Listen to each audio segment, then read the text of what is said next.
Good morning, everybody. Oh, it's so cold today, isn't it? Yes, what a difference a day makes. Yesterday for qualifying for TCR, we had blue skies and sunshine. I even caught the sun yesterday. No chance of that today. But here we are, one of our favourite places to be, and the TCR first race of the weekend about to get underway.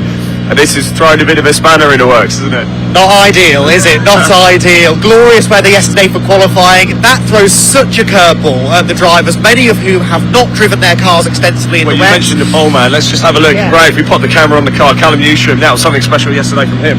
Half a second quicker than anyone else, underneath the qualifying lap record, but the last time he drove the Elantra in the wet properly was when he crashed at Snetterton last year, so he's got no data to go off. It's the same for the whole grid, so who knows what's going to happen. Maybe I won't bring that up with him, though. I've already mentioned it a few times, Kim. I think he's forgiven me. Right, Andy, you're a busy man today. You've got to get in that commentary box. Thanks for coming out and braving the weather with us. Short but sweet. Go on, go get yourself nice and warm. Look, we've got Jensen O'Neill going. He's the championship leader. This is only the second meeting of the season, of course, but it was consistent before. In fact, picked up a win, of course. Jensen, can I just come in? Jensen O'Neill going, also known as Tiger Woods. If you tune in a little bit later, you might know what I mean. Jensen, look, Brands Hatch, it started so well. Didn't quite end how you wanted it to, but I imagine you've learned quite a bit from that. Yeah, it's a great experience. Obviously, I figured out my strong points and my weak points now, and where not to overtake people and where to overtake people. But yeah, I think this weekend should be a good weekend. So you're still so young as well, but I mean, look, completely different conditions to yesterday. Is there much that you can take from that into today, or is it, look, it's a bit of a blank canvas here? Yeah, it's a difficult track in the wet, I can't lie. But you know, we've got a good team behind us and a strong car, so yeah, we should be good.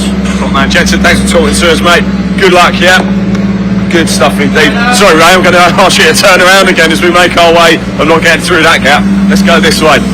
Right, I'm just going to squeeze through. Thanks, Jensen. Let's keep going, make our way on. There's no actual, we're not doing a grid walk as such today because of the weather. They're just pushing the cars out. Callum Newsham is just in here, our man on pole position, put his helmet on, but I wonder if we could just grab a quick word with him.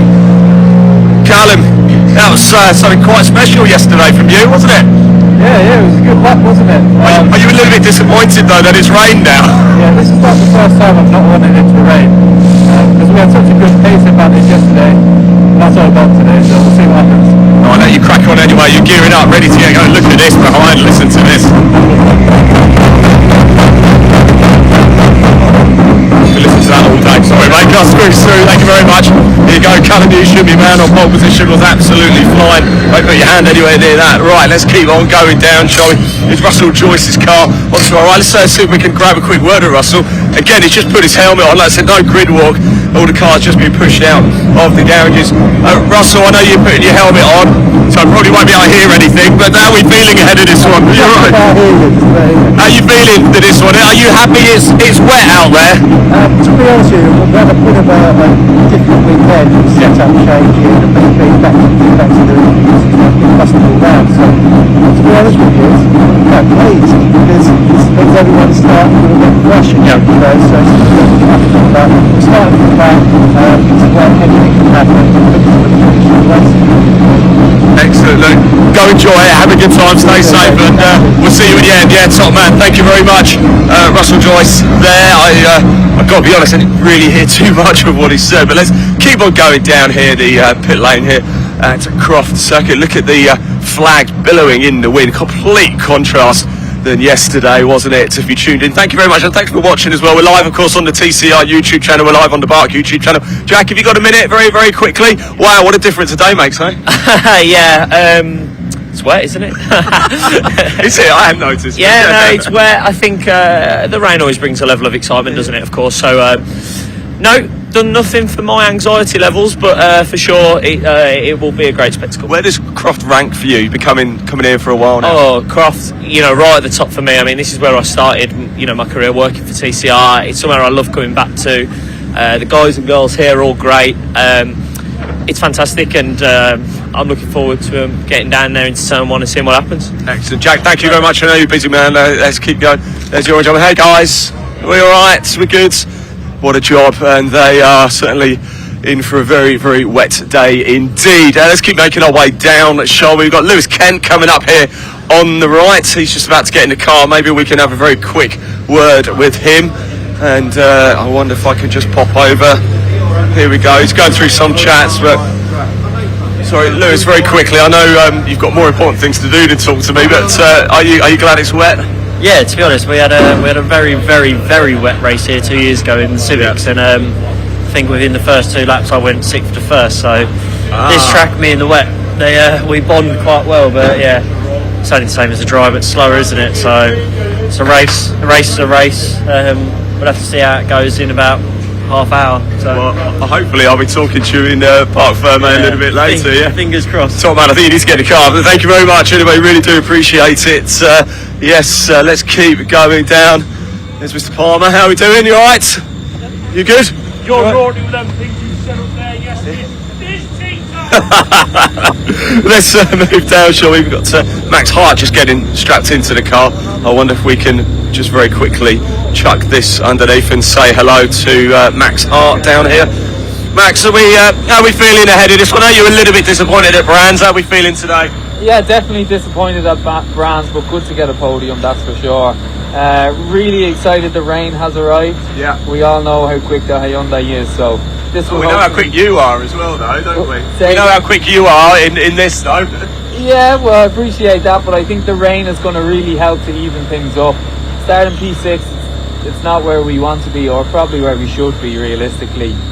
So I'm looking forward to the rain, have a bit of fun and try work my way up to that podium. Top man, I hope we're chatting after the race in the top 3. Good luck out there. Of course, Max Hart in Honda. We've got Alison Kellett there in the car as well, stepping up from Fiestas. So that'll be, I wonder if we can, just before he heads out, I wonder if that's all right. Hopefully nobody minds. Sorry, Alistair, I'm going to get you a little bit wet here, but hey, it's good to see you behind the wheel of one of these. Yeah, opportunity come up. Big thanks to Barry John for letting me drive his pride and joy. But yeah, big learning curve. But Not quite a Fiesta, is it? no, it's just a big Fiesta. It's much the same, to be fair. Is it? Slicks and big brakes and stuff. Yeah, it's fine. Big problem now, I haven't turned the wheel in the wet, so I've no idea what I was going to do. So look at that, play it safe and see what happens. Excellent, enjoy it. Thanks for talking to us, Alistair. Really do appreciate it. Let me shut that now. Stay with us, actually. I wonder if we might be able to get onto the circuit and watch the cars come on. I wonder if that's possible. Thank you very much, guys. Appreciate it. Let's make our way down. Look, it's just us. Look at this. Look how wet this is, though. I don't know if we can just pop the camera down here. There are literally puddles here. I thought it wasn't too bad, but it is actually very, very, very wet and windy as well. I can't believe literally yesterday we were getting sunburnt indeed. Round 4 for the TCR UK Championship coming up very soon. Hello guys, are we all right? Are we good? Let's move, just keep walking down now. I think it was last year I actually did a challenge against a mini car here where I raced against it on foot over a short distance to see, because I always thought I could come up with a challenge and beat a race car on foot over a very short distance. I'm just going to pop the camera through here actually so we can just watch the cars as they're starting to fire up. They are about to make their way out, so let's watch them as they head out onto the circuit here. In fact, here they go. Lewis Kent is pulling out now, so stay with us and we'll watch them go. This is going to be very loud and a very good sight indeed. There goes Lewis Kent. He's going to start this one from P3. There's Alistair Kellett. We just heard from him as well, stepping up from Fiestas where he was racing. Now we've got Max Hall going through. We'll grab a quick word with Max Hall once he makes his way onto the grid. We've just seen Rod McGovern go out as well. If you remember at Brands Hatch, Jack Constable won race 1. Rod McGovern was second in that one. Jensen O'Neill going, our championship leader, got his first podium. And then in race 2, Jensen O'Neill going won that race for his first ever TCR UK race win. Max Hart was second in that one. Callum Newsham was in third. Then in the third race at Brands Hatch, it was a very familiar looking podium. Callum Newsham, Brad Hutchinson and Carl Boardley. The cars now just making their way out as you can see. So Callum Newsham starts from pole, looking to make it back-to-back wins. There's only 2 races here at Croft. The track action isn't allowed to start until after 12 o'clock. So we've only got 2 races. Right, let's go. Ray, if you come with me, because I think the cars have all headed out now. We can see them as they're streaming along over there, and we're going to get a great look at them as they make their way out. I really do want to speak to Max Hall. He's going to line up in P4, so we'll grab a quick word with him as soon as he comes up as well. And let us know in that comment section, who do you think's going to win? What are you most excited for about today as well? Live chat is open on the BARC YouTube channel, over at the TCR YouTube channel as well. We're also live on the Caterham YouTube channel a little bit later as well. We've got junior saloons in action as well, Scottish minis, plenty of Caterhams to TCR. Hit that like button, hit that subscribe button. So much coming up for you throughout the rest of the season as well in 2026. Lots of people making their way on to the track now. There's Mr. Butler there from Goodyear. I'd have a word with him, but he could be very unpredictable about what he might say. A little bit later at the end of the day as well, once the final race is finished, the checkered flag has fallen. We've spoken to the drivers. We've got a very special feature coming up for you. I did manage to get some of the drivers to play golf right here. I don't want to give too much away, but we had some of the TCR drivers, junior saloon drivers, Caterham drivers taking part in a golf and car challenge. So make sure you tune in for that one. That's coming up at the end of the day. Just have a quick chat with some of the SVG boys here, if we can, as they're just looking to market. Sorry, I know you're busy. It's just, how wet is it out there? Are you getting confirmation? He just said it's definitely wet. That's it. It's definitely wet. I think we can see. I think we can go. So let's put the camera on the cars, look, as they're making their way down. Look, that's Lewis Kent coming up first of all, as you can see. He's going to go from P3. Really want to speak to Max Hall. He's just coming down now. He's in the yellow Honda Civic Type R, as we can see. So we'll grab a quick chat. Saw Max this morning. He looked very confident as well. Always does, doesn't he? Because has raced in the British Touring Car Championship too. So let's go over and have a quick chat. We won't have long on the grid, but it's a nice view for us to be able to see. I wonder if I can just very quickly go in for a chat. They're just going to push the car back into position. We all good? I think they might just raise the car up, so just before I do that, there we go. Now we'll quickly jump. There we go. Absolutely love that. Almost been caught out a few times with this. Max, well, this is delightful this morning, isn't it? Mate, just what I want. Is it? You like this? Yeah, mate, perfect weather for me, I reckon. What about Croft? Do you like this circuit? Yeah, I've been here a few times in the past and it's always went pretty good for me, so I'm excited to see what I can do. What's the expectation from here? Can you go all the way? Just podium, we'll keep it low, podium. Top man, I'll let you get ready anyway. Best of luck, yeah? Top man indeed. There we go. Here we go, make sure that's shut. Let's go a bit further down, shall we? We didn't quite catch it. We've got Carl Bordley up there as well. He had a podium last time out, P3 at Brands Hatch in race 3. There's Max Hart, Jensen O'Neill going. There's Carl Bordley. We've already spoken to Alistair Kellett down there, and Mark Smith as well, the number 77. We literally won't have much time at all. Let's just have a quick look at the cars. In fact, we spoke to loads of drivers in this little moment, haven't we? Indeed. The starting of this as well. Once they get ready to go and the cars pop, it gets loud. It's a real treat here at Croft. Unfortunately, the rain has sort of kept spectators away a little bit, but we are almost time to go racing for our first race of the day, our first race of the weekend for TCR UK. It is the 4th race of the season here, meeting 2 for TCR UK at Croft. I'm delighted to hand over to your commentator Andy McEwen, just heard from him, and Henry Burdett. Take it away, boys.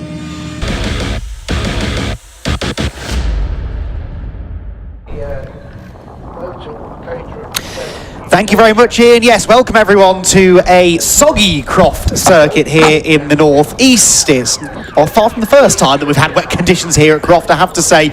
Over the years, we've had some fascinating wet races here since the championship first visited this circuit in its debut season in 2018. And once again, the weather gods have thrown a bit of a spanner in the works. Glorious weather all weekend long until race day. And these laps now, Henry Burdett, the 2 green flag laps the drivers are about to have before the race starts, absolutely vital, because as I keep making the point, most of these drivers have very limited wet running in these particular cars. Yes, Andy, the outlap the drivers have just done. Lewis Kent, no flies on Lewis. He has confirmed it is wet. Yep. What you can see here, however, is probably drier than what it is out the back due to the lack of trees. You can see in the background there the trees that overhang part of the run out of Tower Bend down towards the fearsome Jim Clark S's Croft complex, and if it's fearsome in the dry, then it is downright scary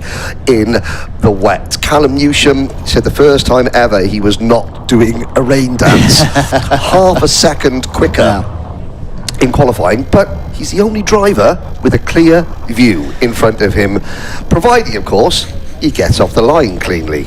And he's about the only driver who has raced his car in the wet before. Remember, Yes. he debuted the Elantra at Snetterton at the back end of last year, a wet event where he was bang on the pace. So Callum Newsham then on pole position. Brad Hutchison, though, also pretty handy in the wet. He starts alongside him. Then Lewis Kent, great to see the Lincoln Co. up near the pointy end. Remember, that car was involved in a nasty start line accident, ironically, with Max Hall, with whom he shares that second row at Brands Hatch last time out. Then Harry Blur, the next of the Hondas, ahead of Max Hart, a disappointing 6th place on the grid for the TCR Europe front runner. Max will definitely be looking to move forward from there, as will Carl Bordley. All of the Hondas seemingly struggling a little bit in qualifying yesterday. Bordley starts 7th alongside the championship leader, Mr. Consistency at Brands Hatch, Jensen O'Neill going, who starts in 8th. Then debutant Alistair Kellett, who is a multiple former champion in Ford Fiesta racing. He starts alongside Rob McGovern, who got his first podium in TCR competition last time at Brands Hatch.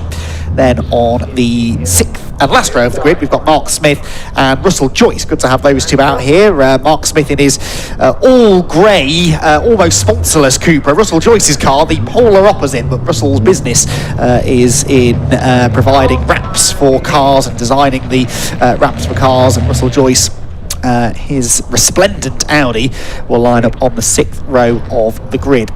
So, 2 green flag laps, a 20-minute race to follow. The key here, I think, Henry, is track position. That's always helpful in the wet conditions, especially on a circuit such as Croft. But who has landed on the best wet setup? There's been a lot of guesswork involved in this, I think, up and down the pit lane. Some teams will have got it right, some inevitably won't, and that could be the deciding factor. And of course, those that have been here before in the wet won't have been here before in the wet in the car that they are currently driving. Experience will take a lot. Will mean a lot, rather. That's why I'm liking the Carl Bordley Nick Hart SVG Motorsport combination. I think is going to be one to watch. In fact, all the Hondas, 5 Hondas, and they qualified 4th, 5th, 6th, 7th and 8th. Yes. In the dry, they're not happy. In the wet, you'd like to think that those Hondas, Civic Type Rs, they will have a sweet spot that's easier to find. But this is what Lewis Kent was meaning, that out the back of the circuit, away from the infield section, the track is a lot wetter than it is, and the run down the tower where you just do not want to be getting a metre off your braking line there, because how many times have we seen cars get to about the point where Max Hart is now, they turn and just the front wheels the front wheels turn, the car doesn't, and you just go skating off into the fields.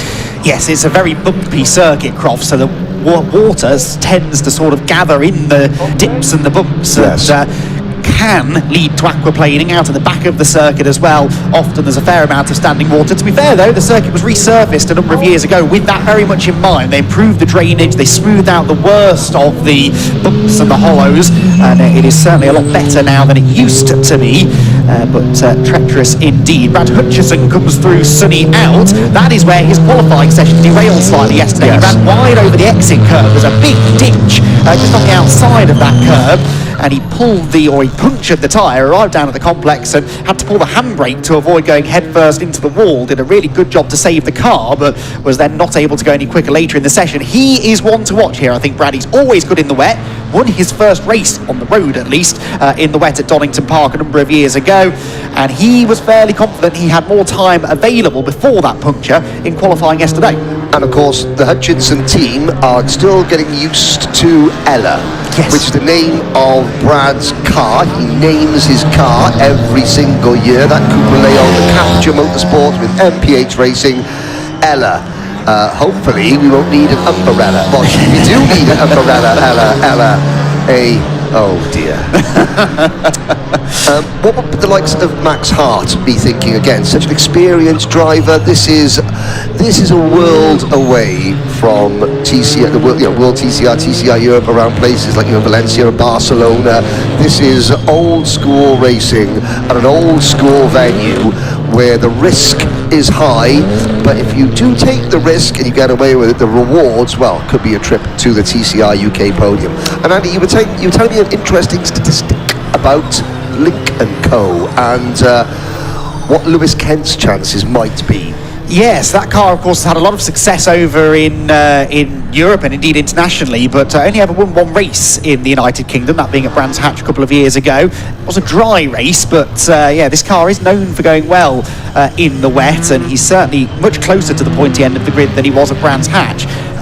He is going to be gunning for a win here, no doubt. Yes, and as you were jogging back to the commentary box, Ian was chatting to Lewis Kent, who reminded everybody that 2 years ago, when he was back in the Honda Civic Cup, they had a wet race here. I was here myself, standing in for your good self, and Lewis Kent went from 6th to 1st inside 2 laps in the wet. So one to watch. Could we about to see a little bit of TCR UK history for Link & Co., which would be a rich reward for SVG Motorsport, Andy and the guys who are also running Carl Bordley this weekend.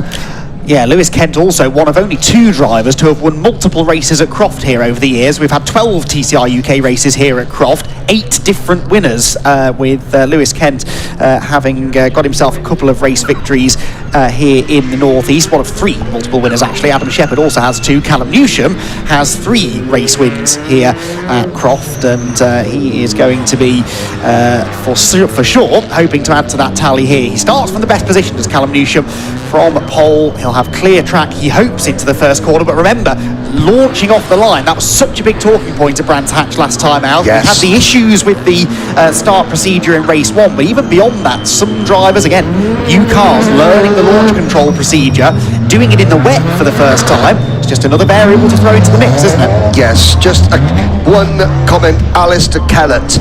I have never seen a more nervous Irishman.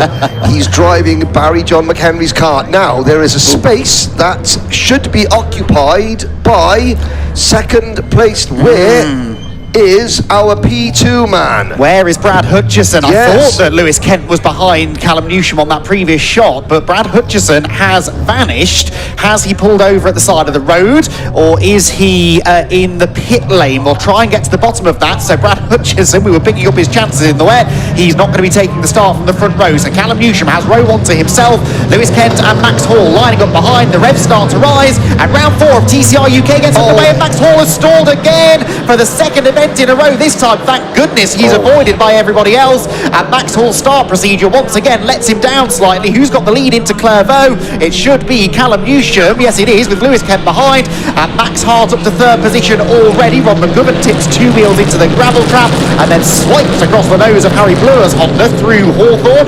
A clean start, miraculously, but the leaders are heading down the back straight. Callum Newsham had the advantage when last we saw them. Who's going to arrive at Tower first? It will be Lewis Kent. Well, he hasn't had to go from 6th to 1st this time, as he did 2 years ago in Civics, but from essentially 2nd on the grid, Lewis Kent leads at Tower.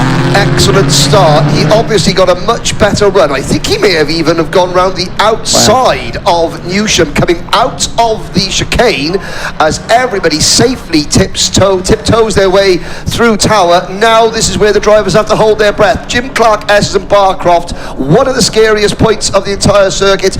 In the dry, in the wet, it is full commitment. Well, look at this. Callum Newsham fully committed to finding a way back past the Lincoln Co, because look who's arriving on his tail. Max Hart and Carl Boardley. In the wet conditions, experience is counting much more than raw speed that we saw in qualifying yesterday, and it looks as though we're in for an absolute humdinger here. Kent has got the lead but can't get away, and it's that Honda in third place that seems to have the pace. Yes, it does. We were talking about how the Honda teams are struggling to find the setup in the dry. Looks like they found it in the wet. Harry Bloor tries the move on Ron McGovern. Ron McGovern sees him and thinks, okay, this is lap one of a wet day at Croft. After you, Harry. Yes, survival is paramount here. Lewis Kent defending the lead into Clairvaux corner. What a race we've got on our hands. What a different race it could have been had Newsham held on to the lead initially. He's got a tighter line through Hawthorne, but Lewis Kent is going to sit on the inside line, prevent the Elantra from coming through. I think there's a lot more defensive driving to come, though, in Lewis Kent's near future, isn't there?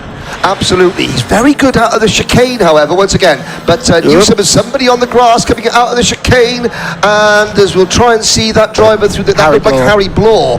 But it looks as though Lewis Kent is going to have to be defensive for the next 17 and a half minutes, because he did go past Newsham quite easily, but it now looks as though Newsham is up to speed and putting Lewis Kent under pressure, and Max Hart is going to be hoping that Lewis Kent holds off Callum Newsham, because if Callum Newsham makes the move, he could disappear. He's looking very, very aggressive. He nearly got into the back of Lewis Kent through Barcroft, then fastest part of the racetrack, inches between not only the top two but the top three indeed as they head out of Sunny. Newsham dipping two wheels into the grass. Is that Max Hart's opportunity? There's no way through on the inside into the complex, but in the wet the grip is on the outside line. He should have a better exit from the corner, but he can't get alongside into the middle part of the complex, so stays in third for now.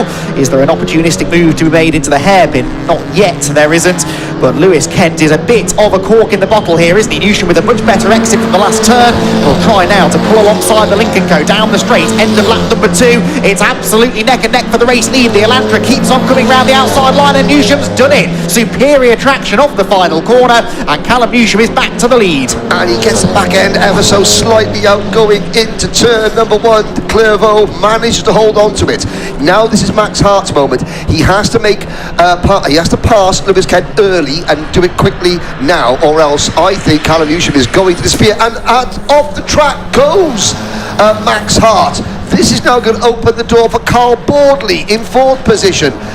This could be Newsham's chance to disappear up the road. It's always so difficult to be the leader in these conditions, though. You're the one who's discovering the grip levels, and the drivers behind can sort of adjust to what you're doing. Newsham's doing a good job through the high-speed stuff, isn't he, though? Getting away now from Kent, whilst Hart just about hangs on to 3rd position after that grassy moment through the chicane. The issue for the Hondas seemingly this weekend has been lack of rear stability, and through a fast corner like the chicane, like the Jim Clark S's, in these conditions especially, you need to have full confidence in what the rear of the car is going to do. Now, it's not actually raining very heavily, if at all. It's been spitting, but you just look at the cloud. Look how low the cloud cover is. That means that there's no wind. The water is not dissipating off the circuit. The weather is sort of hanging around, which is going to keep the visibility at a premium. It's going to keep grip levels at a premium. Lewis Kent, okay, he's not as quick as Callum Newsham. The gap has grown to half a second as you're looking at Rod McGovern holding off Harry Bloor for 6th and 7th position. Alistair Kellett doing a great job in Barry John McHenry's Audi, just behind these two. Now McGovern, excellent in race 1 at Brands Hatch. Their persistent misfire in race 2 and race 3. Is that car now cured? It looks like it. Going well, isn't he? In 6th position, there was Kellett not far behind as the leaders head down the back straight once again. Max Hall, by the way, he's retired to the pit lane, so got the car going after that slow start, but sadly taking no further part in the race. That's a great shame for the youngster who qualified really well. Best of the Honda Civics in qualifying yesterday was Max Hall, but a non-finisher it would seem in race number 2. So Callum Newsham establishes himself out in front then, with Lewis Kent 2nd, 3rd Max Hart, Boardley 4th, Jenson O'Neill going championship leader in 5th position. Wasn't a dream start to the race for Callum Newsham, but now he's starting to settle in, and it looks as though the Elantra is well, just as comfortable in the wet as it was in the dry yesterday. Yeah, 1.3 seconds up on Lewis Kent, having passed Kent just over a full lap ago. There's Jenson O'Neill going. being, I will say this for the very first time in his TCR UK career, being very circumspect and having a pretty boring, sedate race there in P5. That's the type of race that Jensen needs. He needs a race where he's just been left to learn.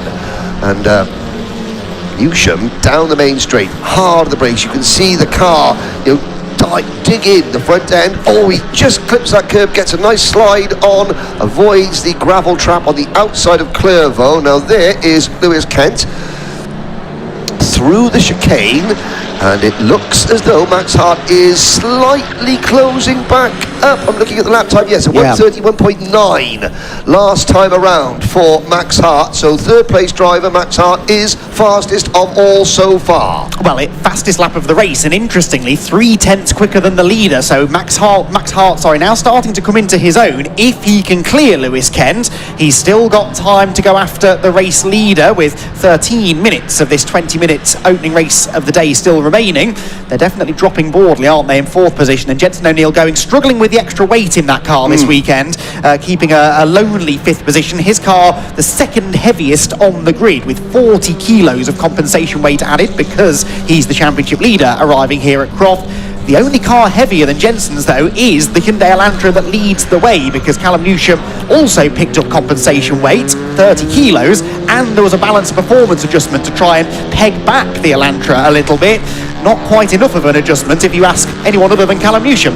Well, in the dry, half a second quicker than everybody else. In the wet, now, the ballast, they can move that ballast around in the car to help handling, to help traction, and in the wet, of course, sometimes, and as an ex-driver in karting, an ex-driver that was always struggling to hit the weight limit, sometimes being a little bit heavier in the wet, being able to move the weight around, that's not necessarily a bad thing, as we look at Harry Bloor. Oh no! Russell Joyce Oh off. dear, that is a big one. That is at the complex, I think, just behind our commentary position. So that car's been into the barriers heavily. It's commonplace to see drivers get it wrong in the wet or the dry, to be honest. Thumbs up from the marshal, that's good news. So that means Russell, still in the car, has signalled to the marshal that he's okay, but that resplendent Audi we were talking about on the green flag lap is now a bit second-hand.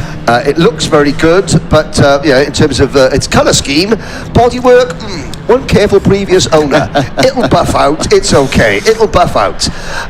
Is it me, Andy, or is it getting a little bit more gloomy? We keep looking out the commentary box window, and the spectators, the hardened spectators that are here on the banking, there's a mixture of those with umbrellas and those without, but it does seem to be the cloud cover just so low, it's very misty and gloomy.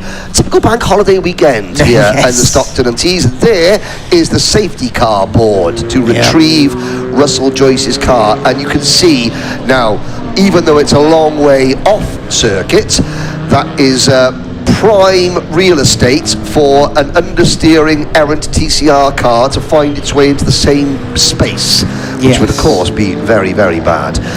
No news on Brad Hutchinson, sadly, and of course Max Hall, so we're down to 9 runners. Yes, which means, remember, we've got a reverse grid for race 2, top 10 finishers in theory reversed, but in the event, as is happening, that we have fewer than 10 finishers, we just reverse all of the finishers, and then the non-finishers will line up at the back of the field. Also spotting, and it's a transponder issue for Jensen, had me worried slightly. Replay here of what happened to Russell Joyce, and he's just understeered off the road, so easy to do. Heads for the barriers and crunch. Wow, quite a big frontal hit. Be surprised if we get that car back out again for race number 2.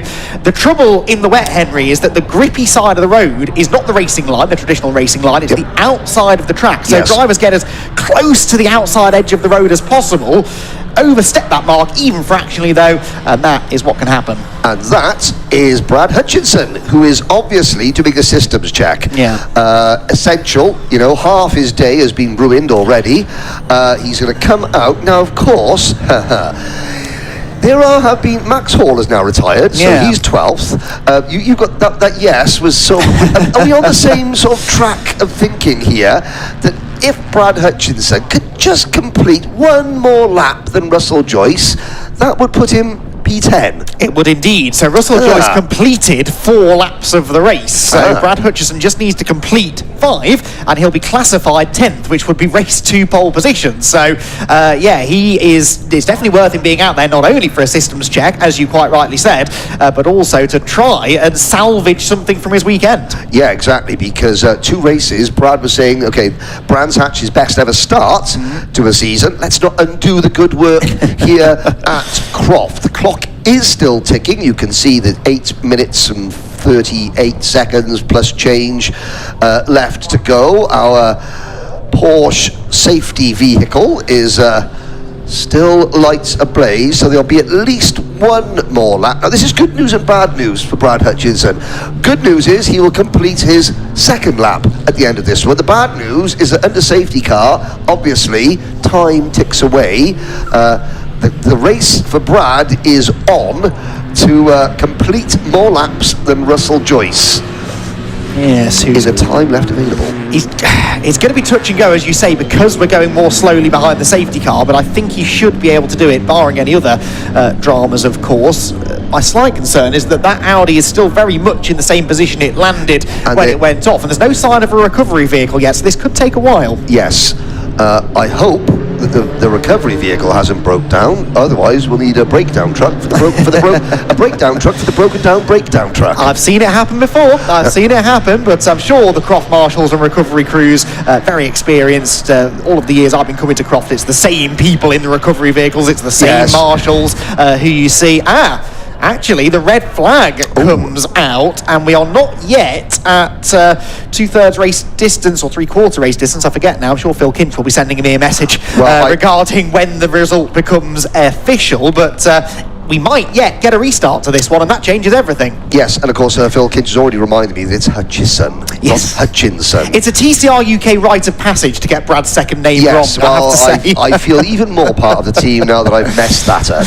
Yes. Sorry to Hutchison and the family, and of course, as usual, the Hutchison family were in fine fettle in the garages this morning. There was loud music blaring. There were 1 or 2 members of the Hutchison entourage, his sister and her friend, who were busy dancing around. I think they may have just come here from the club. I don't know, but certainly the Hutchison family and the sponsors, who are always here as well, they create a great atmosphere, part of the TCR tapestry and furniture. I think there is a large green and yellow John Deere tractor and a recovery truck going out behind us. In fact, there are several recovery vehicles going up behind us. I wonder if they all were just sitting in the paddock and then have now been dispatched to their rightful places. What the problem is, I suspect, it's not just moving the car, but what we can't quite see from this camera angle is that tyre wall will have taken a big hit. It could have even buckled the Armco barrier behind it. That is almost a bigger safety concern, actually, than the car being in a dangerous position. So they've got to move the car. They've also got to make sure that the barrier is functioning and safe. Should another car go off there, then they obviously need the barrier to be doing its job. Right, Phil Kinch, right on cue, is reminding me of some of the red flag regulations. Any race stopped after the leader's completed more than 2 laps but less than 75% of its duration will be considered as the first part of the race. Yes, so it's 75% distance we were aiming for. I'm not great at maths, Henry, but I don't think we were quite there, so there's a good chance of a restart. I am also not great at maths, but I also agree with your proclamation, Andy. Cars will be coming back to pit lane. Be interested to find out, during this delay, from this camera angle, because of course the Audi is just to the left of that particular camera shot. The tractor that went out with the tyre sort of grabbers at the front, I think that's possibly to try and repair any damage the tyre barriers. Andy McEwen has now gone out to try and ascertain the level of damage to the tyre barriers.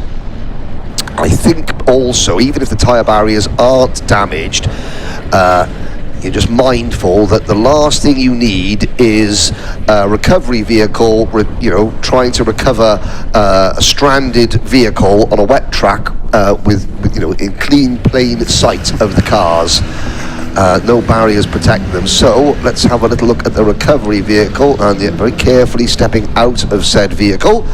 Now we'll check over. I'm assuming that is Russell's not still in the car, is he? Unsure. That is possible. It's hard again to see from this angle. I've just stuck my head out of the back of the commentary box. The barrier itself doesn't actually look too bad, so I suspect it's just that the way the car's been damaged might be complicating the recovery, and they will of course absolutely want to make sure that Russell is A-OK. We've got a car in the pit lane there. It looks like a Honda roof. If that is a Honda roof. Or is that... That's not a 60... No, we haven't got a 64, which is the number I've just been given. It looked a bit like Mark Smith's grey Cupra, maybe. We've got all of our top 5 there, definitely. It's not a Honda roof. No, Mark Smith is there as Barry well. John it's Alistair Kellett in the Barry John McHenry Audi. 52 was the number. 52. Okay. So yeah, it is indeed Alistair Kellett then who's brought the Audi in. Now, should we get a restart, that changes things quite significantly, because Brad Hutchison, any car that's still running at the side of the red flag, gets re-gridded. Regardless of how many laps they've completed, they're all starting from scratch. That first part of the race never happens. So if we get a restart, if we get a restart, Brad Hutchison, it's my understanding, will start from the back of the grid, yes, but back on the lead lap. So he's got a golden opportunity, actually, to pick up a few more points from this race than he looked as though he was going to. If we don't get a restart, remember, we do have some time constraints today, and it's only a half day, really, anyway, with the 12 o'clock start curfew, then... fewer points would be awarded. I think it's half points. It might be 3/4 points. Again, I'll await my message from Phil Kinch. But it will be fewer points than it should be. It's normally 40 points for a race win. We'll wait and see what race control decides to do. It all depends how long it's going to take for this car to be recovered, but they've not sent the cars back into the pit lane. The timing screen has just refreshed itself. All of these are normally good signs. Oh, actually, as I say that, the timing screen now goes back to the original page with the time ticking down. So we await confirmation from race control. I think that's all we really can do. Well, they're just making sure that that Audi was wobbling back and forth on the chains a little bit too much, and the orange and pink army here this weekend at Croft doing a sterling job as always. It's all well and good being quick to recover the cars, but the idea is that you don't do any more damage to the cars than the driver has already done by throwing it off. So the drivers do get a little bit upset when their already crashed car comes back to the garage with even more damage on it due to the recovery vehicle. Yes, exactly. Again, I've seen that happen before, but here at Croft, the marshals know what they are doing. Right, we can head down into the pit lane, I believe. Ian is mingling with the drivers and might have some news for us soon on a possible restart. Ian, what have you got?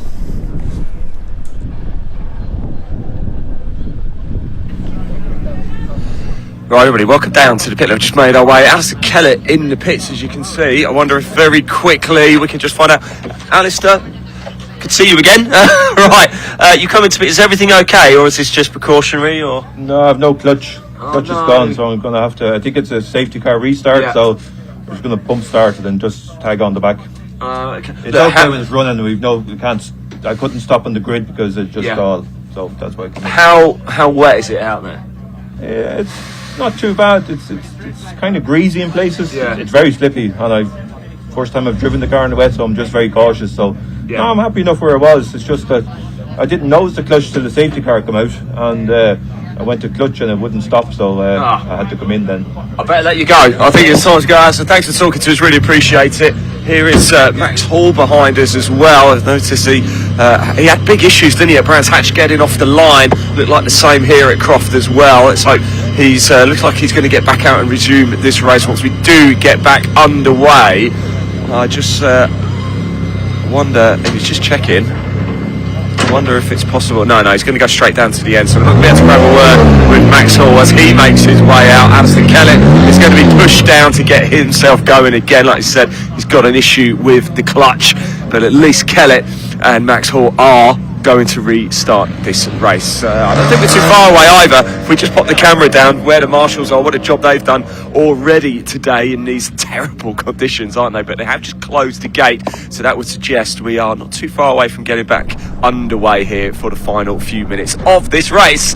So yes, hopefully it's going to be a fraught and frantic affair for the final few minutes here for round 4 of TCR UK. Let's go back over to Andy and Henry in the commentary box.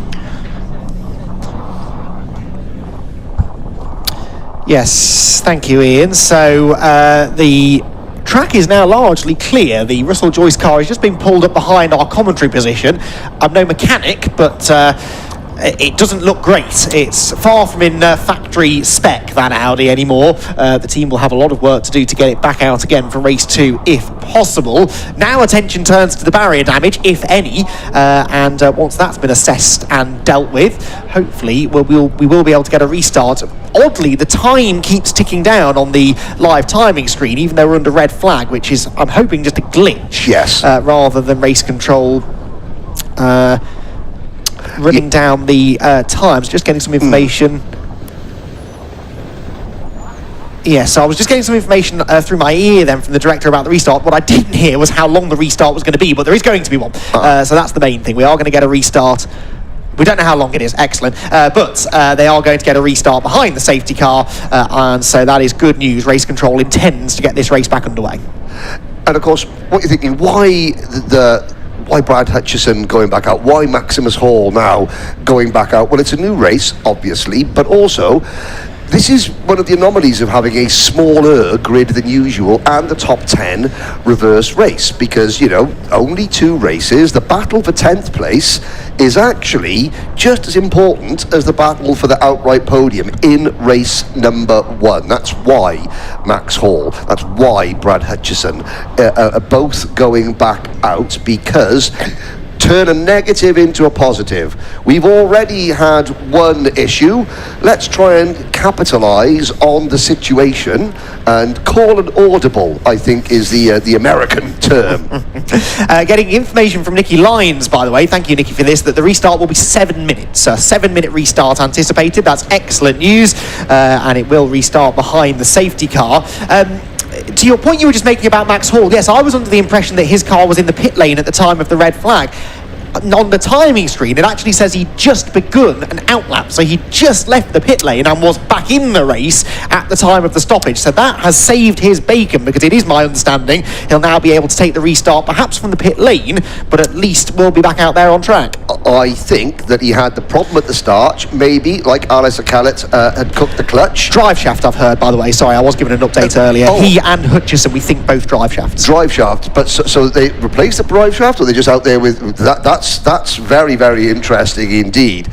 So if the person for Max Hall's team on that Hall's Racing number 93 car spotted the safety car, saw Russell Joyce's Audi, and then went, actually, do you know what? Just get out there and see what happens.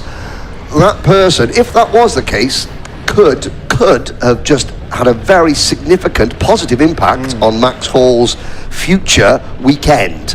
Because if he hadn't have just started that outlap, then he wouldn't be allowed to race. But I think it was a case of, I reckon they might call it, that could be red. Let's go. Just get him out there.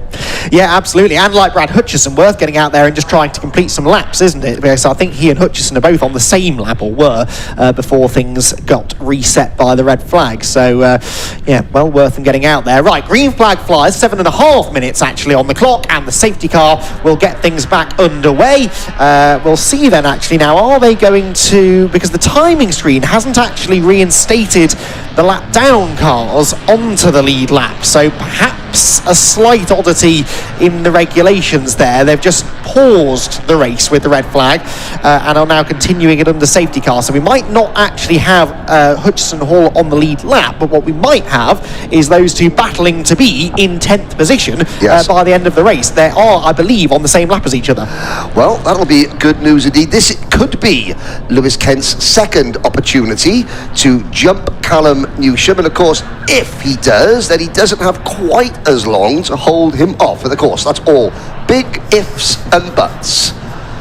Yes, let's see what happens upon the restart. So cars weave their way down the back straight. Hutchison is, of course, on the back of the queue, whereas Max Hall is still in the pit lane, as is Alistair Kellett. We don't anticipate maybe Kellett restarting, but it would appear that Max Hall's car is fixed and should be able to get back out there, and whether or not he is then going to be classified on the same lap as Brad Hutchison, we shall wait and see. If they hold him there until the race goes green, then no, he will fall a lap behind, so we'll have to wait and see what decision is made. So Callum Newsham with a safety car restart essentially now to handle as the race leader. Always a tricky one here at Croft. It's such a tight final corner. There's not a lot of merit in going early. You usually see drivers wait until they're right on the apex of the hairpin, then floor it and try and get down into Clervaux corner first. Lewis Kent, does he focus on attack, or does he focus on just making sure he keeps Max Hart behind him?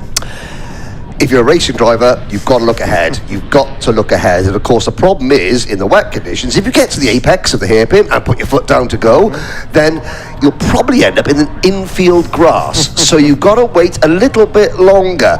If Callum Newsham waits until he is fully out of the corner before he presses the loud pedal, and Lewis Kent is close enough behind, then Lewis Kent will also be all the way out of the corner. Could be very, very interesting indeed. Will we see Max Hall and Alistair Kellett join for the pit lane as the cars go round, or is their race over? And there's Brad Hutchison. At the moment, Brad potentially on course for P10. But here we go. Yes, he is going to have a lap over Max Hall as well, if Max even gets out there. So Hutchison just needs to try and complete enough laps to jump ahead of Russell Joyce, and he should be classified in 10th position. So safety car peels in, and Callum Newsham gets us back underway here at Croft. Round 4 of TCR UK bursts back into life, and it's not a good restart for Lewis Kent. Max Hart is all over the Lincoln Co as they head down towards Clervaux corner. Lewis, though, is late on the brakes, very late on the brakes into the first turn, and manages to distance himself from the Honda driver. They're all cleanly through the first corner. That's good news. The tyres, of course, will have lost any temperature that they had built over the first portion of the race, and the drivers have just got to try and bed themselves back in. Through the chicane, onto the back straight, and that is Jenson O'Neill going, the championship leader, through the grass. Yep, saves it, and he's under pressure now from behind. Rod McGovern, and who was that? Was that Rod McGovern trying to go past? I believe it was. Looks now, Alistair Kellett has rejoined the circuit a long way down in 9th position. Russell Joyce still being classified as 10th. Oh, Carl Bordley was sideways coming out of the Jim Clark S's. Yeah, and Bordley was right on the tail of Max Hart as well. So Hart struggling a little bit in the early going, it would seem. Lewis Kent, if anything, is coming back at Callum Newsham here at the head of the field. We did have a change behind. McGovern did get ahead of Jenson O'Neill going. There is the confirmation of that. Harry Blur wasn't able to go through, and in fact Jenson's now trying to come back at McGovern. Look, weaves from the outside to the inside, back to the middle. Blore goes to the outside. Fantastic scrap this for a position inside the top 5, and Jenson O'Neill going is going to be absolutely furious that 5th is all he's fighting for here. He's just got to try and stay out of trouble though. Rack up the points exactly as he did at Brands Hatch and let the results come to him. He'll want to get back ahead of McGovern though, won't he? He's got a run coming out of the final corner, but he's on the outside line. Now, can he do what Callum Newsham did on Lewis Kent earlier and get back to the lead around the outside before you get to turn number 1? We'll find out whether Jenson O'Neill Goving has done that. The answer is not quite. McGovern proving a tough nut to crack. Yes, he is, isn't he? And Harry Blore, of course, is making life even more interesting for the car in front of the group. Yes, that is Alistair Kellett off. So he's got the clutch fixed, maybe. It's got back out on circuit. I don't think he's made the barriers, but Alistair Kellett has had a rotation at the chicane. That's a scary place to lose control. Yes, and it's a scary place to lose control in a car that you've been lent for the weekend. Alistair Kellett saying very nervous about And we've got a 3-car battle for the race lead, Andy, because I'm not sure if Newsham has made a mistake or if Hart and Kent have suddenly got their act together. Well, Newsham was 8/10 clear of Kent at the start of the lap, but in the first sector alone, he lost a fair chunk of that. The middle sector is okay, but both Kent and Hart have got much closer now to the race leader, with still just a shade under 2 minutes to go. Ignore the clock in the top left corner of the screen. I think that's wrong. On the timing screen, it says 1 minute and 3/4 left, so we are potentially about to start either the last or the penultimate lap of the race. We'll try and make a note of when the cars cross the line. It's going to be really close. Yes, final lap potentially beginning as Harry Blawlock gets to the inside of Jenson O'Neill going, this for 6th position. And the door handling, Jenson O'Neill going has the inside line down the start finish straight. Can Harry Blaw hang it out high, wide and handsome on the run down turn number 1? I don't think he's going to now. Can Jenson O'Neill go and get it stopped on the apex? Uses a bit of curb to help rotate the car. Perfect. Yeah, nicely defended that by Jenson, but again, he's going to be very frustrated with the way that this is going. So, out onto the back straight they will go. Callum Newsham, by the way, just did a personal best in the first sector, so he's just starting to put Kent at arm's length again because Lewis is busy defending from Max Hartlock, so it's really the fight for second now rather than the battle for the victory as we head towards the Jim Clark S's for, we believe, the final time. Again, the clock in the top left corner of your screen we think is incorrect on our timing screen. We're into the last 40 seconds of the race and Max Hart is into the last chance saloon now if he wants to climb onto the second step of the podium. Yes, and Callum Newsham, his previously slow first sector was owing to the fact that he was the first person to come across the yellow flags. He backed out a little bit more, quite correctly. Lewis Kent and Max Hart able to judge their slowing distances a little bit better, and Newsham has he's withstood the pressure so far. Yes, just needs to make it round the final corner. We believe a checkered flag awaits this time. It's going to be nip and tuck as to whether it's a last lap board or a checkered flag. Actually, they've got well, they crossed the line bang on the race distance. They've given them another lap, so there's one more time around the Croft circuit to go. They literally crossed the line within half a second or so of the 20 minutes being up, or the 7.5 minutes of the restart being up, and one more lap remains. Yeah, as you can see the checkered flag, it was still filled up on the start line gantry. There's that yellow light waving to Alistair Kellett's car, which has just been sort of left out of the way. But a fantastic drive under pressure from Callum Newsham. Lewis Kent, well, it wasn't quite 6th a second, but it does show that he knows his way around Croft in the wet. Yeah, absolutely. He looked racy in the early part of the race, led briefly, didn't he, in the Lincoln Co, and already looks more competitive than he ever did at Brands Hatch in what was admittedly a hastily rebuilt car. For Callum Newsham, though, he's less than half a lap away now from claiming another race victory, what would be his 4th win at Croft. He is already the winningest driver in TCR UK at the North East based circuit, and Callum Newsham is now on course, it would seem, to add to that tally, and this is a really significant result for the championship, because there is our championship leader Jenson O'Neill going still only 6th, but desperately trying to find a way back ahead of Rod McGovern and pick up a few more valuable championship points. Through the complex they will go for the final time. Callum Newsham, though, is heading for the final corner. In fact, he's out of the final corner, he's headed for the checkered flag, and Callum Newsham claims a 13th career race victory in TCR UK,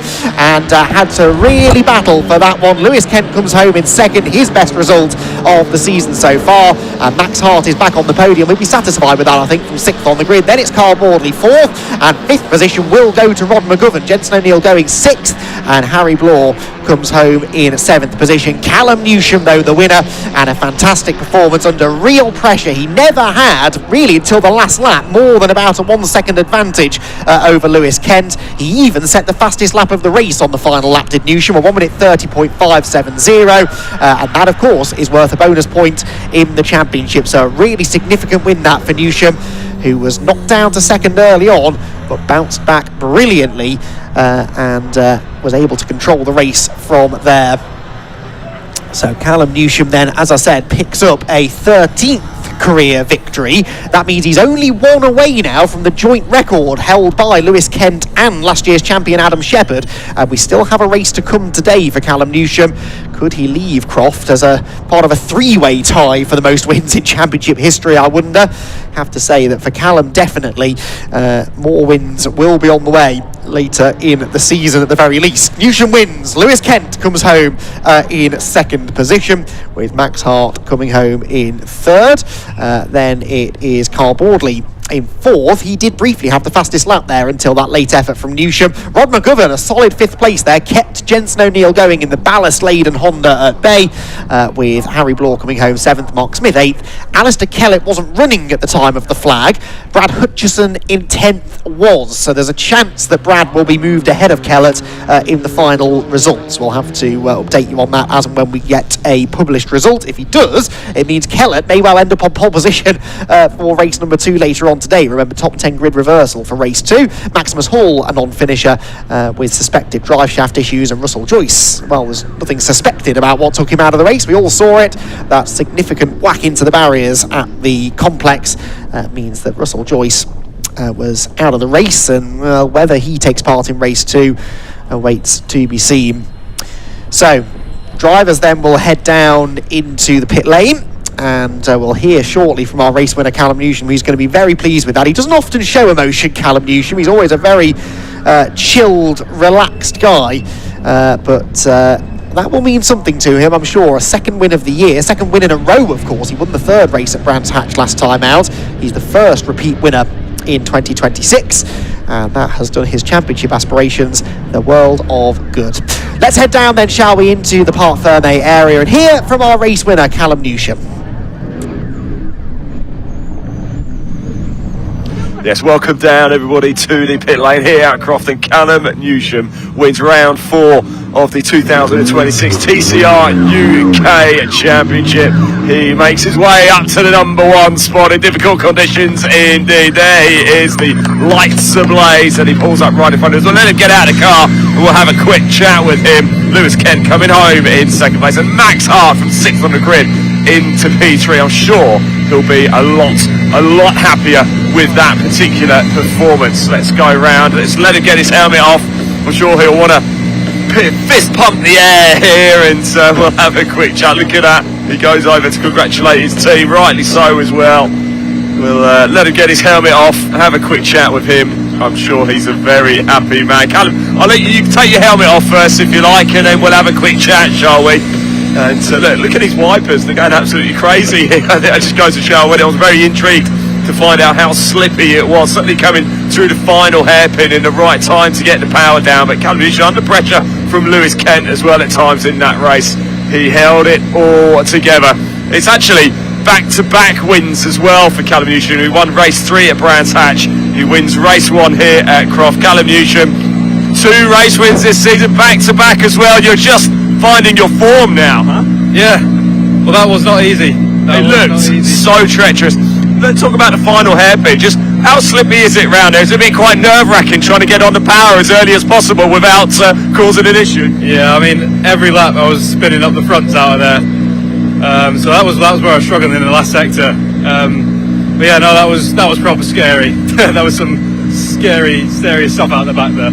Well, congratulations, well done. Win number 2 of the season, good stuff indeed. Let's go down, and we've got Lewis Kent and Max Hart. Look, Max Hart is smiling. I like seeing a very happy Max Hart indeed. Let's grab both boys whilst they're here as well. Chap's going to grab you both actually. We could, yeah, absolutely. Let's do that. Max, we'll start with you, P3. You're smiling. I'm happy about that. Are you happy? I would of course like to get past Lewis, that's for sure.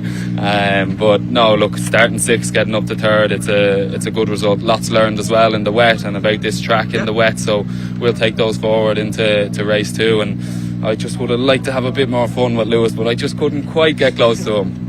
There's always later this afternoon, isn't it? Congratulations, Max. And Lewis, can I just grab you for a quick chat as well? P2, great stuff. You actually had Callum at one point as well. Yeah, I know. I had an absolute demon start, and I was like, oh, okay, we've got the pace. He looks like his tyres were a bit on the edge at the start. So yeah, managed to get it, but then the drive of that thing out of the hairpin, something else. So yeah, I'm just struggling with wheel spin. I go in first, short shift to second, still spins. So is what it is. But yeah, great battle, great race. So it's nice to have Max behind me. I think if you'd have said 4 or 5 years ago, oh, you two finished, you didn't take each other out, we'd have been like, sorry. So yeah, it's nice, and yeah, it's great to give something back to the boys, especially after Brands. So yeah, happy with it. See what the next race brings. Top man, I'll let you go get prepped up and do all the bits above. Sorry, guys, let me get out of the way. I'm getting in everybody's way for the photos there, as you can imagine. Right, so there we go, good stuff. I think we can actually have a quick look at some of the highlights from that race. It was an absolute cracker, and we did have the red flag interruption. But at the end of the day, Callum Newsham, he makes it 2 wins this season. He wins the first race of the day here at Croft Circuit for TCR UK. Lewis Kent just getting his photo next to the P2 board. It was a cracker. Let's take a look at some of those highlights.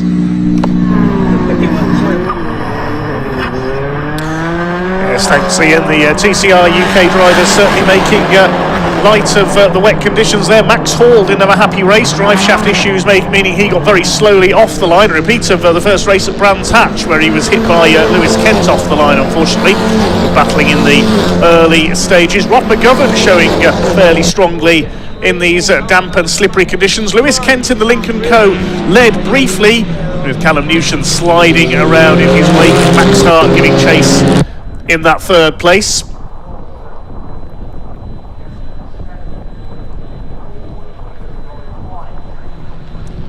Lewis Kent under pressure from Callum Newsham. It didn't take long for the Hyundai Elantra to move back ahead. You can see visibility certainly was an issue all the way through that first race. The rain not heavy here at Croft, but it's a pretty intense drizzle that's making visibility an issue. Lewis Kent's the early race leader in the Lincoln Co, making up for that disappointing outing at Brands Hatch at the season opener on Easter weekend. He held off Newsham and Hart at the sharp end of the field. Such spectacular looking cars, these TCR UK touring cars.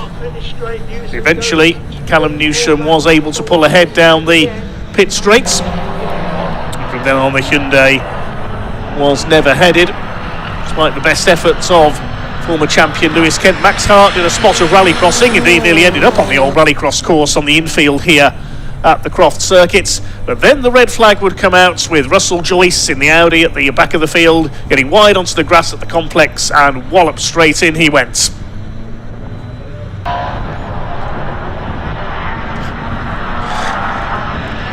On the restarts, Callum Newsham picked up exactly where he'd left off. Jensen O'Neill-Goings took his turn to run wide in the Honda Civic coming out of the chicane. There were plenty of battles all the way down the order after that. Rod McGovern continuing his good showing, the Irishman. Certainly a very entertaining race indeed, despite the conditions. Harry Bloor getting involved as well in the number 11 Honda Civic, really coming on strong this season. Brad Hutchison closing up from the back as well. Well, we move on then to our second race of the day here at the Croft Circuit. It's the FanDrive Caterham 7 270R Championship, and Sam Parker from Caterham caught up with a couple of the drivers earlier on.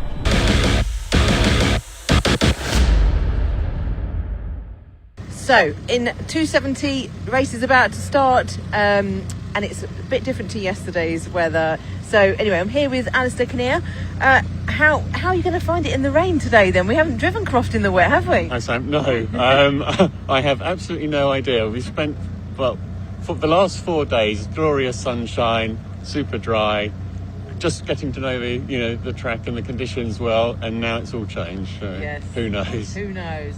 It's just going to be get round. Obviously, you've got your green flag laps, but you can see what the conditions are like. Well, yes. I'm hoping that's going to be valuable. I've never driven the 270 in the wet before, so. No, I don't think many have. No. So hopefully, you're all sort of navigating. It's just going to be figuring out where that grip is, so it's going to be quite hard, isn't it? Yes, I gather we get 2 green flag laps today, I heard. Yes, so. Your out lap, which is behind the safety car, is a tyre warming green flag lap, and then you'll line up on the grid and then you'll get another full one. Yeah, cool. That's going to be very helpful, just to get a feel for where the grip is and how slippery it is out there. Yeah. Well, wish you all the best. Enjoy it, because it will be fun. Yes, that's the main thing. Exactly. Right, well, good luck. Let you get ready, because they've got about 9 minutes, I think, before they are going out. Let's have a quick chat with Gary Cross over here and see how he's getting on. He's just getting buckled up, so I'll just quickly dive in while you're getting strapped in. Hello. Hi Gary, how are you getting on this year? It's been a difficult start to the year so far. I made a lot of progress last year, and then I've not really been able to repeat that so far this year. Cadwell was tricky, and quali and the race yesterday were tricky, but we're trying. How about driving in the wet? Because a lot of them haven't really driven the 270 in the wet.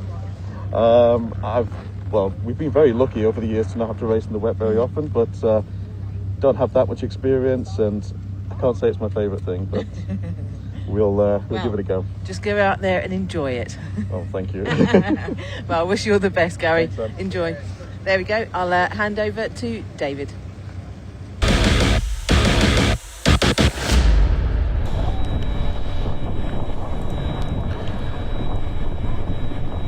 Thanks very much to Sam Parker down in the assembly area.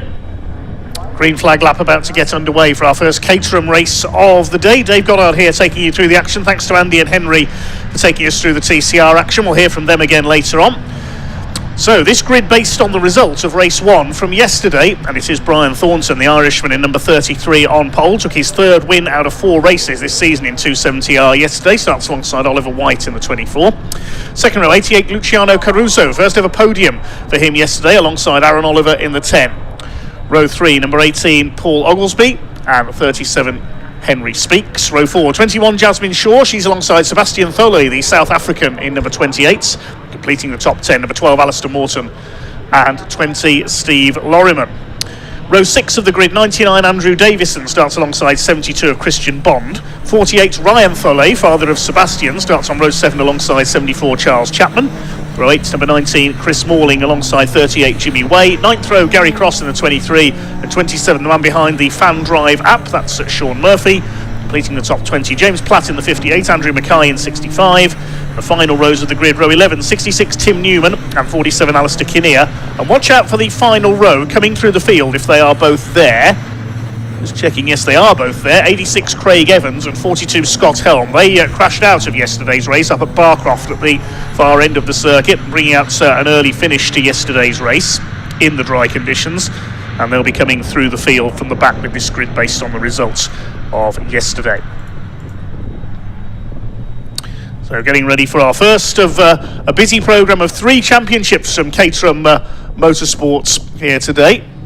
Is that our pole sitter spinning off? It is! Oh goodness me, Brian Thornton is heading for the rallycross course. He's on the rallycross course. Now, that's interesting because if he doesn't make up the positions to the front within the 2 green flag laps, then he'll have to start further down the field. Hopefully he has. Yes, he has made his way back to the front. There he is, the blue and orange car. So about to get underway then. Thanks for all your comments so far. I'll bring you some of those a little later on. So a big thank you to the staff at Hangar 50, the new cafe here at Croft that opened a couple of years ago, for their excellent catering service here. Just spent my lunch break in there while Andy and Henry were taking us through the TCR race. As the Caterhams start to make their way up to the grid then. And it will be Brian Thornton, the blue and orange car on pole. This is the 3rd rung on the ladder for Caterham Motorsports. You've got the Academy, then Roadsport, and then 270R. The cars switch from road to track suspension, removal of the windscreen and lights as well to make them look much more like a racing car. Many of these drivers in their 3rd season of racing, although some of them skipped Roadsport and have gone straight from the Academy into 270R. Ollie White, who was on pole for yesterday's race after qualifying, the dark green and Dayglow yellow car on the right, number 24. We've got 88 Luciano Caruso, he's in the Rothmans lookalike blue and white car. Aaron Oliver in black on number 10. And the bright green car is Paul Oglesby. He had a win at Cadwell Park last month. Brian Thornton won the first 2 races there. Oglesby won race 3. So the 5-second board is held aloft then. The red light's about to come on. The FanDrive Caterham 7 270R Championship. Race 2 of the weekend gets underway. Not the best of starts from our pole sitter Brian Thornton. A decent getaway from Ollie White from the outside of the front row. Looks like he's going to get the lead as they head down towards Clairvaux for the first time. The rest in the spray behind. Thornton, I think, has held second place, the blue and orange machine. Yes, he has. Paul Oglesby trying to get up the inside of Aaron Oliver to have a look for third place. The rest of them stream through behind. Watch for Craig Evans, the white and black number 86 machine, coming through from the tail end of the grid. Almost 4 wide through Hawthorne Bend there. You didn't see that very often. Down the back straights. Well, it's not very straight. There is a slight left-hander in the middle of it, and you can see overtakes made there. These cars, of course, don't have headlights, so this is going to be very difficult in these wet conditions. There's Paul Oglesby in fourth place. Caruso didn't get the best of getaways. He's down to fifth. It's a good job they have rain lights, else you wouldn't be able to see them at all. There's Steve Lorriman, the Union flag livery car number 20. His race was spoiled when he ran wide at Clervaux a few laps from home yesterday. It looks like Thornton may have lost that second place. I think Aaron Oliver has come through, but it is the number 24 of Ollie White, the man from Surrey, who leads the way. Made a great start from the outside the front row, looking for his first 270R victory. Heads through sunny in and sunny out. Those names are a bit of a misnomer today, sadly. Rest of the pack streams through behind.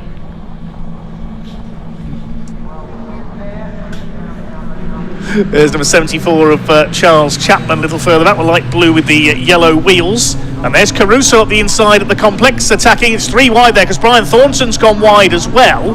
Now, what's going to come out of that as they come through the hairpin, as we watch Andrew Davison holding off Jasmine Shaw? She got a bit of a slow start as well. There's the trio who've gone 3 wide, and Brian Thornton's been bundled out wide on the hairpin there. Oglesby and Caruso have come through. That's for third and fourth. White leads from Aaron Oliver in second place, the number 10, by 1.6 seconds at the end of lap 1. Paul Oglesby in third place, and Caruso goes off. Way too quick into Clervaux for the conditions, but he kept it going. He's only lost a couple of places there. Brian Thornton goes through. In fact, he's only lost 1 place.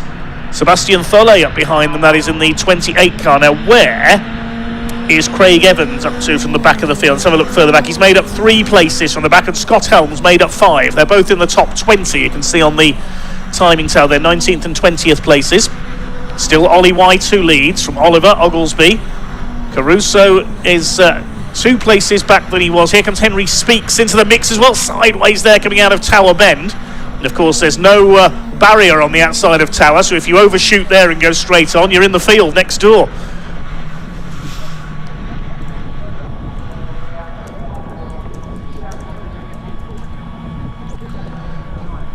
So sort of 20-minute race, we're 3 minutes into it, as Brian Thornton stays ahead of Sebastian Thulle, the young South African. His father Ryan, celebrating his birthday this weekend, is further down this field in 13th place. Swinging their way through behind there, Steve Lorriman ahead of Alistair Morton, Andrew Davison. There's Ryan Thulle, and somebody's off. Is that the leader? Is that our leader that's gone off at the complex? Yes, it has. Ollie White's gone straight on. He's done what Russell Joyce did in the TCR race, but he's avoided the barriers, thankfully. But he's lost about 5 places. So Ollie White, he's hit the standing water on the outside, just like Russell Joyce did, and has gone straight on over the grass. So that's going to shake up the order. It's given Aaron Oliver the lead in car number 10, the man from Bourne End. He leads from Paul Oglesby now. He's just, and the leader is just on the fastest lap of the race as well, 147.6. Let's have a look again as they came into the complex. Yeah, exactly the same as Russell Joyce did, exactly the same bit of track. It's very wet on that outside line. There's no grip there. And Ollie White, lucky he didn't plunge into the tyre wall. He's down to 6th position now, Ollie White. There's the Gulf livery car. It's Jimmy Way, number 38.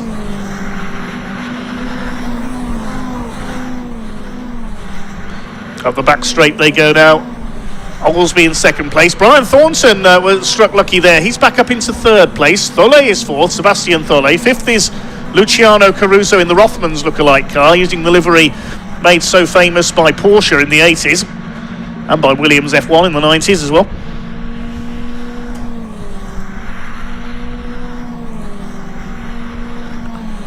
Aaron Oliver continues to lead in the wet and drizzly conditions here at Croft, the home of motorsport in northeast England. Sebastian Thulle wants his first podium. He's closing up on Brian Thornton. Has a look there on the inside at Sunny Out, but he won't make it through there. Overtake's quite rare on that pair of right-handers. The opening meeting of the year in glorious sunshine in April at Cadwell Park in Lincolnshire. Brian Thornton won the first 2 races but failed to finish race 3, and he's gone wide there in the complex, but he holds that 3rd place. The other winner on opening weekend was Paul Oglesby, the number 18. He led the points coming into this round. Thornton wide again. He's pushing too hard here, and Tholet this time has got through into P3.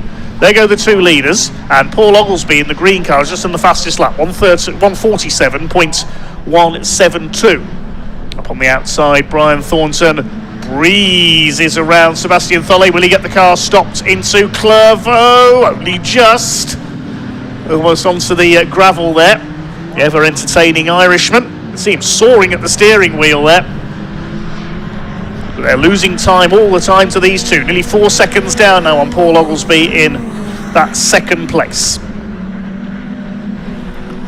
Here come your leaders. Aaron Oliver continues to set the pace. Paul Oglesby looking for his 2nd win of the season. Caruso having a look up the inside now. Thornton side by side with Seb Tholet. They're almost 3 wide into Tower Bend. That rarely works.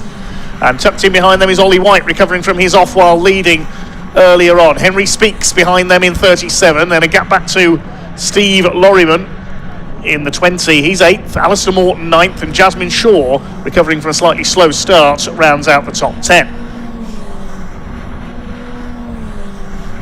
Still a long way to go in this first Caterham race of the day here at Croft. Race 2 of the weekend for the FanDrive Caterham 270R Championship. Ollie White closing up on Caruso for P5. He might have a look here into the complex if he's close enough. There go the 2 leaders. Swing through the left-right of this S-bend at the complex. Brian Thornton runs wide. He always does there, trying to set the car up for this very tight hairpin at the end of the lap. Across the stripe go the leaders, and Oglesby is quicker again, 146.476. The lap time starting to get quicker. Does that mean that the things are drying out slightly out there? Brian Thornton up the inside, retakes Luciano Caruso. He's up into 4th place now. He runs wide into Hawthorne. Caruso fights back on the inside in the 88. Don't go onto those painted lines at the end of the circuit in wet weather like this. They'll spin you out.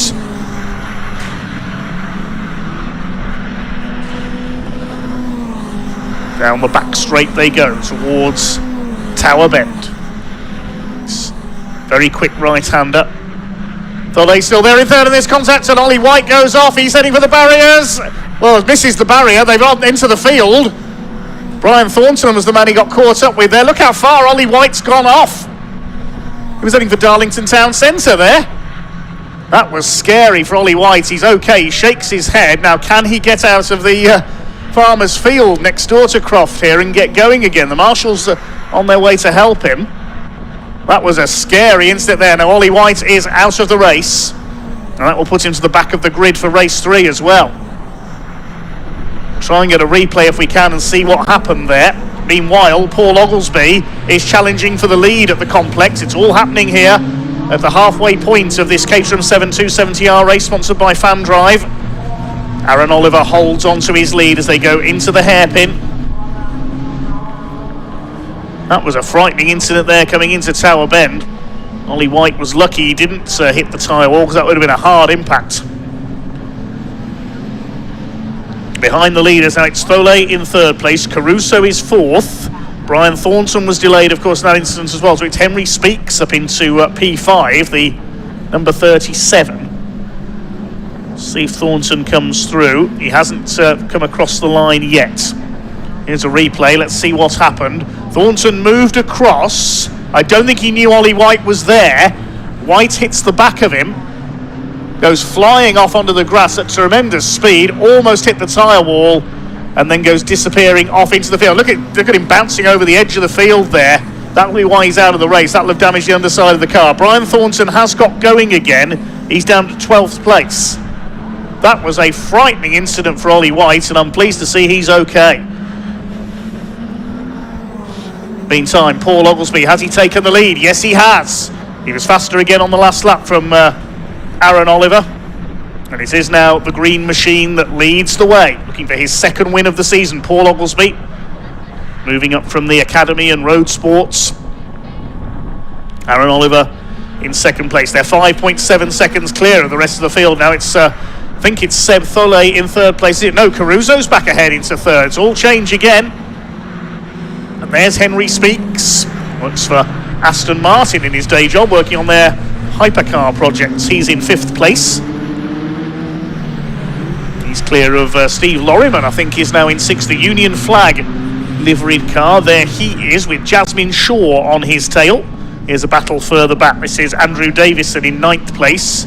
Number 19 behind him, Chris Morling. He's being chased by the 86. That's Craig Evans, who's on his way up from the back of the grid. Craig Evans, of course, went off in yesterday's race, tangled with Scott Helm coming through Croft just before the Sunny Inn right-hander. That's standing water on the inside of the hairpin, but it's not slowing Craig Evans down. Through goes the Milton Keynes based driver,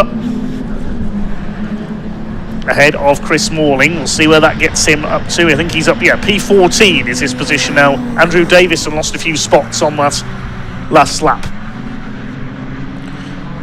Paul Oglesby leads the way, the man from Kimbolton in Cambridgeshire. Kimbolton Castle used to hold sprint and hill climb events in its grounds many years ago. There's a kart track in Kimbolton too. Certainly has a bit of motorsport heritage. Paul Oglesby continuing. Aaron Oliver in second place. And a long gap back. Here's the third place battle. Caruso and Tholet fighting it out. It's Tholet back ahead of Caruso in the Rothmans liveried car. Henry Speaks in behind them in the 37. And from this high angle, you really get a sensation of the speed there coming through the right-handed flick at Croft, heading down to Sunny Inn. And here's Sunny Out. Should be called Rainy today, shouldn't it? Behind Speaks, a couple of seconds back, is Steve Lorriman. Oh, there's a spinner. That's Jasmine Shaw, I think. It is. The 21 car spins off again. The standing water on the outside of the complex catches a driver out, and the unfortunate Jasmine Shaw, who recovered well into the top 10 from a poor start, spins off. Here's our third place battle. You can just about see them through the drizzle and the gloom as they come down the pit straights up towards Clervaux. They're in there somewhere. Sebastian Tholet has got his nose back ahead of Luciano Caruso. They're having a great battle, these two, with Henry Speaks looking on, and Steve Lorriman is towing up behind them as well in the number 20 now. Brian Thornton has recovered, I can tell you, into 9th position after his off earlier on at Tower. Jasmine Shaw came across the line in 16th after that spin. Caruso to the inside there to try and hold off Henry Speaks through Tower Bend. So I wonder these drivers can see where they're going. Look at the standing water on the outside as Tholet runs wide into it there. But somehow they press on. Takes more than a bit of rain and standing water to stop the Caterhams.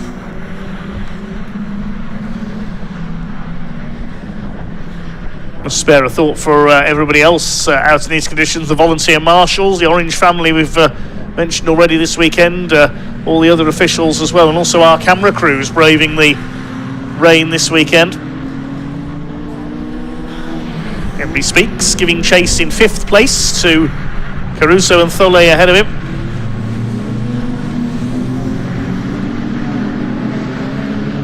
Then into the hairpin. Speaks thought about a look there at Caruso for 4th place.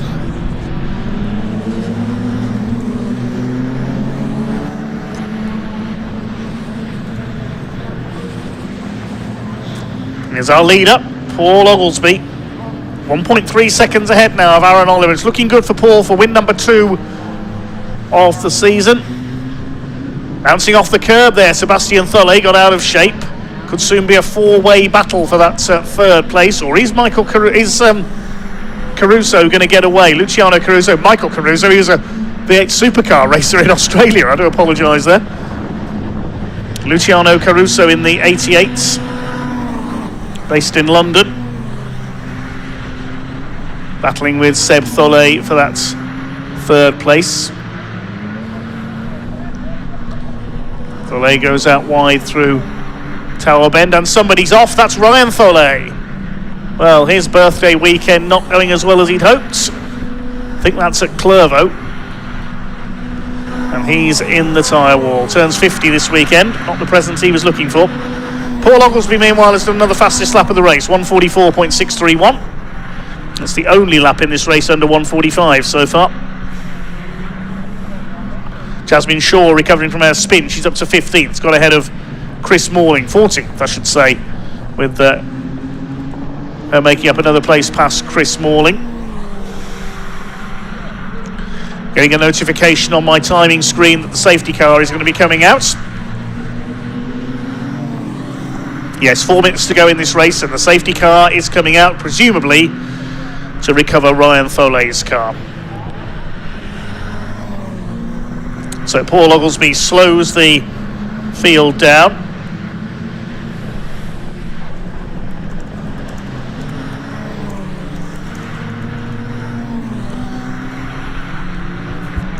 The Porsche safety car driven by Daniel Blander picks up Paul Oglesby. There's Ryan Tholle.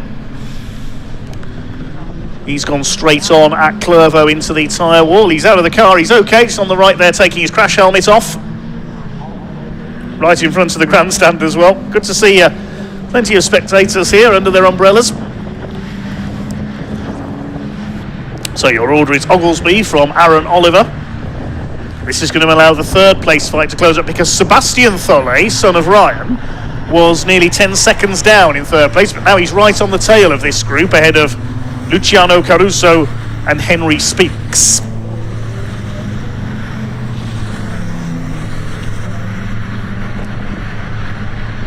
Cars from the back of the grid.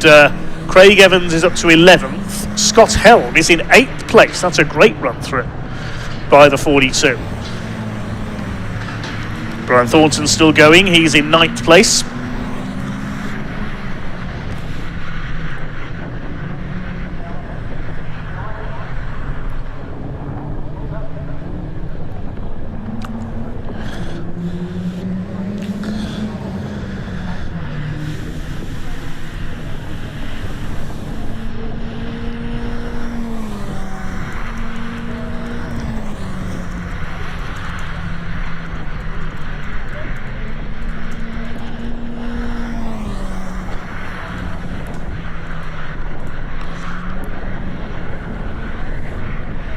So under the safety car here at Croft Circuit with Ryan Tholle in the gravel at Clervaux in our FanDrive Caterham 7 270R Championship race 2 of the weekend.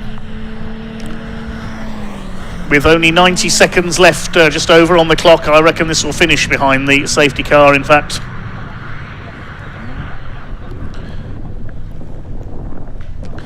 Which, in that case, it would be a win for Paul Oglesby, win number 2 this season.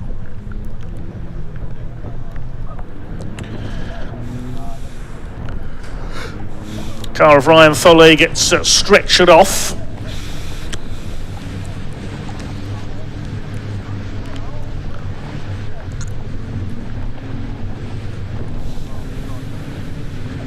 As you can see, waiting in the assembly area, they're the junior Saloon cars. They're out on track for their second race next. Second of the weekend.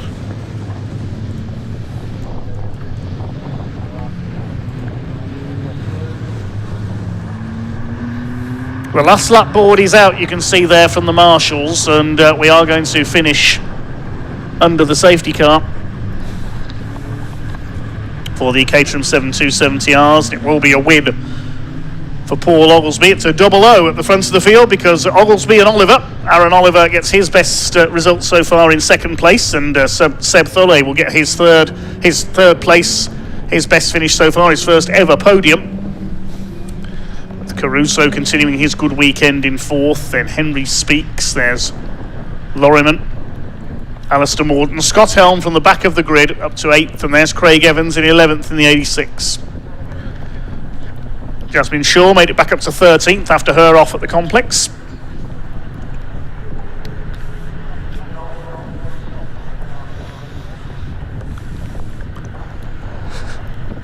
47 there at the tail of the field. That's Alistair Kinnear.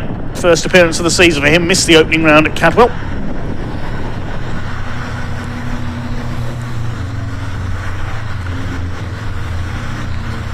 Clock has counted down to 0.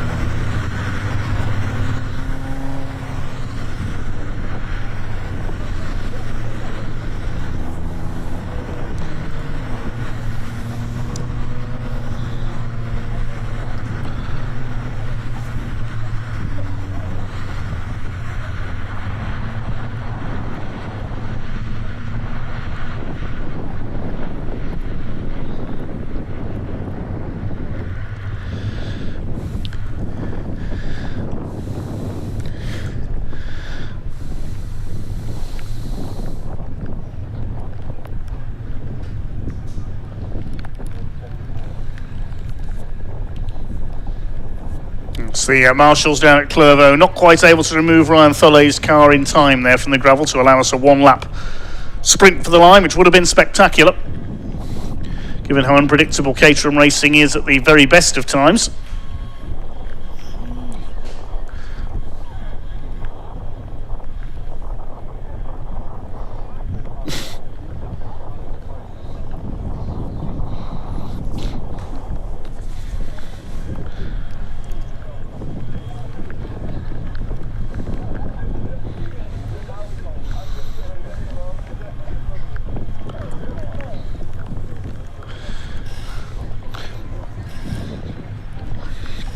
Of course, 2 cars will move to the back of the grid for race 3 later on, due off at 4:05, including Oliver White, who will start right at the back. Went off while fighting for the lead at Tower.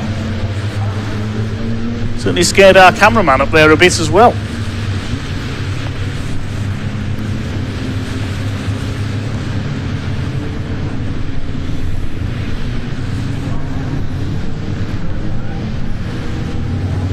The checkered flag is being displayed. So we finish behind the safety car, and it is a win. Win number 2 this season for Paul Oglesby in the number 18 car, ahead of Aaron Oliver and Seb Thulley, 2 first-time visitors to the podium, I believe there. Caruso 4th, ahead of Henry Speaks, then Lorriman 6th. Rest of them crawl home.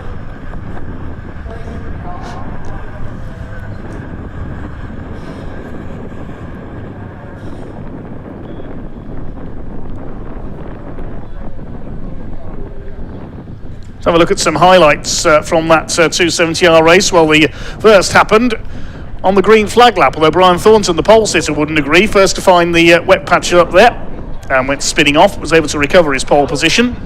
It was Ollie White who got away best, though, and led Aaron Oliver in the early stages. Brian Thornton being bundled wide on the hairpin by Paul Oglesby and a couple of others. Luciano Caruso, another strong race for the 88, despite this little moment at Clervaux, running wide over the gravel. Well, we lost him a couple of places though. And then Ollie White's just got onto the standing water on the outside of the complex and almost into the tyre wall up there. That lost him his lead. Another car going off at Tower. That's the number 58 car of James Platt. We didn't see that initially during the race, but he disappeared into the field. Brian Thornton almost doing the same trick as Caruso had done.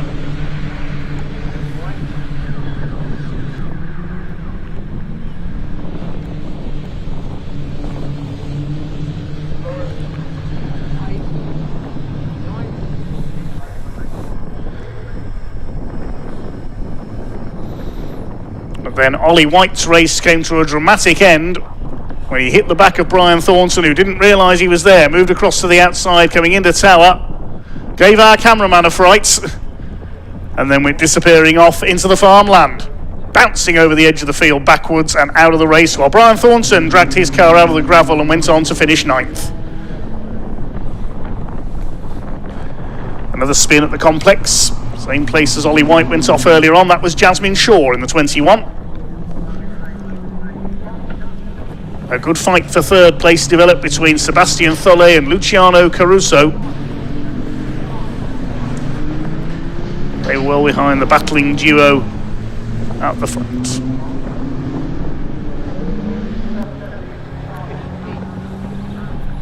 Safety car came out though towards the end of the race with 4 minutes on the clock when Ryan Tholet Senior went into the gravel and the tyre wall at Clervaux, and the race would finish behind the safety car.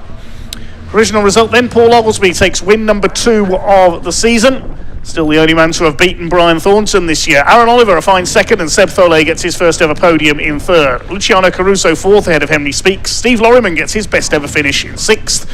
Then Alistair Morton, Scott Helm from the back ahead of Brian Thornton, who recovered after his off-finish ninth. Jimmy Way completing the top 10. Craig Evans, also from the back of the grid, finished 11th, ahead of Andrew Davison, Jasmine Shaw and Chris Morling. 22 cars went the distance. That one we lost, obviously, Ryan Tholet and Ollie White.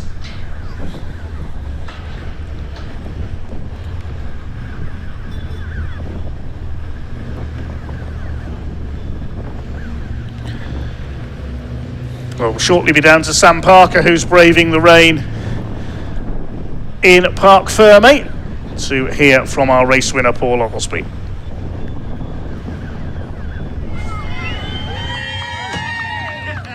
Well, that was an eventful race, wasn't it? Lots going on.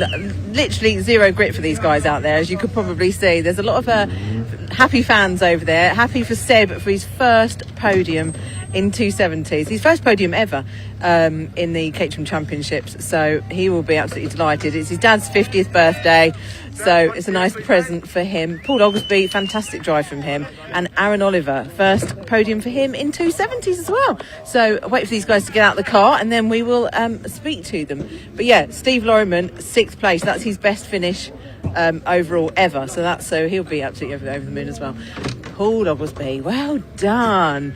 Were you grateful that the safety car came out, or were you because it was Aaron was closing in, wasn't he? Yeah, I made one mistake into tower which closed the gap back up, but yeah, when the safety car was out, my brain was just going okay, just are the lights about to go out? Even when I saw the last lap board, I was thinking, does that mean that we're going to race to the line? Shall I go over the line in slow motion? But I just want to say one thing. So my best buddy got diagnosed with brain tumour a couple of weeks ago. We've all been through that for the last couple of weeks, so I just want to dedicate this to him. Oh, that's lovely. Thank you, Paul. It's it's tough, isn't it? But to done. Thank you.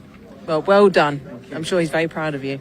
Let's go around and speak to Aaron. Well done, your first podium in 270. Congratulations. Yeah, I like a bit of the rain, so I was happy to see the forecast this morning, so it worked out well for me. Yeah, really, really well. And then obviously it gives you a great starting place for later on, but it was a great race. If that safety car hadn't come out, I think you would have been fighting for the win. Yeah, it was very tight. I think Paul was quicker in the first sector, I was quicker in the third sector. The second sector we were sort of matching. I was catching him back up again. So a shame about the safety car timing, but yeah, still second for tomorrow, later today. So yeah, good position. I think it will stay wet, don't you? I think so. I'm hoping. Do a little rain dance. So. Yeah, definitely. I'm really pleased for you. Well done. Right, let's go and speak to Seb. Where is he? He hasn't got his helmet off yet. He's too busy hugging everybody. Let me. I'll wait for Seb to get his helmet off. Let's have a quick word with you, Steve. Hello, did you enjoy that? Loved it. It was absolutely horrendous. It was the wettest I've ever driven in. It was sketchy as hell. But I got sick, Sammy. I got sick. As you can see, he's delighted. But I want to come and speak to you, Seb. First podium! I'm so pleased for you. Well done. I'm very, very happy. It was an intense race. Defending Luciano, oh my God, I was faster than him in some corners, he was faster than me in some, so it was just like a constant battle and swapping, but it was so much fun. I love driving in the wets. Yeah, there's a few, it's like a real love or hate. There's some people that really hate it, some people absolutely love it, and Aaron was praying for this rain, he was really delighted. Some people just come alive in the rain, don't they? Well, I think it really defines the field. Like, some people can be really strong in the wets, some can be strong in the dry, so it's quite nice to have a mixture of both, which I think is really cool. Yeah. Well done on your dad's birthday as well. I know. Cool present. But I feel really bad that he went into the gravel at turn 1. think he's okay though, and the car's okay, so that's all that matters, right? Exactly. The kids brought the car back. It's just over there, so it's all fine. Yeah, it's all good. Thanks, Sam, very much. No worries. We enjoy the celebrations. We'll see you later on. Right, that's it for the 270R Championship race, and we have Junior Saloons up next, and I think Ian caught up with them a little while ago.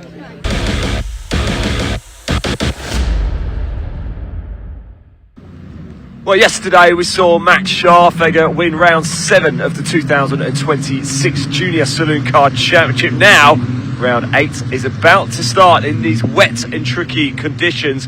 Yesterday we saw Atta here, unfortunately have a bit of an off, so we're going to have a quick chat with him now. Atta, great to see you. First of all, are you okay after yesterday? Yep. What happened? My foot got almost like stuck between the throttle and the brake. So no matter how much I braked, my heel was still on the throttle. So it was just a stupid mistake, a big consequence. Well, look, it's one of those things. The important thing is you're okay. And look, it's wet today. It's pretty slippy out there. Are you quite looking forward to this challenge? Yeah. Never the one to back down. The car's a bit battered, but yeah. The team has done a great job, haven't they, getting it together? Yeah, they have. Quite a lot of late night, but yeah, excellent. Car's still good to go. Well, look, be safe out there. Enjoy it, won't you? Thanks for talking to us. Really do appreciate it. Let's just move around a little bit as well. We've got Leon Holly there. Ollie Smith, of course, he's won 5 of the 7 rounds so far, but Max Scharfegger has won back to back. Of course, he won race 3 at Cadwell Park, and of course he won yesterday as well. Ollie's not even in the car, so we're not going to be able to grab a word with him. Let's just quickly move over here, shall we? I wanted to speak to Mr. Swatton. Let's go have a very quick chat with Matthew up here, find out how he's doing. He can see me coming over to him. Matthew, how are we, my friend? Are you well? Are you good? Yeah, good to see you. I'm a bit wet. Yeah. Yeah. Is that good though? That's going to create opportunity here, isn't it? Yeah, I'd say I'm quite good in the wet, so we can just see what we can do, and then whatever will be, will be. Very quick question for you. All right, Junior Saloon Car. You know a lot of the drivers now. You get to know them quite well. Mm-hmm. Who would you least like to be stuck in a lift with out of all the Junior Saloon Car drivers? Oh, that's such a tough question. Probably Max. They're all going to see it. Probably They're Max. all going to see it. Okay, Well, who would you most like to be stuck in a lift? Leon, definitely Leon. The best of luck. Thanks for talking to us. Really appreciate it. Yes, time to go racing for Junior Saloon Car Championship, round 8 of the 2026 season. Let's hand over to your commentator Dave Goddard to take you through the action. Enjoy.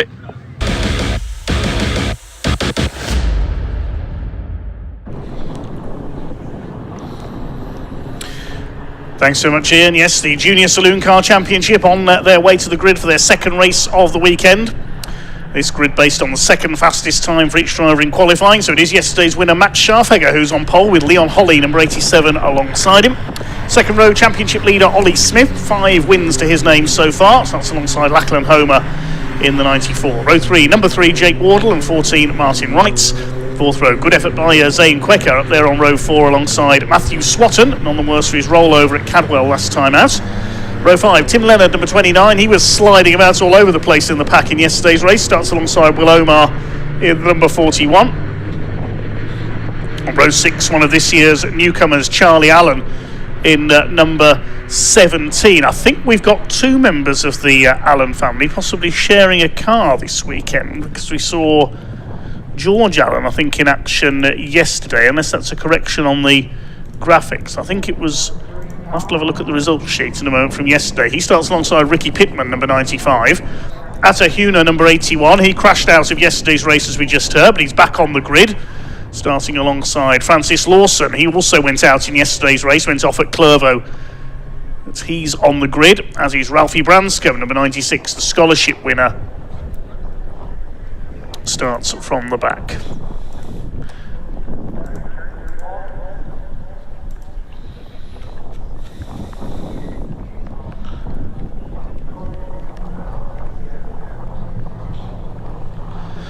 A few of your comments coming in. Tom Alga Racing and Lewis Islin or Eileen say good luck Matthew Swatton. The Kersley Motorsport car was talking to his father Alex yesterday, who FV Mary Joyce in church saying loving the new livery on Zane Quecker's car. Big thanks to O'Grady Electrical for their sponsorship of that car for Zane Quecker, looking for his best result of the season. Certainly got his best grid position of his debut season here. Elif Mentes says, good luck, Atta. Have a safe and great race. Atta Huna, the number 81 car. His car patched up after yesterday's race. It's the Citroen Saxo safety car leads them round. Louis Austin says, good luck, Max Scharfegger. So the safety car pulls them up on the grid. Yes, confirmation. Thank you, John Smythe has just messaged in, says it wasn't George Allen yesterday, it was his younger brother Charlie. So apologies there for the confusion. Charlie is doing Croft, George raced at Cadwell. So yes, the Allen brothers are sharing a car this season. There's been a confusion over which of them was in the car yesterday. So my apologies there. It is Charlie in the car this weekend. He's in number 17. They're the sons of Ollie Allen, the long-time Ford racer in various modified Fiestas. A safety car in position. I think we may be going to start behind the safety car here. We'll wait and see whether it will just lead them round for the green flag laps. There's the 1 minute board. View of the conditions, I would not be surprised if we did start behind the safety car, but we shall just wait and see what happens here. Max Scharfegger then, looking for his third win in a row, the grey and yellow car on pole position.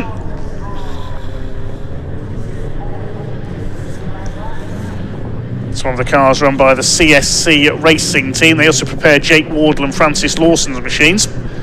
These identical Citroen Saxo VTRs. Wilf Butler Racing says good luck to all the JSCC drivers. Of course, Wilf, a graduate of the series this year, now in the Civic Cup, and already a race winner in that division as well. Track Day Motorsport, hello to you. We often see their cars out with the Track Action Racing Club, so this should be an interesting race, they say. Duncan Patricio says good luck to Ollie and Leon. Ollie Smith and Leon Holly, the Musketeer Motorsports machines.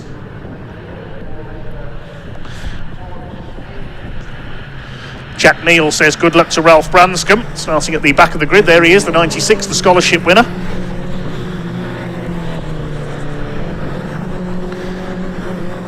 Dart SPL says come on, Atta.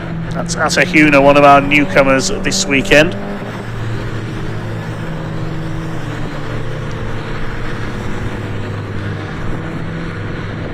Hi to Sika Erki watching from Finland.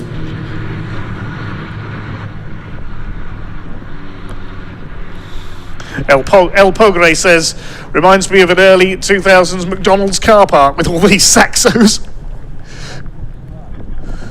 Yes, they were very popular among boy racers, and these are the boy racers of the circuits, the touring car and saloon car stars of the future. 14 to 17 years of age, these young racers. Annabelle Swatton cheering on Matthew in our comments. Keep your YouTube comments coming in. Big thanks to all of you for getting in touch. Don't forget to subscribe to British Automobile Racing Club on YouTube and follow all of our social media platforms. Come on, Lachlan Homer says Lewis Turkington Racing, a famous name, of course. Lando for Life says, I'm still so happy I saw these at Cadwell Park. Hi to Larry Richmond says, yes, it is very gloomy here today, sadly. Drivers will make the best of it, though. 15 minutes of racing coming up.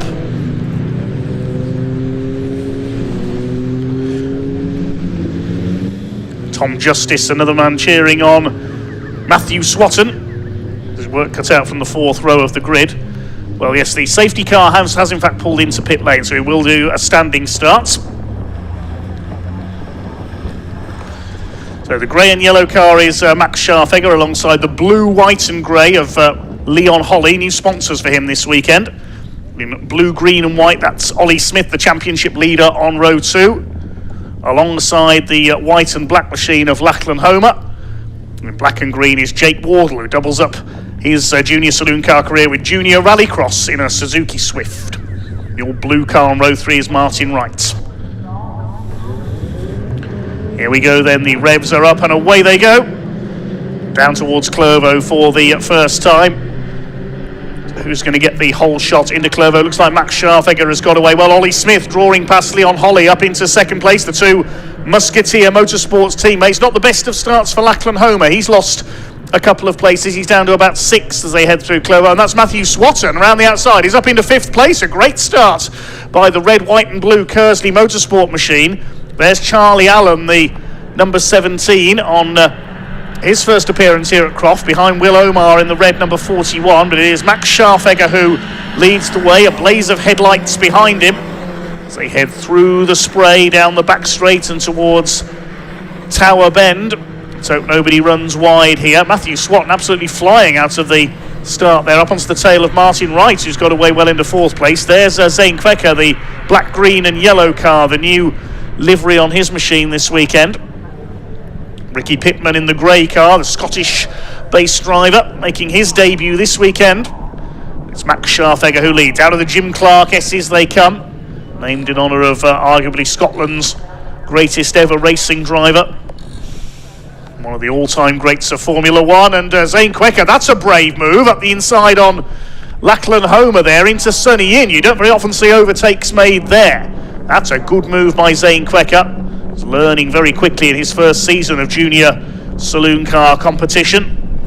Towards the complex, it's Max Scharfegger who leads. Ollie Smith sliding wide, he got onto the standing water there on the outside. We've already seen what that can do in TCR and in Caterham's.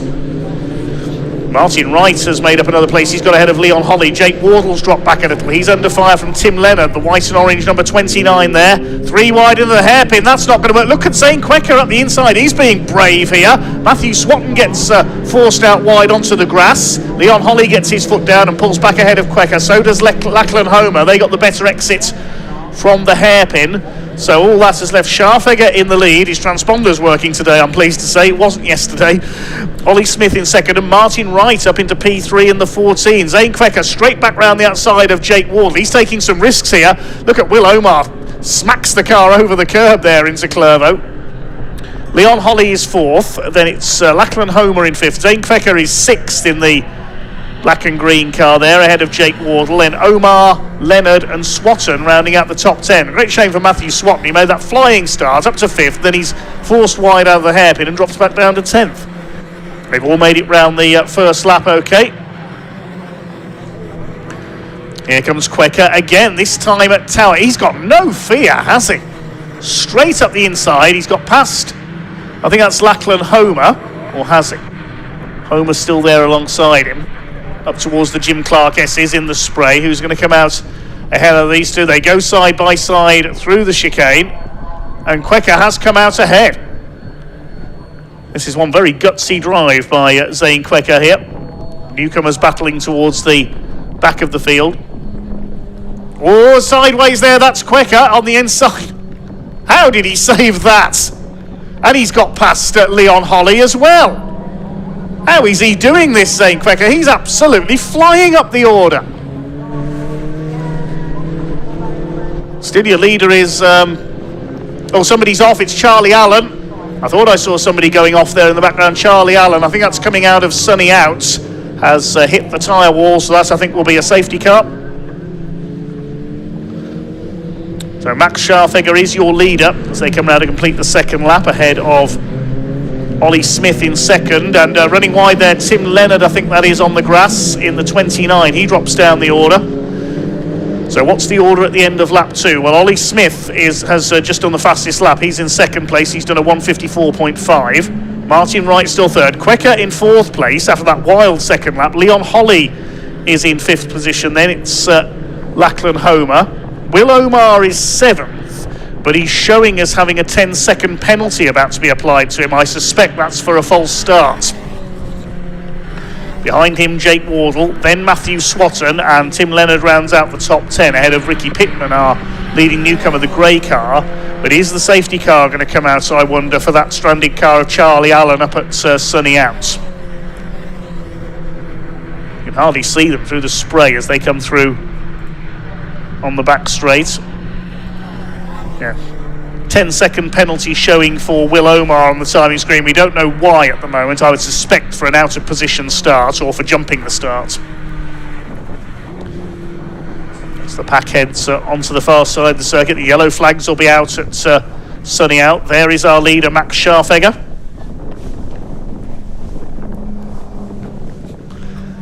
Ollie Smith in second place. Martin Wright looking for his first podium in junior saloon cars. There's Will Omar on the tail of Lachlan Homer. 9.5 minutes of this race to go. Will Omar up the inside, and we've got a red flag. The red flag is coming out. Lachlan Homer nearly loses it through the complex there as the red flag comes out, so the race is being stopped. And there's another reason why I thought it was for Charlie Allen. No, Francis Lawson has gone off. Now, I think that's the exit of Tower. Yes, Francis Lawson, the man from Cheshire, has gone in there. That's the just at the start of the barrier on the exit of Tower towards the Jim Clark S's. He's gone in there. And the rest of the pack have been stopped on the start-finish straight, so the race is halted. With 2 cars off, we lost Charlie Allen at Sunny Out.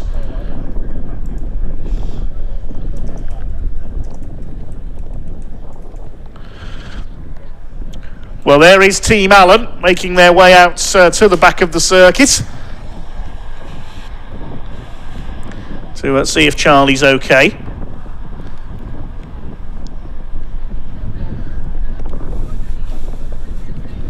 Let's hope that Francis Lawson's okay as well. He hit the wall at Clervaux in yesterday's race, but managed to get the car back to the pits. But he's out of this one.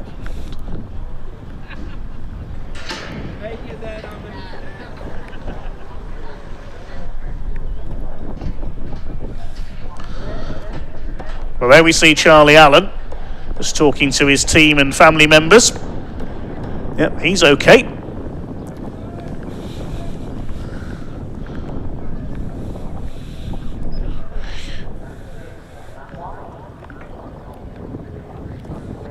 Just making sure that Francis Lawson is okay as well. Let's wait to see what's going to happen here. The race will be restarted because we won't get up to half distance in this second race of the weekend for the junior saloon cars. There is Francis Lawson. He's out of the car. He's okay. He's getting into the medical car. They will be taken to the medical centre for a checkup, as will Charlie Allen, I would think.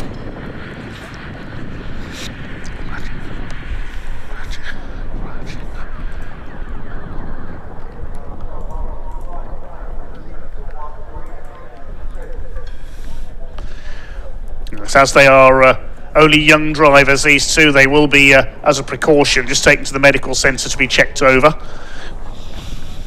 as is protocol.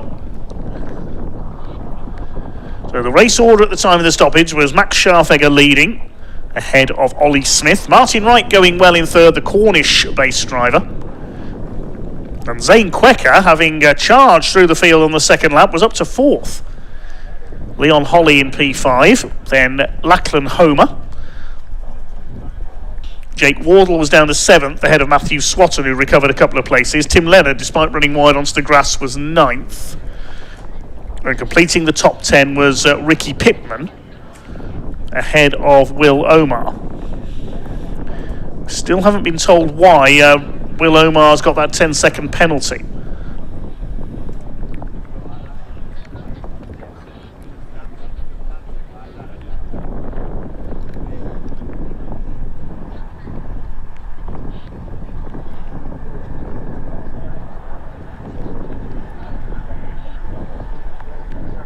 Yes, Charlie Allen being picked up by the doctor's car as well. Medical car supplied in association with SG Petch, car dealers from the northeast of England. Petch family, very active in rallying a few years ago. I remember Steve Petch was very successful in club level rallying.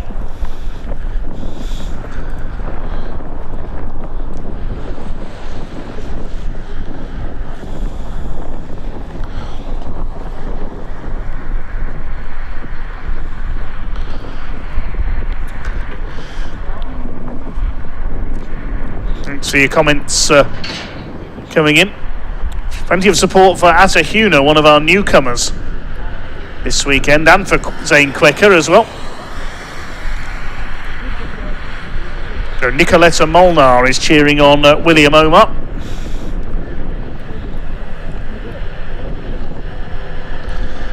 Francis Leonard says, great weather for ducks, Tim. Yep. Remember the ducks in a row feature that we mentioned in the first couple of rounds of the year.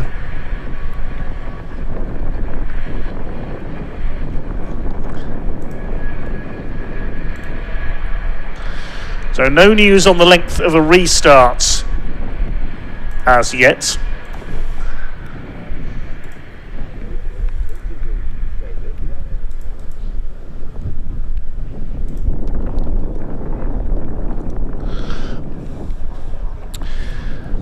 Plenty more events coming up with the BARC over the early summer of 2026. In a couple of weeks' time, we'll be down at Thruxton. Let's have a look at what's coming up there.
Let's have a look back at some highlights of our second race of the weekend for the junior saloon cars so far while the red flag is out.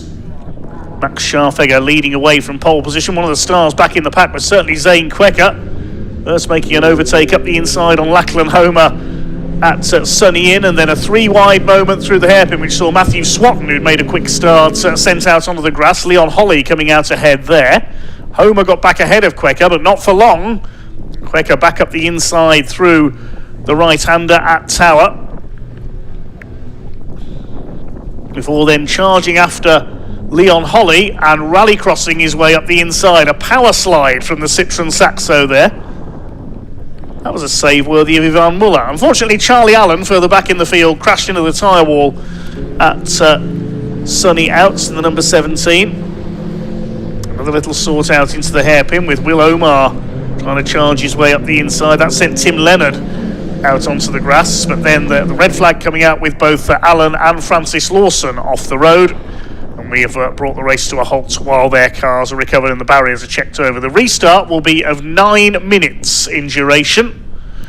Just been told by timekeepers TSL, so 9 minutes will be the duration of the restart.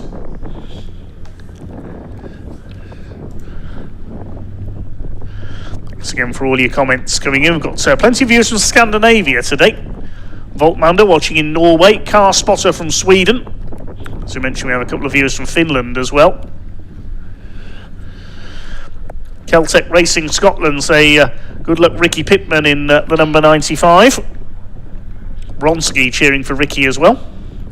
Hello to, here's a familiar name, Josh Salvadore. We've got all sorts of alumni from the junior saloon cars watching Josh now in the mini challenge, of course. Runner-up in the championship to Oliver Kerr last season. Let's have a look what we've got coming up for the rest of today. Well, we step up a gear for our next race with the MOTUL Caterham Seven UK Championship, the fastest Caterhams of them all, followed by the Bilstein Caterham Roadsport Championship. They were brilliant yesterday, the Roadsports, the highlight of the day for me. Then we're followed by the Scottish Mini Cooper Cup for their second race of their away day here at Croft. It was a rather crazy race for them yesterday, to say the least. Back over to Andy and Henry for coverage of the TCR UK Championship at 3:30. And then the programme repeats almost with the FanDrive Caterham 7 270Rs, the Junior Saloon cars, and finally the MOTUL Caterham 7 UK Championship to round off this Speedfest North event here at Croft. Well, hello to Buckaroo watching from Canada, Flipper watching from Alabama, USA.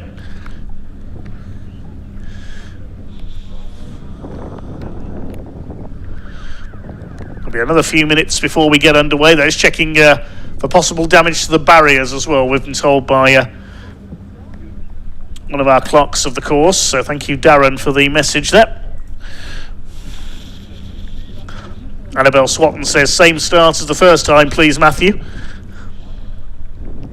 Ben Jones says, watching from Australia, supporting Ricky Pittman on his debut.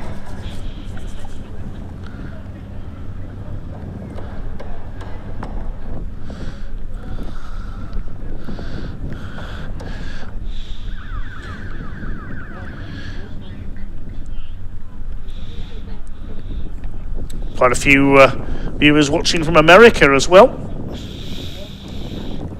And one from Istanbul, Turkey too.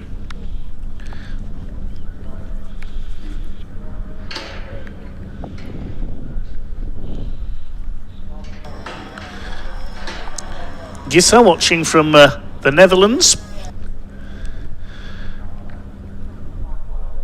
Aaron watching from Scotland. Can't wait to go to Knockhill soon, he says. Murat watching in support of Atahuna.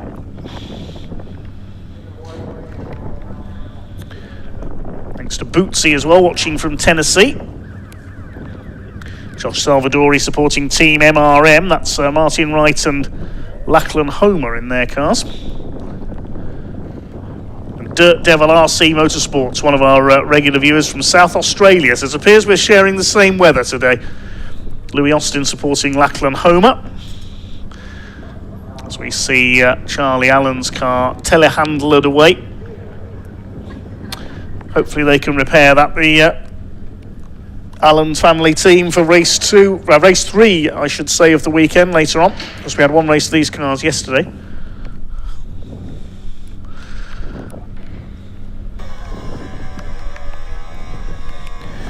Celtic Racing Scotland are here today in the Scottish Mini Cooper Cup, supporting Liam Kelso, one of our newcomers to that series. We'll see them out in a few races' time.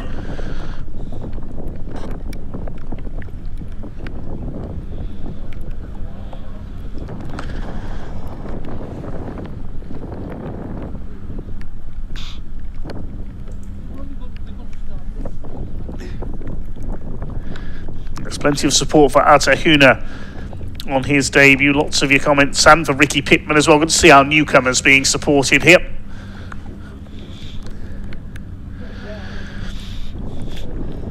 As we mentioned, our next event on BARC TV is Convoy Thruxton, coming up in 2 weekends' time, the 16th and 17th.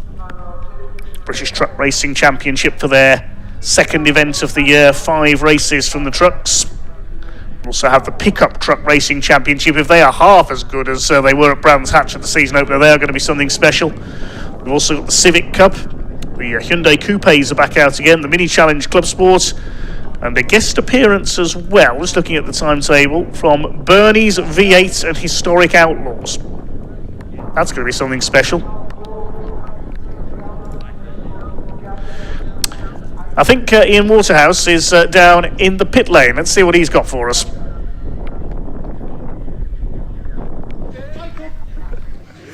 Well, welcome down to the pit lane here. Look who I found. It's Vicky McClinton, and I just want to say happy birthday for the other day, Vicky. Did you have a nice day? I did. It's the longest birthday I've ever had. I think I've made it last over 4 days. Listen, Junior Saloon Car Championship 2026. It's third meeting of the season already. It goes so quick when we're having a good time, doesn't it? It does. It's gone really well so far. 3 newbies on the grid this weekend, which is great, but we've got a nice little gap just to coincide with exams coming up, so the kids can have a bit of a break and focus. Is that what you actually do then? Each year you plan that on purpose around exams? We haven't before. We've had a couple that clash, but we've taken the decision this year, let's give them time to stand down. There's so much pressure on them for exams nowadays. Let's give them some time to relax and do the best they can. I wouldn't have even thought of that. It's not just about the racing, it's the kids' well-being, the pressure that comes with exams. Parents take quite a bit of pressure from exams as well, so if we can take the pressure off from racing, what they put on themselves nowadays, then we've got to try and do that. Who's the youngest driver we've got this year? Put you on a spot there. You have. It's Ralphie, the scholarship winner. Scholarship winner, yeah, it is at the moment. We've got quite a few just turned 14-year-olds coming out of Pembrey, and then we've got some more 14-year-olds coming out on the end of the year, and it's quite a thing for us. This year we've had the most 14-year-olds coming mid-year. Really? Yeah, so next year looks promising. Right, so if there are people watching this, a lot of people watching this right now, but there's, say, some 12, 13-year-olds watching thinking, my goodness, I need to be out on track in a year or two. How do they go and start to make the first moves into JSCC? So we've got the JSCC Young Ones programme where we train drivers. That's where Ralphie started with us. That's where Ollie Smith was, Harry Smith was. Many of our drivers have come through the Young Ones programme where we just do driver training at low key and bring them through the paces until they're ready to race. So we can take them on from that age. Now let's talk about some of the alumni who have come through the Junior Saloon Car Championship. It must be very proud for you when you see the drivers go on to, I don't want to say bigger and better, but they're moving to senior racing, shall we say. Give us some of the names who've come through the JSCC ranks. We've got Ronan Pearson, Max Hall, fair few. We've got, now you're going to put me right on the spot because I can't think of them all. That's good. Yeah, I know, I really have actually. I haven't rehearsed any of this for you. I really have put you on the spot. Yeah, there's so many. We're proud of every single one of our drivers that comes through. It takes a lot to get in a racing car, go and race. Conditions like today, and go and do it. Incidents happen. It's greasy out there, very wet. So I respect everyone, whether they go on to something really big or whether whatever route they take. They're a better person than I could be. You mentioned the Junior Saloon Car Championship, the scholarship program. It's been going for a few years now, is it? Ralphie's on it, of course. He's also part of the BARC Beyond the Checkered Flag series that we're doing this year. So we're going to have a bit of extra focus on Ralphie at a number of events this season. What does that entail then, the scholarship? So somebody enters it and they get accepted to take part, but then you have to go through, it's a few days of work, isn't it? It's one day. Fun. Yeah, we do our scholarship over one day. It's all done on point system, so you get pointed for every aspect of the day, and it's as simple as the person with the most points is the winner.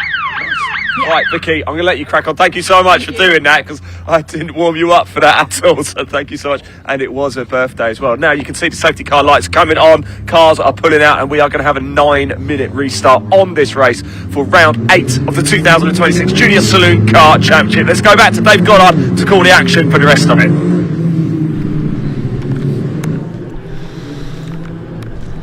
Yes, thanks Ian, good to hear from Vicky McClinton down there in pit lane as well. Belated birthday wishes to Vicky. So Max Scharfegger has it all to do again here in the CSC Racing number 23.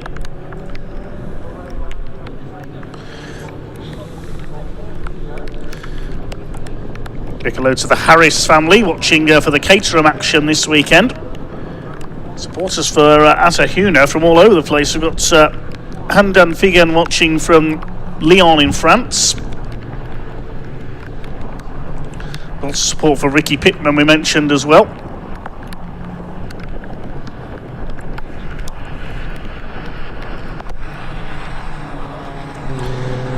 Lewis Stannard, another driver from last season, watching as well, supporting Ollie Smith.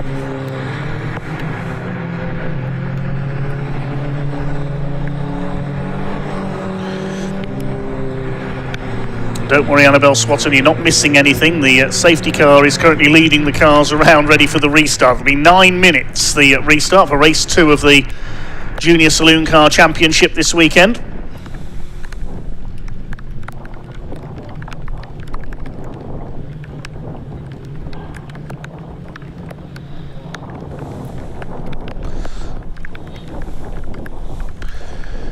Through the Jim Clark S's, you can see the tarmac runoff area there on the outside. Very easy to run wide there if you try and go 2x2.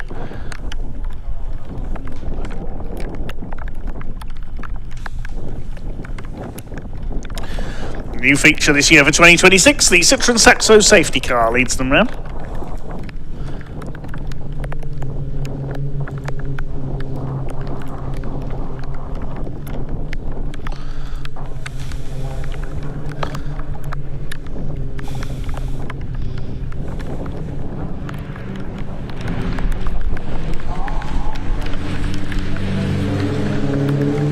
So they're going to line up in the order that they were in when the race was halted. So Martin Wright will be up there in third place.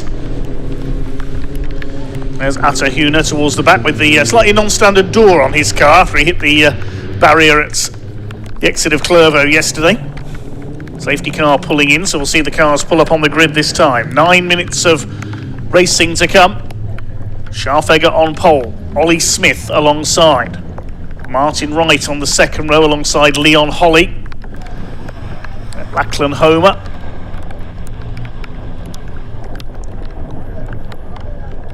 Zane Quecker next up on row 3 ahead of Jake Wardle and Will Omer.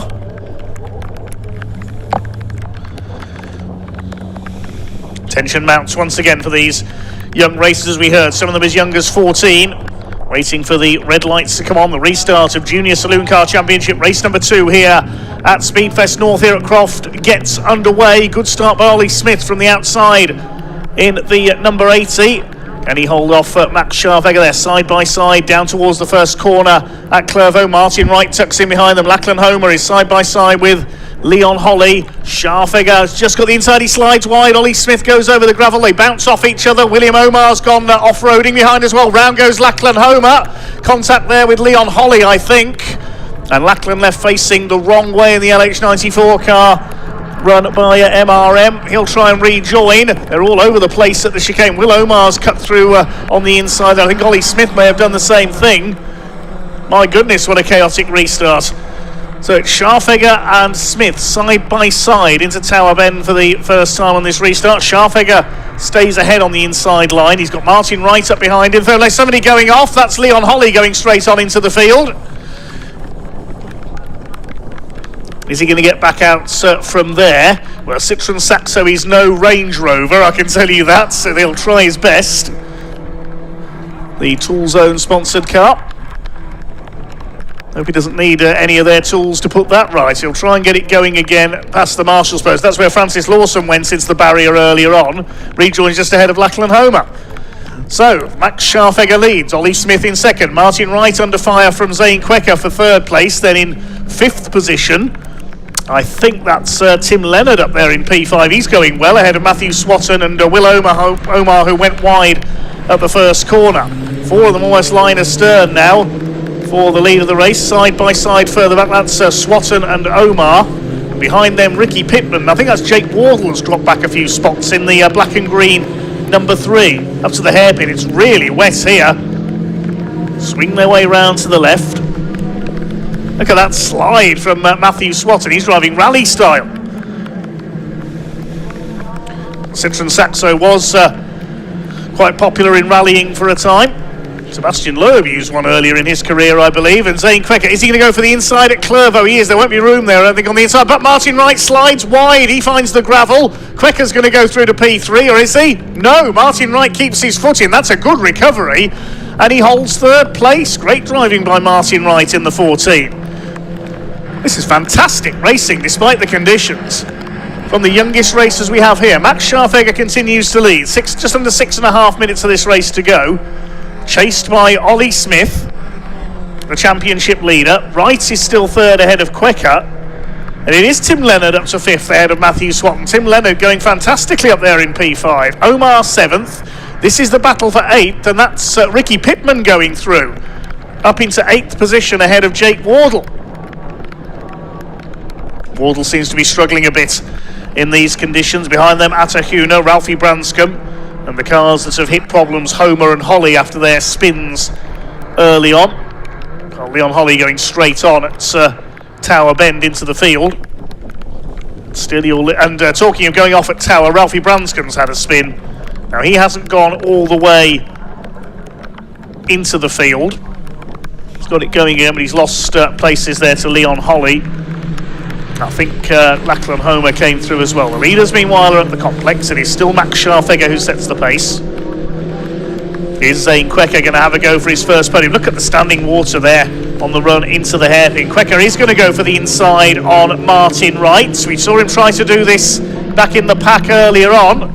They're side by side. Wright keeps his foot in through the water splash on the edge of the circuit. And I think Martin Wright's going to keep the place. He's going to be on the inside for the next right-hander at Clervaux. 5 minutes to go.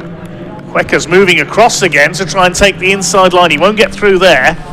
They bounce over the curb on the inside. And Quecker has done the fastest lap of the race. No surprise there. 153.845. Oh, Lachlan Homer's crashed out. That's at the complex, I think. That's where we saw Russell Joyce go off in the TCR race. He's okay. He's out of the car. But that is one very graunched Saxo. Lachlan Homer, who went off into the tyres in the final race at Cadwell Park, and he's done the same here at Croft. Red flag, I suspect. Yes, the red flag is going to come out again, and just as it does, the third place battle comes to a head. What a save by both of them. It was like a pair of shopping trolleys bouncing off each other and sliding about. Red flag is out though. The race has been stopped once again. Now I suspect this will be a declared result.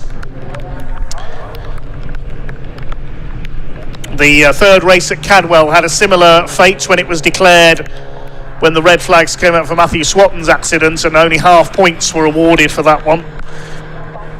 I suspect we'll see a similar situation here.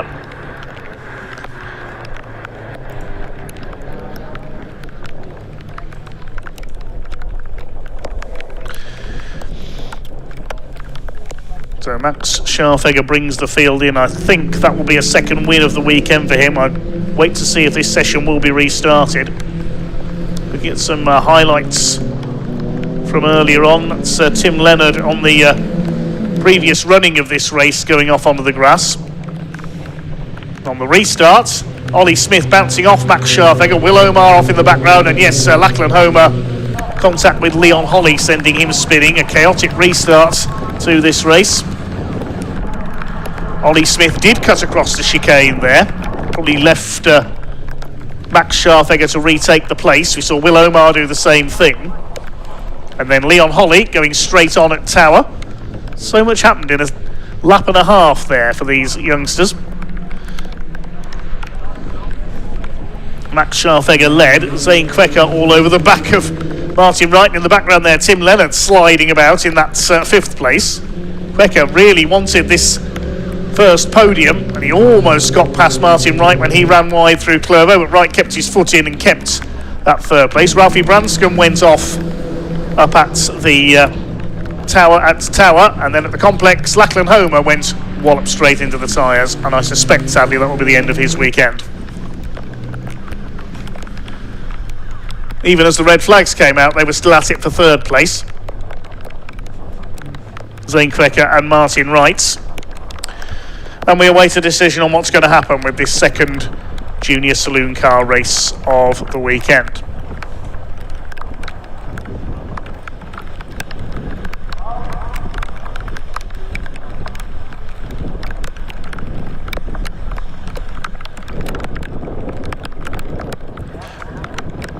Well, the car's now heading back into the pit area, so let's see who Ian's been able to catch up with.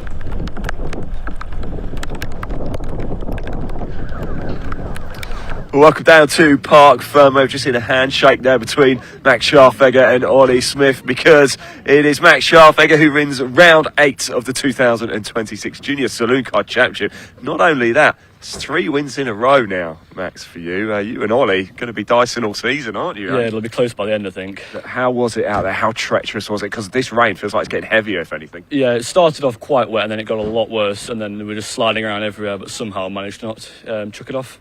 Listen, I don't want to give commentators curse or anything like that, but you could make it a hat-trick of wins here at Croft a little bit later today. You're not thinking of that, though, are you? It would be nice, but I'm just prioritising points mainly. Top man, Max. Well done. Great stuff. Great driving in very difficult conditions as well. Martin, whilst I've got you, I'll grab on you in a minute. Congratulations, my friend. That was great. Cheers. How difficult is it out there, though? It's really extreme conditions out there, but we got a good start on that one. Yeah.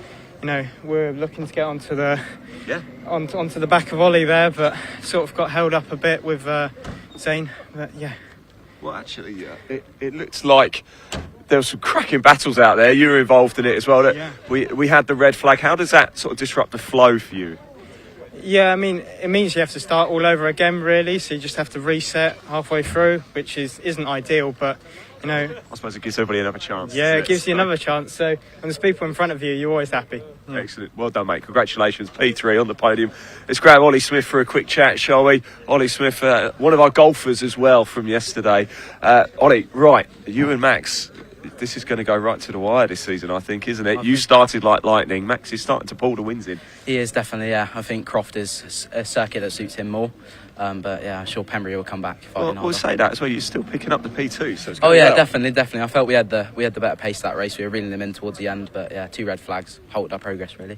I've been asking Martin and Max what the conditions are like out there. Obviously, it's wet, but it seems to be getting worse and worse and worse. Just how slippy is it? Where's the particular treacherous spots out there? I'd say Sunny Inn's very treacherous. Sideways through there a few times, and then that the left after Sunny Out, that into the complex, that's treacherous as well.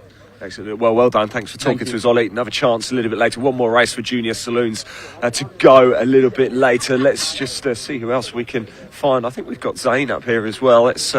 I wonder if they're just chatting to Dave Beecroft. I better just leave him alone for a little bit. Let's have a quick chat with Atta. We spoke to him before, didn't we? Now that one's over. How was it? All right. It's blooming scary. I love that. I love the honesty. Very, very tricky then. Yeah, I had to lift during the straight because the car just puddles of water everywhere. It's nearly undrivable. I'm surprised I managed to keep on track. Got a couple of slides going in there as well. Right, what have we learned then from this wet race that we're going to bring into the third race of the day later, which is probably going to be soaking wet as well? Stay alive and you'll make positions more. I like it. I like stay on track. Top man, well done. Congratulations. Yeah, it is getting absolutely soaking wet here indeed, but it's still a fantastic weekend. So much coming up for you as well. More Caterhams. We've got the second TCR race later, and of course we do have more Junior Saloons and Scottish Minis as well. Don't forget, we're live across YouTube. We're at the BARC YouTube channel, the Caterham and TCR, whichever one you're watching on. Please hit that like button, hit that subscribe button. Live chat is open as well. Myself and Dave can see all of your comments, so do keep them coming in. If you want to shout out if you're celebrating a birthday, anniversary, or whatever it is, let us know. If we get a chance, we will be able to read it out. Don't forget to follow the BARC on Facebook, on Twitter, on Instagram, all across social media for updates. And visit barc.net to keep up to speed of all of the events that are coming up throughout the course of 2026. Right, the track is almost cleared. The red lights have gone off, so that means the Caterhams will be heading out on track very, very soon. And so I'm going to hand back to your commentator to take you through the action.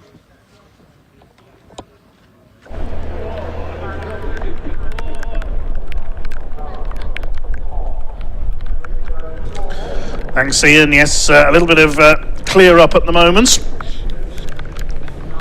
Lachlan Homer's car being telehandlered away. Thanks to Track Day Motorsports, who say, is Ian Waterhouse wearing his wet weather hair today? I think he is, yes. There's Lachlan Homer's car being stretched away. Look at the state of that. Thankfully, Lachlan's okay. I'd say that's the end of his weekend. There is another race for the Junior Saloons later on. Now, we're only a couple of laps into that Junior Saloon Car Championship. We're not certain if this is going to be the results, but provisionally, Max Scharfegger takes the win ahead of Ollie Smith. Martin Wright on the podium for the first time in his career ahead of Zane Quicker, who gets his best ever results. And Tim Leonard, likewise, his best results ahead of Matthew Swatton. Will Omar, we're not sure what's going to happen with that penalty that he received for a false start. Ricky Pittman in the top 10, as is Atahuna. Jake Wardle in 9th place. We lost Leon Holly at Tower, but he did get going again.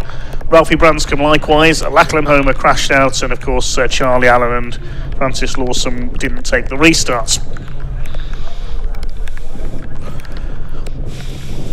So, just waiting for the clear-up to be completed, and then we will move on to the MOTUL Caterham 7 UK Championship. Let's see how Caterham Motorsport's Sam Parker is getting on down in Parc Fermé.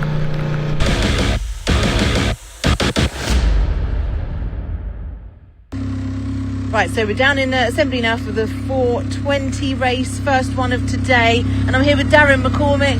Darren, wet race. I don't think you've had a wet race, have you, properly wet for quite some time? No, so certainly since I've been in the championship, we've never had a wet race, so it's going to be exciting. Well, judging by the last 270 race, that was pretty eventful, but it was quite funny at times. But it's just finding the grip, isn't it? Have you driven here in the wet before? No, I've never driven here in the wet, but fundamentally, as you'll know, especially with your teaching, it's all about just getting out there, trying to find the grip, trying to get the wet lines and make the most of it. So it'll be a good leveller. It really will, and I think that it does split the field, and it's interesting to see. But it's having that trust in the car, finding the grip, isn't it? Knowing that it will, when you get lots of understeer, it will grip eventually. Yeah, and it's trying not to overdrive. I think that's the key thing. Certainly for me, as someone who's still quite inexperienced, it's sometimes you can think, well, I really need to send it, but the best thing to do isn't to do that. It's to find the grip and then to send yourself out the corner. So it's getting that judgment right, and we fundamentally won't know until we get out there and feel on these tyres what the conditions are. That's it. Well, have a good race, enjoy it, because I think it's going to be fun. Thank you. Thank you, Darren. Right, we're just going to move around and have a quick word with Dale Head over this side. Let's see, I'm going to move around this side of the car and go underneath his brolly, keep out the rain. Dale, how's your weekend going? It's not going too bad. I'm moving forward, so it's all right. And how do you find the rain? Do you quite enjoy driving in the rain? Yeah, it should be interesting. Yeah. We haven't done. I think this is going to be the first wet race since 24. So yeah, it should be a good one. Everyone's in the same position, I think. So that's it. I think not many people have driven this place in the wet, No. and obviously, like you said, we've not had many wet races at all, which is crazy for the UK. Yeah, it is. Yeah. So it should be good. Should be good. Excellent. Well, have a good race. Enjoy it, and we'll see you on the other side. There we go. Back to you, David.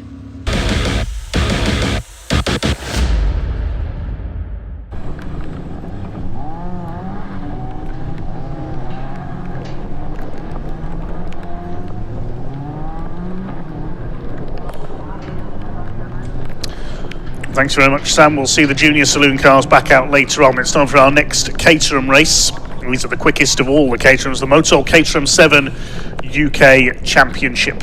These cars are not an evolution of the Academy car up through the previous rungs of the ladder, if you like, for the Caterham Motorsport ladder. These cars are fully bespoke race cars based on the 420R model, so 420 brake horsepower per tonne. They are extremely quick and extremely spectacular, as we saw in the season opener yesterday. Matt Armstrong, the reigning champion, had to play second fiddle to last year's runner-up Harry Senior. They finished first and second. And after a penalty was applied to Charlie Lower, who finished on the initial podium places, Justin Armstrong, father of Matt, was able to make it into the overall top three. A couple of drivers yesterday picking up penalties for exceeding track limits.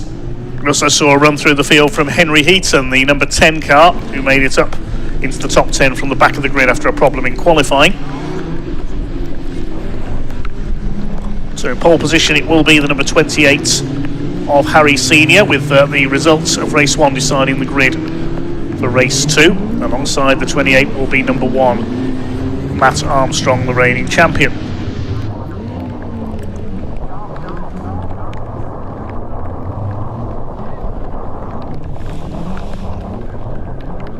And there's the front row lining up. Second row, 23 Justin Armstrong alongside number 8 Chris Fraser. New colours for him this year. Row 3, number 11 Taylor O'Flanagan, the reigning Caterham 310R champion. Was close to a podium yesterday, but his car slowed on the final lap.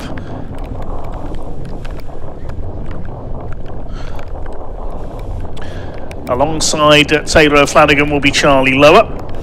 Then on row 4, Steve Nuttall, number 46, alongside 56 of Craig Story, completing the top 10. 62 Darren McCormack alongside Henry Heaton in the number 10.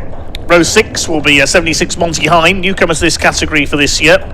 And Dale Head, number 6, will be alongside him. Row 7, 93 of Mike Evans, alongside 35 Mark Kendall. The 8th row, 68 Chris Welch, alongside 78 of Nick Heighton.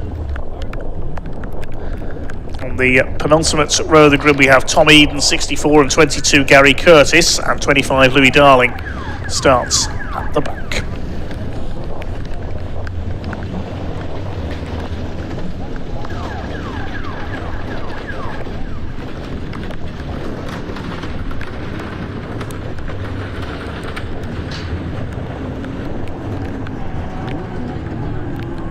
Green flag lap gets underway then.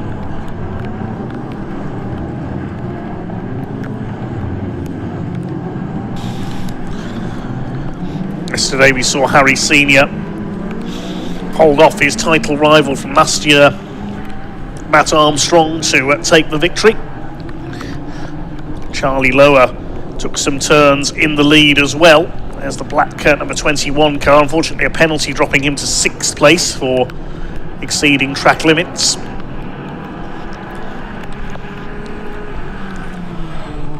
Shows you how close it was at the front of the field though. There's Louis Darling at the back in the 25.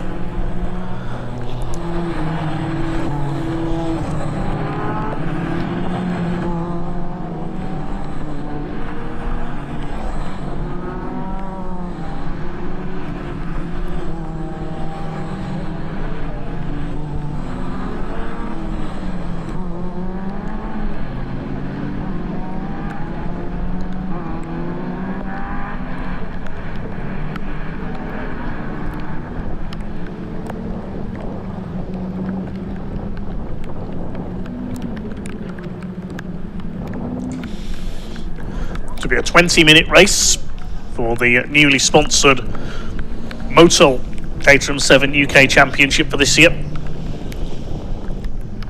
Previously sponsored the 310Rs. Quite a few drivers moving up from 310Rs to the UK Championship this season.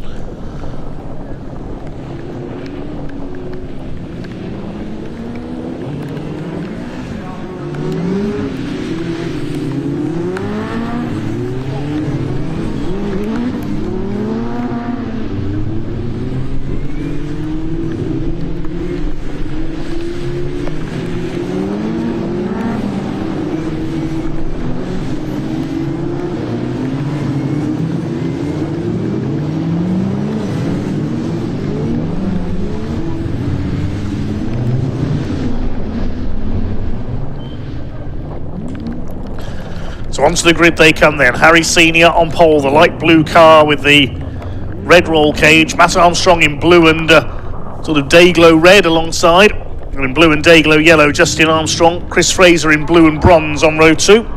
Third row, Taylor O'Flanagan, the number 11 in yellow, alongside Charlie Lower in the number 21 machine. Charlie Lower in a black livery. 5-second board is held aloft then. Will this match yesterday's Caterham 7 UK Championship race for entertainment despite the change in conditions? We're about to find out because they're underway, and it is Harry Senior who leads the way. Super start by Chris Fraser from the second row of the grid in the number 8, trying to go through the middle as they came out of the start down towards Clover. Looks like Fraser has got himself up into second place, but it's Harry Senior who leads through Clervo for the first time. They're all tights bunched up behind the leader. They head out onto the back of the circuit for the first time. We'll look through the spray to see who's in second behind Harry Senior. It is pretty hard to tell. It is Chris Fraser who has held second place from fourth on the grid off the line. Sort out behind, that's the Armstrong family getting involved with Taylor O'Flanagan. So the Armstrongs didn't get the start they wanted there. Justin Armstrong completing in the AM category as opposed to Pro-Am.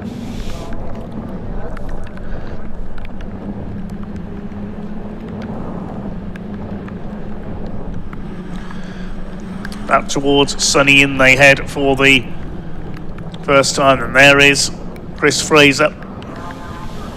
Got The Armstrongs behind him, Justin ahead of Matt up into third place now. O'Flanagan in fifth, Charlie Lower in sixth.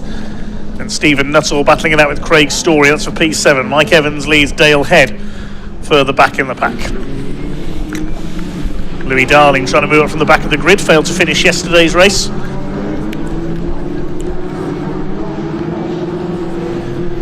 Somebody off at the complex. We're trying to identify who that is. I think it's Dale Head, the number 6 car. It is indeed. Spins down to pretty much the tail of the field. Leaders across the line then. Senior completes the first lap, nearly 2 seconds clear of Chris Fraser, who's a little sideways there through Clervaux. Justin Armstrong in third place. Taylor O'Flanagan almost banging wheels with Steve Nuttall as they come out of Clervaux. Nuttall straight back up the inside as Taylor O'Flanagan is forced to cut the chicane there. Through the wall of spray they come. Impossible to tell who's who in there. Justin Armstrong takes third place from his father Justin. So Matt Armstrong looks like he's now up to third.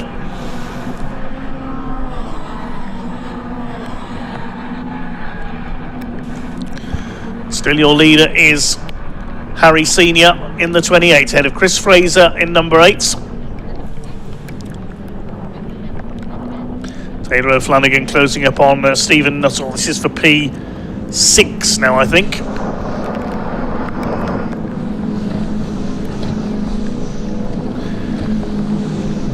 Stephen Nuttall, very experienced. He's raced Caterhams in a lot of different series down the years. Taylor O'Flanagan is also running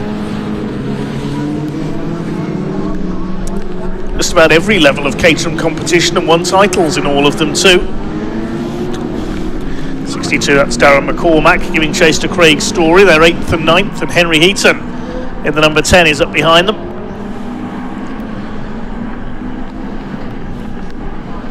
Matt Armstrong now starting to put Chris Fraser under pressure for second place. Chris Fraser leading the AM class as opposed to Pro-Am. Justin Armstrong is fourth. It's Nuttall ahead of O'Flanagan. Lower still further back in 7th place.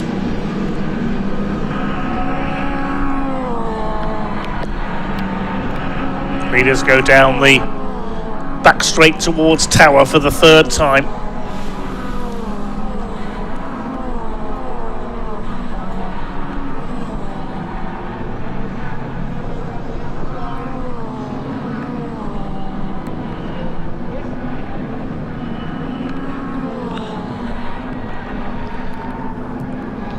Under 16 minutes of this race to go then. As expected, due to the conditions a little more subdued than the race we saw yesterday from the MOTUL Caterham 7 UK Championship. Main focus at the moment, can Matt Armstrong catch Chris Fraser for second place? Justin Armstrong fourth, O'Flanagan fifth. That's all in 6th place.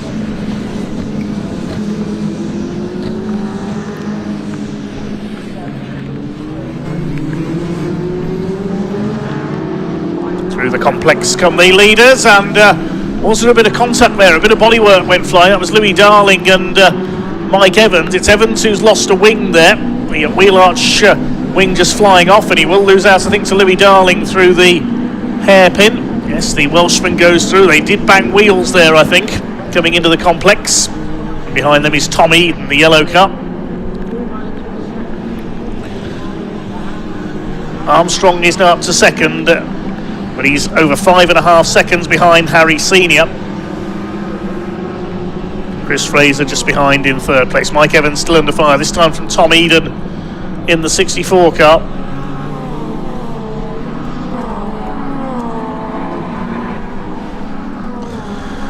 And the drizzle really intensifying now. You can hardly see down the straight leading into Tower.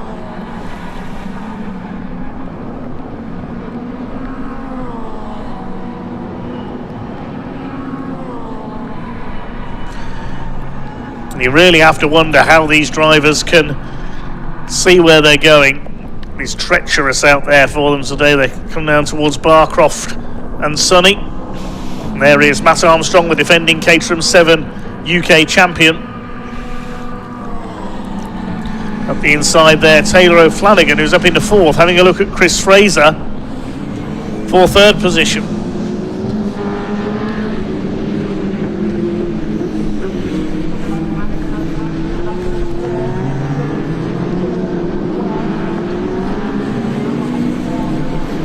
So the hairpin comes our second place battle. Taylor O'Flanagan goes a bit wide, Justin Armstrong up the inside, and he's through.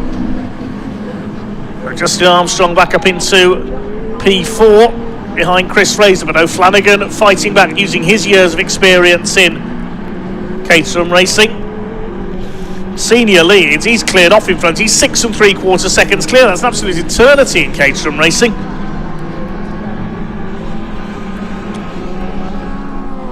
With Matt Armstrong in second place. There's a couple of replays from earlier on in the race. This was the sort out between Justin Armstrong and Taylor O'Flanagan at the hairpin. Here is Louis Darling up the inside on Mike Evans. Was there contact between the two of them? Looks like there may have been.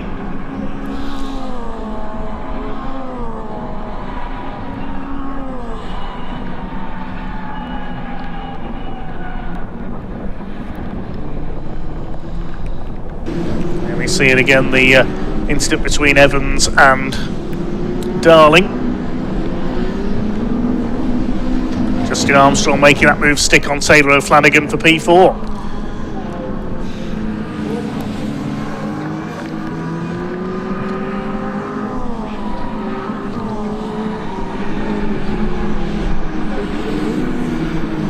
Here is the fight for the lead. The first two pretty much checked out in front of it. This is the fight for third place. Justin Armstrong trying again on Taylor O'Flanagan. They're swapping places like there's no tomorrow, these two.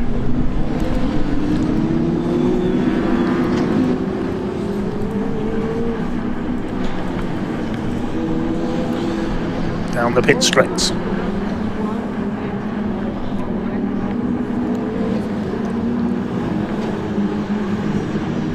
Senior's lead up to 8.85 seconds. Now he's pulling away at the rates of a couple of seconds a lap, Harry Senior has. It's just on a 1:37.03. Everybody else is lapping in the 1:39s. Louis Darling making his way up the order. Had to start from the back after a retirement yesterday. There's Matt Armstrong still second. Chris Fraser under fire from O'Flanagan for third. Then in fifth position it's Justin Armstrong. And Stephen Nuttall in the 46. There's Craig Story, 56. He's in 8th place.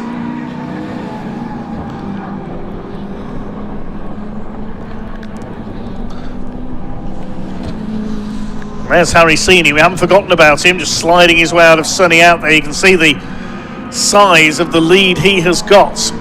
That's Louis Darling in the 25. Making his way slowly but surely up the field. It's behind Henry Heaton there, so I think he's up into the top 10 now. Matt Armstrong in second place. Running wide there, Chris Fraser. This is going to allow Taylor O'Flanagan up the outside going into the hairpin because he's on the outside line. He shouldn't get through there, you wouldn't think. Across the line they come. Over 10 seconds in. Our Senior continues to pull away at the rate of nearly 2 seconds a lap out in front. Fraser and O'Flanagan continue to scrap for third position.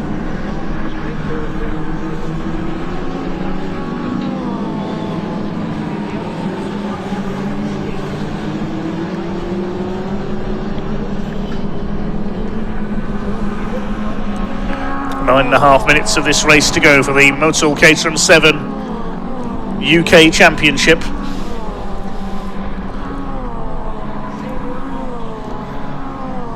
Still, Chris Fraser working hard to hold off, and somebody's off. I caught a glimpse of there at Tower. It's Justin Armstrong. He was 5th, but he won't be now.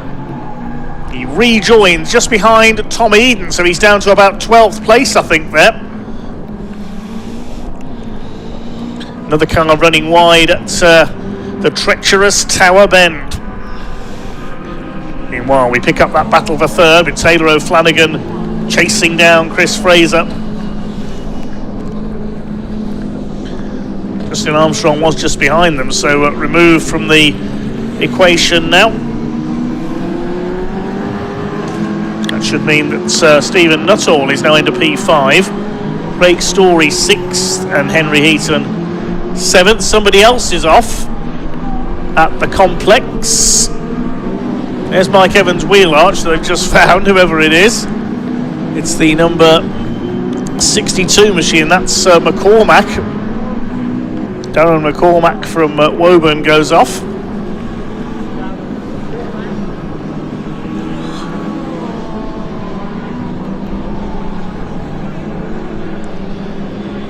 Midfield pack comes through Clervo. The number 10 there is Henry Heaton.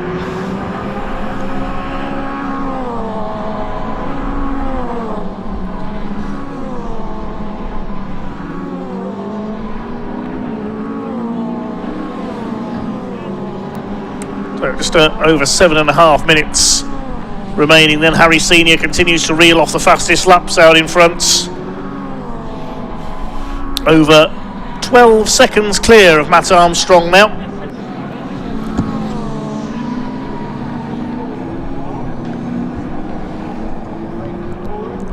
Taylor O'Flanagan has got ahead of Chris Fraser now up into P3. Slides that little bit wide through Sonny in and Sonny out. O'Flanagan will now go after Matt Armstrong for second place. What's the gap between second and third? 2.25 seconds at the line last time through. Henry Heaton now up into P8 after that misfortune for McCormack, who's now down to 16th. Here comes Stephen Nuttall. He's starting to close up the 46 on the back of Fraser.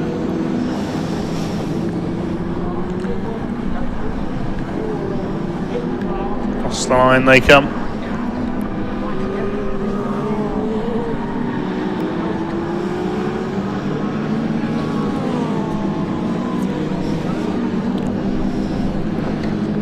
Charlie Lower, a quiet racer, him was fighting for the lead yesterday.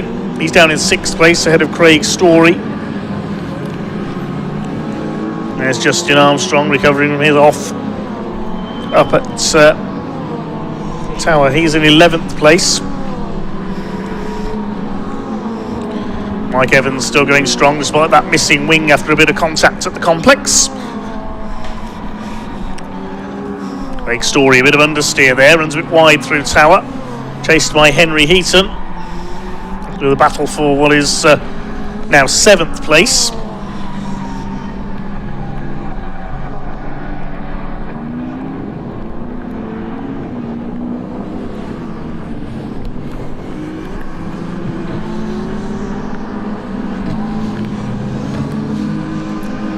There's Taylor O'Flanagan. Now slightly on his own in 3rd place. He pulls away from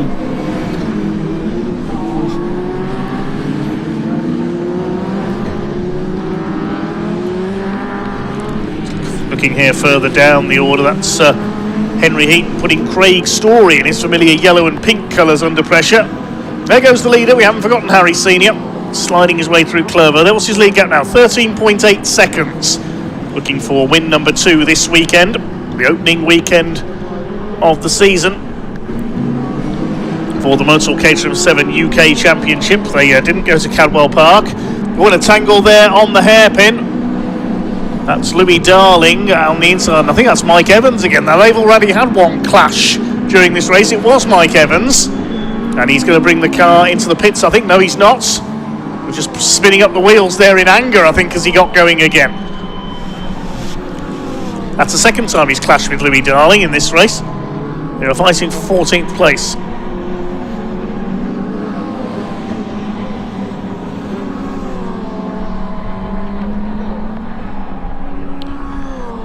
There's Justin Armstrong fighting back after his off. Now, who's leading the AM class with the demise of Armstrong? Chris Fraser, that's who. Head of Craig Story and Tom Eden. The cars marked in blue on our timing tower. The yellow marked cars are Pro-Am.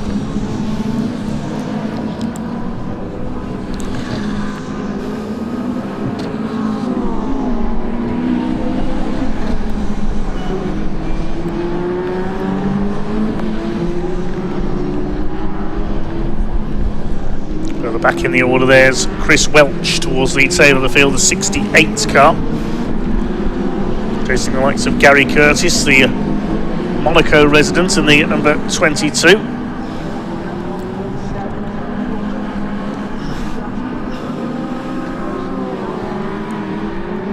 Craig Story pulling away slightly from Henry Heaton now, and he's got Tom Eden attacking him as they come down the pit straight. Just over 3 minutes of this race to go. Harry Senior completely dominant out in front. William Matt Armstrong and Taylor O'Flanagan filling the podium.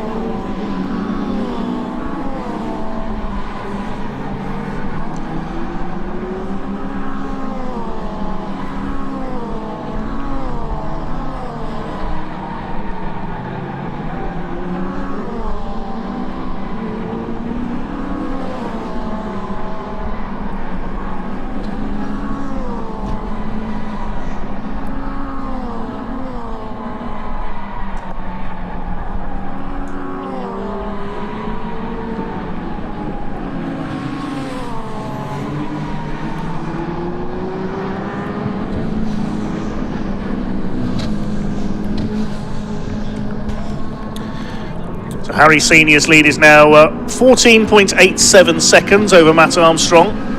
There he is, he's just lapped a back marker there.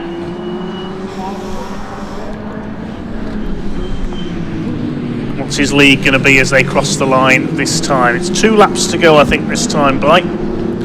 Henry Heaton under fire from Tom Eden. Look at the standing water still there on the outside of that right-hander out of the complex. You have to be so careful on your approach to the hairpin. That's the fight for 8th place. Lead gap is 15.6 now between Senior and Armstrong. O'Flanagan further 1.8 seconds back in 3rd. A quieter race than we are used to from the Caterham 7 UK Championship. The rain dampening things sadly.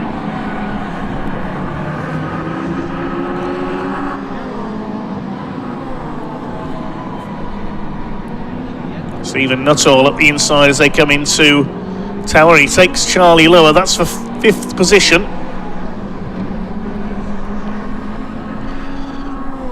The battle for 7th behind. Henry Heaton has now got ahead of Craig Story. So still places chopping and changing down the order, as always in Caterham racing.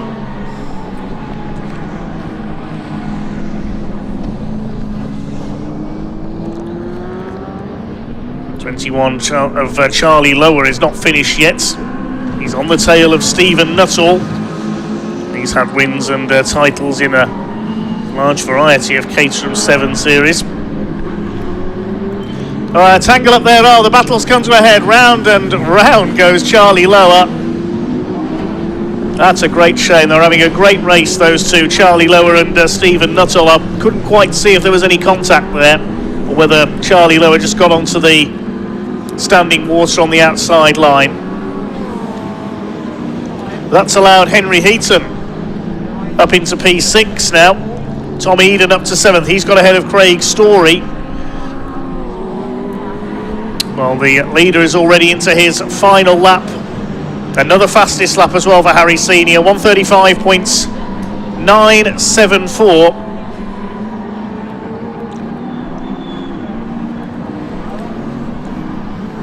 Look at the standing water there as Taylor O'Flanagan splashes his way through. He's only 1.3 seconds behind Matt Armstrong, but he took about half a second out of him on that last lap. Now, could we see a late attack here from Taylor O'Flanagan? We'll wait and see. We know it's going to be a win for Harry Senior. Here he comes through the complex for the last time.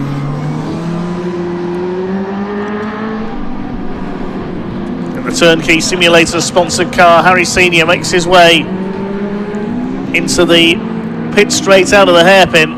He has made it look easy in this second race of the weekend for the MOTUL Caterham 7 UK Championship. 2 out of 2 for Harry Senior.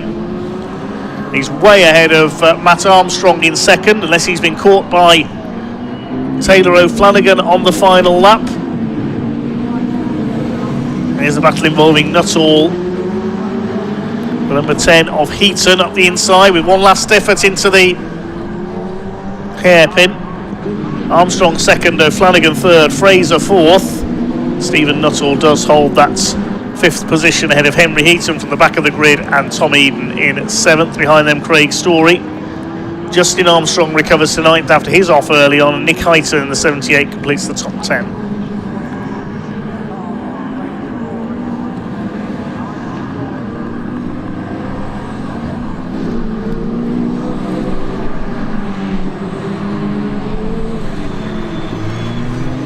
'93 Mike Evans, a fraught race for him, and he's not going to finish. Get out of the spin there and elects to pull off rather than take the checkered flag. They have some damage to the car. Charlie Lower incidentally crossed the line in 11th place in the end.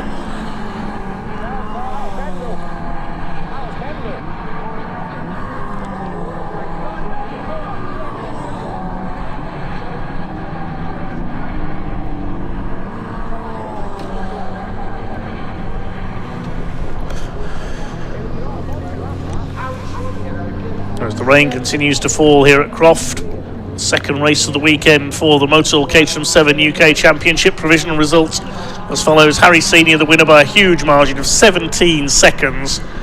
Matt Armstrong in second, and Taylor O'Flanagan just over a second behind him in third. Chris Fraser wins the AM class in fourth. Steve Nuttall and Henry Heaton were close in the closing stage there, as was Tom Eason. Craig Story in 8th place. Justin Armstrong, despite an off at Tower, finishes 9th ahead of Nick Hyton. Charlie Lower, after that late spin while battling Steve Nuttall at the complex, lands him in 11th place. Dale Head in 12th. Louis Darling is 13th, having started from the back, and Darren McCormack finishes in 14th place. Monty Hind, Mark Kendall, Gary Curtis and Chris Welch, the other finishers.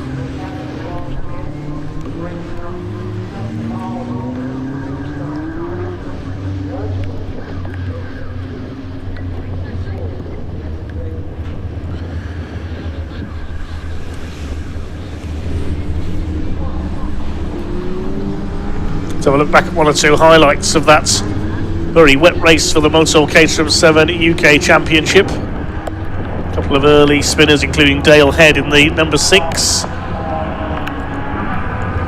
main battle was for the minor placings behind Harry Senior, who ran away and hid in that race, really.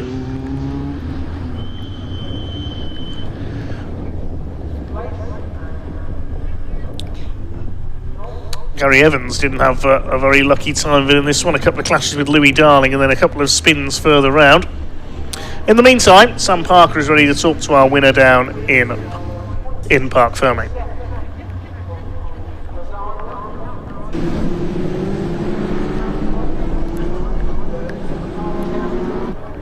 420s, and what a race with 17 seconds lead for Harry Senior. That's incredible. We're just waiting for them to get their helmets off, but this guy here, first podium in 420s, fantastic. In fact, we'll come to Taylor first, as he's out of the car first. Taylor, congratulations, first I made podium. it back this time You did. to talk to you. I'm Oh, pleased. that was seriously hard work. I couldn't see for half of it. My visor started fogging up, and it was just so much spray. So yeah, half survival, half trying to go fast. But I'm glad we did both, and yeah, Yes. no podium. Did you enjoy it? Yeah, I'm enjoying it now. No, I must Pretty admit, hard work when it was out yeah, there, wet yeah. races can be really hard work. Yeah, can't they? I always enjoy the wet, but yeah, my visor, I don't know whether it was so much more spray than normal, or maybe there's a crack or something, but I couldn't see anything going into turn one. But yeah, fortunately got back in one piece, and yeah, very happy, another podium, good start to the year. Yeah, well, turn one, I mean, there's rather a lot of standing water, isn't there? Yeah, on the line where you want to sort of be Yeah. entering. So yeah, we had to watch out for a bit of that. But these tyres are amazing. You know, it's nothing like we're used to at all. It's so much more grip. So it's taken a bit of adjusting to as well. Yeah. But yeah, very happy with that. Excellent, well done. Thank awesome. you. Right, let's go and have a word with. Congratulations to Chris as well for his win in the AM class. I'm looking for Matt. Matt's up here. Let's go and have a word with Matt quickly. Hello, Matt. Sorry. How was that from your side? I mean, it was quite tricky conditions, wasn't it? Yeah, the start was a bit hectic. I had a terrible start, so that wasn't great. And then I didn't have a lot of pace, so yeah, not great. But second will do. That's it. Well, considering you didn't have pace, a second is definitely a you good. can't complain. Good I can't that's complain. it. So hopefully we find a bit more pace in the next one. Yeah. All right, brilliant. Thank you, Matt. Right, let's go and have a word with our race winner, Harry Senior, who's down here. Harry, congratulations! 17 seconds. Yeah, that was unbelievable. And fastest lap. Fantastic. Yeah, lonely, but that's that's the way my dad likes it. Keep his heart rate down a little bit. Absolutely. Yeah, got a good start. I saw Chris got a good one as well. Got in front of Matt, and then built a gap. Didn't see many people for the whole race. It was wet. It was very, very tricky. I'm quite impressed that no one ended up in a barrier like we've seen all day. I don't know. I'm sure there were spins, but no safety cars. You get 10 minutes in and I've got a 10-second lead, and you're thinking that's great, but for can bin it off and cause a safety car, and then I've got it all to do again. Yes, exactly. So I was very thankful for that. So thank you everyone for keeping it clean. Ecstatic. Yeah, and you obviously like the wet then. Yeah. I mean, it's not. I don't go around thinking, oh, this is amazing. I'm kind of going around thinking, right, try not to die. I tried to. With 5 minutes or so to go, I backed off a little bit on one lap, made a massive mistake, and thought, no, we'll just keep going, because started having lapses in concentration. So I think that can happen, especially when you're on your own. Yeah, no, if you start thinking about other things, then you're bound to make a mistake like I did. I got away with it and kept on pushing. Can't be happier, really, can you? No, exactly. What a great weekend. Excellent. Well done. Yes. Look forward to seeing it later on. Yeah, hopefully it stays like this. I think it will. Lovely. Well done, Harry. Thank you. Right, now back to David. Next up is Roadsport.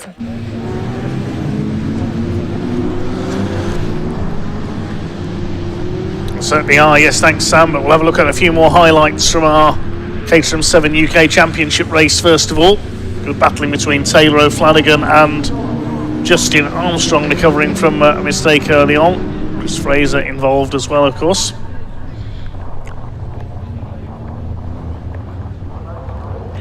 Justin Armstrong, meanwhile, went skating off. That was into Tower Corner. He recovered and was able to make it to the line. And a couple more offs at the complex, including Darren McCormack going for a quick spin. It was all about Harry Senior.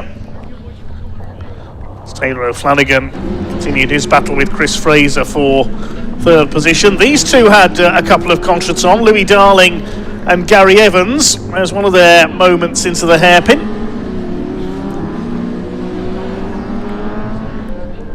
Then the battle between Stephen Nuttall and Charlie Lower coming to a head. Bit of contact into the complex and Lower sent spinning out into the grass. There's a further clash there coming through the hairpin. It was between Tom Eden and Craig Story. It was Harry Senior who took a dominant victory. Headlights ablaze on the Bilstein Caterham Roadsports field. They had an amazing race in the dry yesterday. Once again, back to Sam, who caught up with some of the drivers earlier on.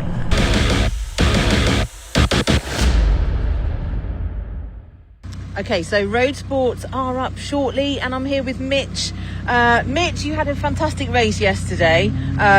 Podium position for you, but obviously the conditions have changed quite substantially.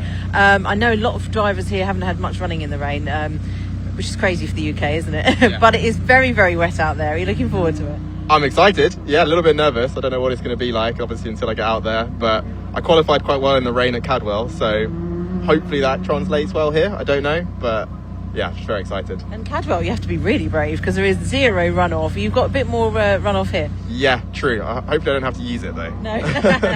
Yeah, that's very true. Well, I wish you all the best. Enjoy the race. Awesome. Thank you. We're just going to have a quick walk over and have a chat with Archie, see how he's going to get on in this race and what his predictions are. He's got the brolly now. Mitch was having that brolly a moment ago. Archie, nice wet race for you. What are you looking forward to it? Kind of. I mean, it's pretty scary, and I've been watching some of the races. Some people it looks pretty slippery out there, so see how it goes. I'm hoping I can just stay on the track and not have any incidents. But yeah, it should be quite fun. Yeah. I think it will. Mitch thinks the same. It's going to be fun. I'm actually quite jealous. I'd like to go out there and race in the rain. It could be fun. Yeah, loads of fun. Just hopefully there's not too many big incidents and everyone gets through okay. Yeah. So yeah, that's the plan. We'll see how it goes. That's it. Well, wish you all the best. Enjoy. Cheers, Sam. Thank you. Right, I'll hand back to you, David.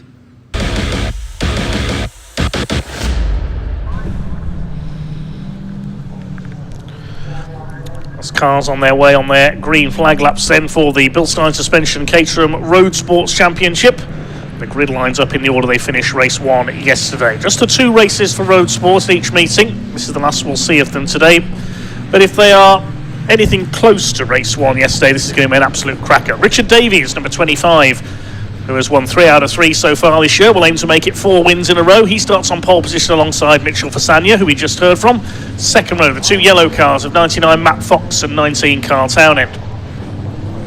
Row 3, 89 Ollie Smith and number 12 John Bond.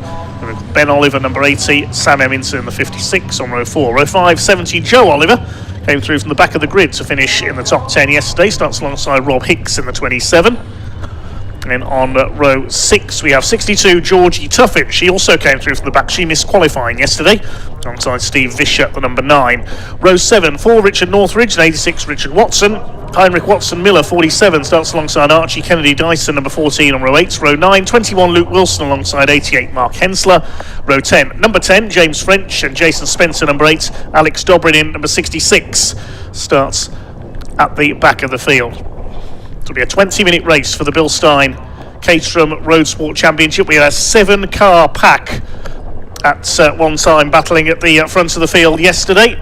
Will we see the same level of action again here? This could be one of the races of the weekend about to get underway. The Bilstein Caterham Roadsport Championship is go.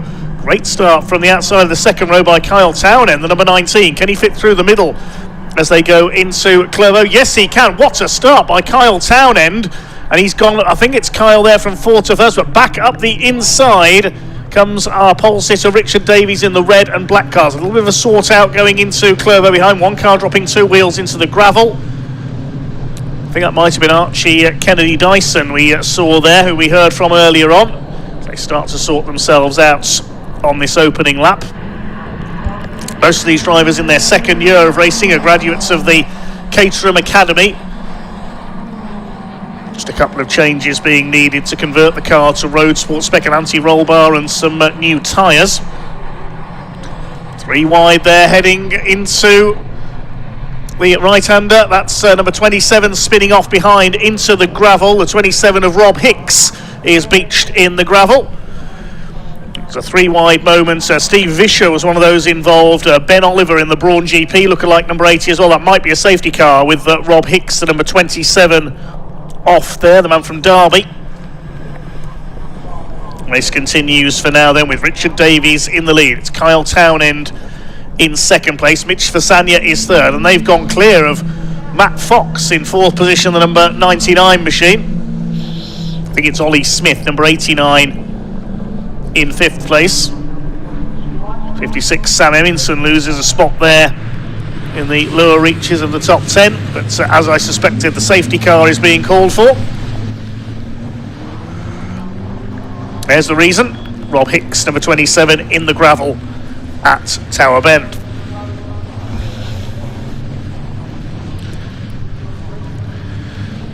Marshals with him. Big thanks to our volunteer marshals this weekend, braving the rain. Couldn't go racing without them. Indeed, all the other officials here with the BARC and with Croft Circuit.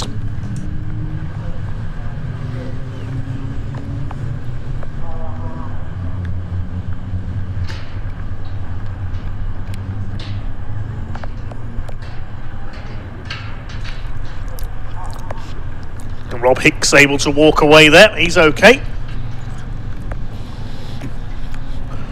The telehandler, I think, to pull that out of the gravel.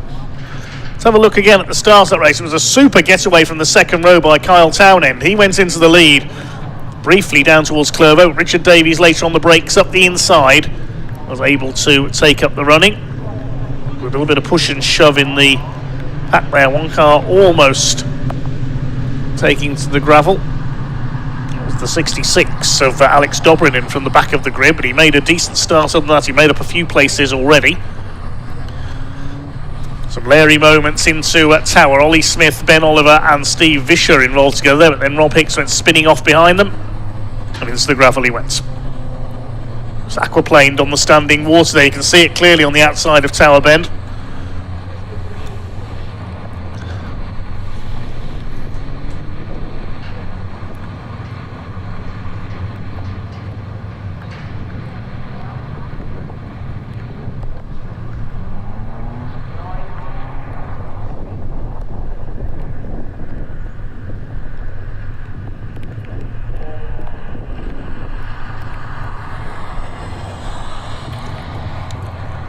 The safety car heads them round. Led by Richard Davies from near Cardiff in South Wales. 3 wins out of 3 so far. And we make it 4 out of 4 here.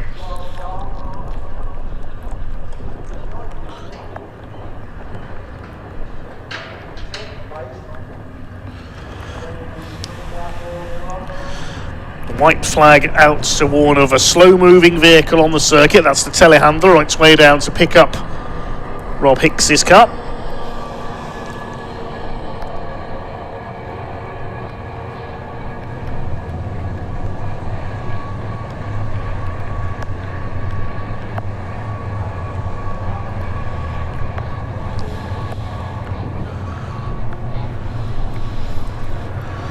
Well, the big winners on the first lap was Alex Dobrynin. We saw him on the wide line at Clervaux. He's gained 7 places from the back.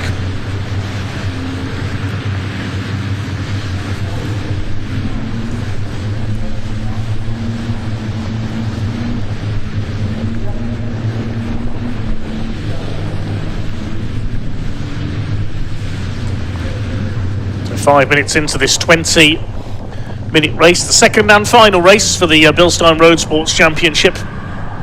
Roadsports only have 2 races in a weekend. In Academy, it's usually just 1. Used to be 1 for each group, the green group and the white group in the Caterham Academy. That's now run to an all-in format for novices only. This is where many of these drivers on this grid started their careers. With one notable exception at the front of the order, Mitch Fasania in 3rd place. He went straight into Roadsports last season, made his debut here at Croft, and probably put his car on pole position. He was fighting for the lead of the race when he was sadly caught up in an accident.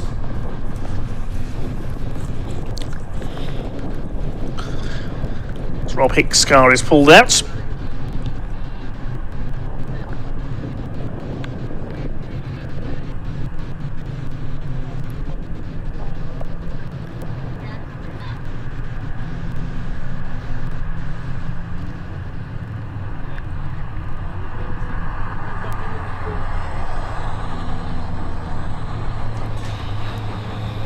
We have views behind the scenes in the past. Here's a view behind the barriers. That's Tower Bend, where Rob Hicks has parked his Caterham Roadsport. He gets out.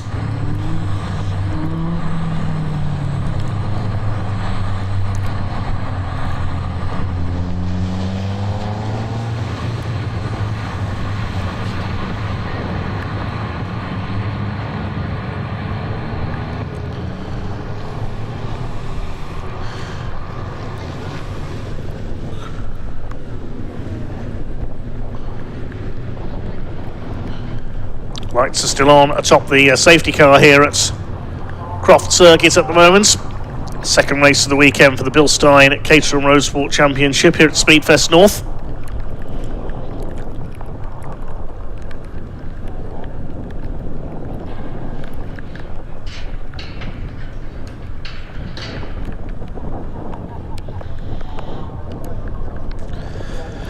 Looks like the lights have gone out atop the Porsche. We will be back to racing this time by with Richard Davies in the lead, Kyle Townend in the yellow car in second, and Mitch Fasania in green in third.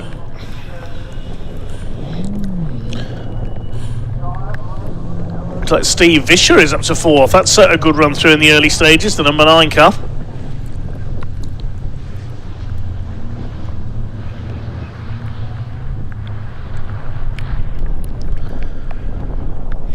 Richard Davies, can he make it 4 out of 4?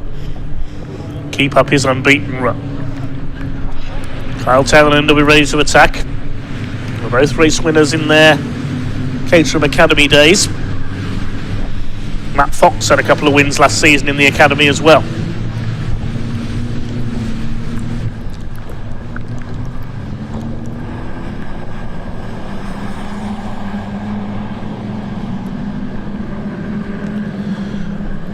Here we go then, racing gets back underway here at Croft with the Bilstein Caterham Roadsport Championship, ready to charge down towards Clervaux.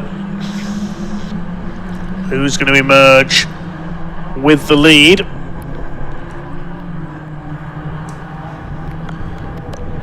Looks like we've got an issue with our camera up at Clervaux at the moment, so our apologies there. We'll rectify that as quickly as we can. And here come the leaders into the back straight. It is Davies who leads the way, with Townend in second. And a solid wall of spray behind. Just see the headlights coming through there in the tower. It is Davies who leads. Townend goes a bit wide for Sanya, having a look up the inside. Then Stephen Vischer in the number 9 going with them. There's a battle further back in the pack. Heinrich Watson Miller under fire from Georgia Tuffin. I think that is in the number 62 car, the light blue. Out of the Jim Clark S's come our leaders. Watch for Matt Fox back in 5th, and watch for Alex Dobrin in, who's gone off at Tower. That's a great shame. He made a good start from the back of the grid. He gets going again. Here come your leaders. It's through sunny outs. Red, yellow, green, blue they run.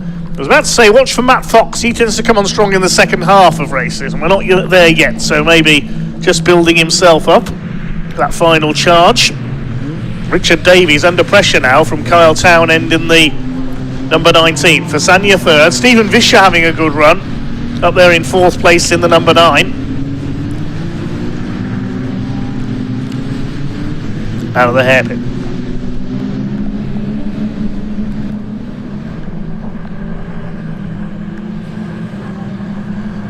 Across the line they come. 4 laps completed. And Vischer has done the fastest lap, 1:52.748. Could we be in for a surprise here? Can Stephen Vischer make his way through to the front of the pack?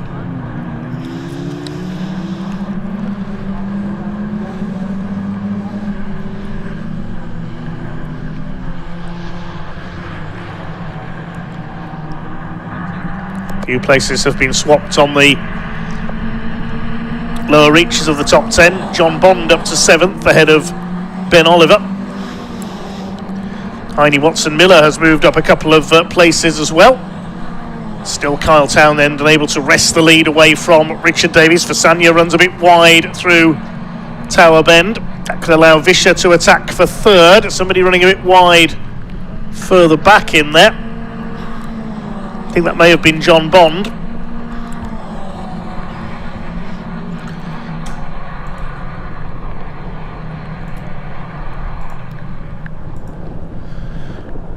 Out towards Sunny in and Sunny out.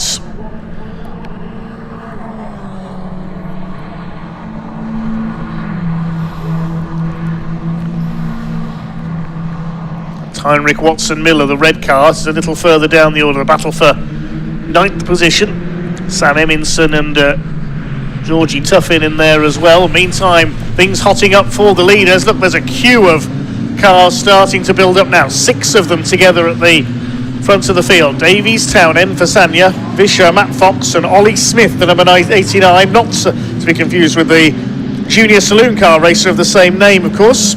As through the water splash goes number 10 of James French, dropped back in yesterday's race towards the end, finished at the tail.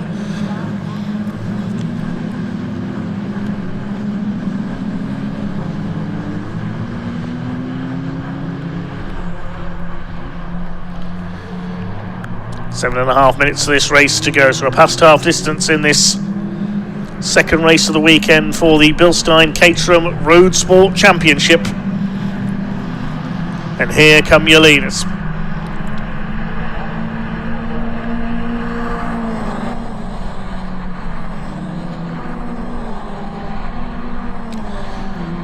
Down towards Tower Bend. Up the inside, Mitch Fasanya is going to take 2nd place away from Carl Townend. He's done it. Good move on the inside from Fasanya. And somebody off, that's the 47 of Heinrich Watson-Miller. There's somebody else in there as well. I think that might be Matt Fox, the 99, who was 5th. Watson-Miller was up to 7th. Now, did they collide there, those two? We didn't see. We only caught the tail end of that. But that is Matt Fox out of the race. And yes, you can see Watson-Miller's gone into the back of him. Look at the rear end of that car. And he's well stoved in. That's the end of their weekends. Safety car will be out again. Good to see Heinrich Watson-Miller straight over to check if Matt Fox is okay there. I can only assume Heinrich missed his braking points and went into the back of the 99 there. You can see steam from the damaged front end of his car.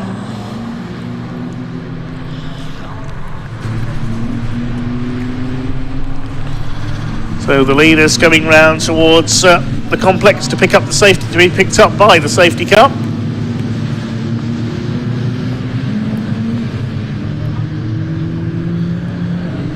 So the leaders have already gone over the line. Fasanya ahead of Richard Davies showing at the line. So while that was going on at Tower, it looks like Mitchell Fasanya has taken the lead of the race.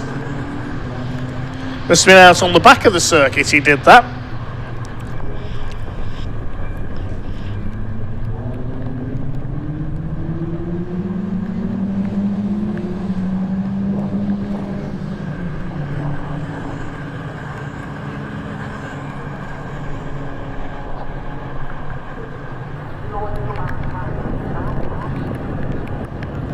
Safety car back on track then.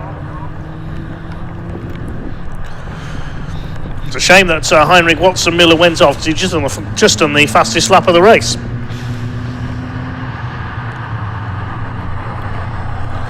So it is Mitch Fasanya who has gone to the front.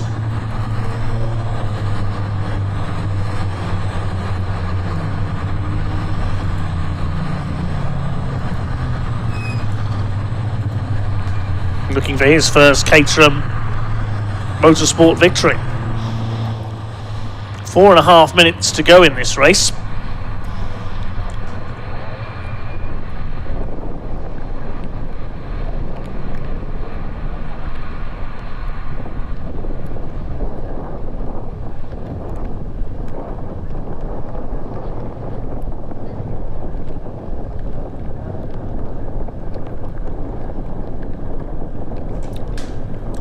The red flag has now come out.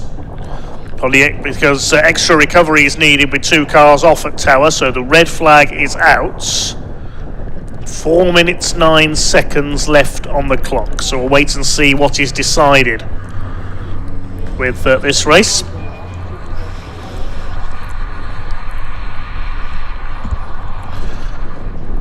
Now, if this race is not restarted, we'll have to wait and see what happens here. Let's have a look at some salient moments from that race. Carl Townend making that super start from 4th on the grid to briefly take the lead. Richard Davies fought back on the inside.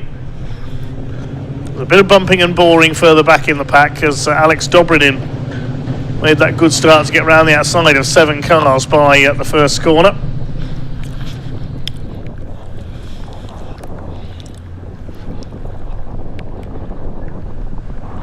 Few leery moments at Tower Bend all the way through. That Stephen Vischer involved in some of them. Rob Hicks off into the gravel on the first lap to bring out the race's first safety car. Alex Dobrinin had an off in the same place as well in the 66 car.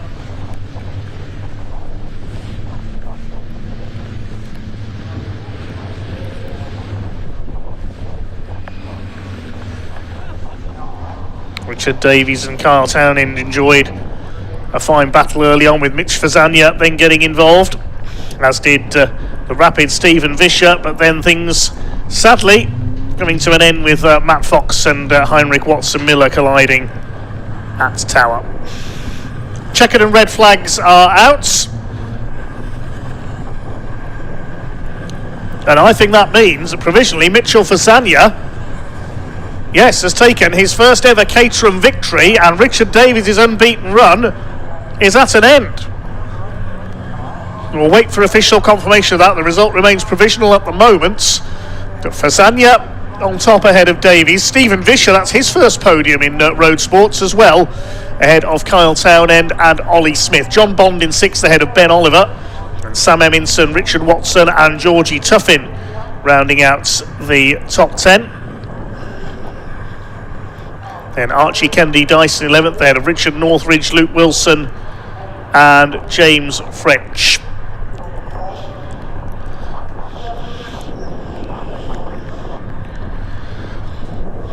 Track provisionally concludes the Bilstein Caterham Roadsport Championship action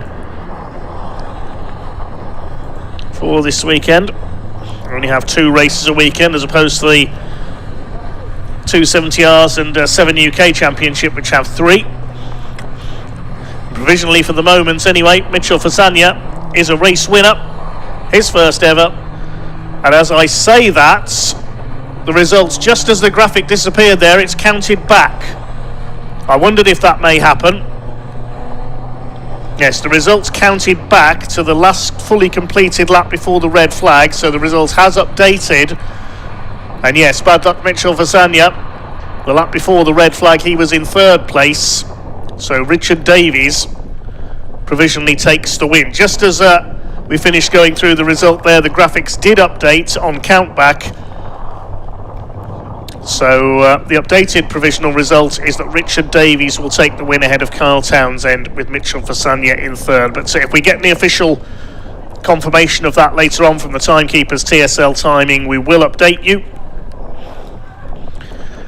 So Richard Davies looks like he does make it 4 out of 4.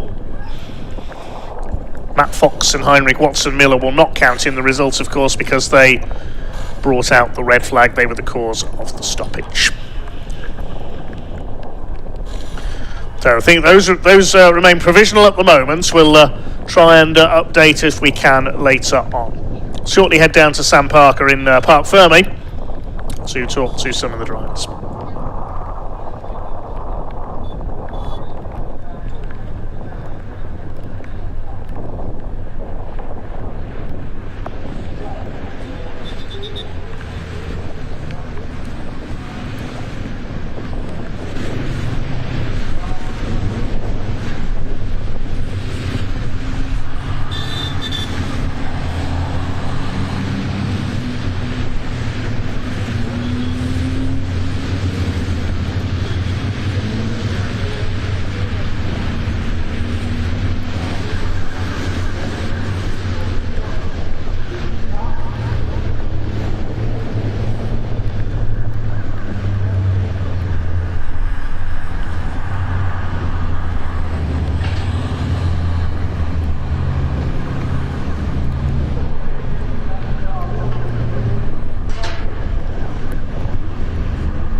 There you go, Roadsport race is complete, and it was obviously quite eventful with these conditions, but we've got Richard in 2nd place and he's looking at me like Mitch as our race winner with his wipers going absolutely flat out, and yeah, Stephen Vischer in 3rd.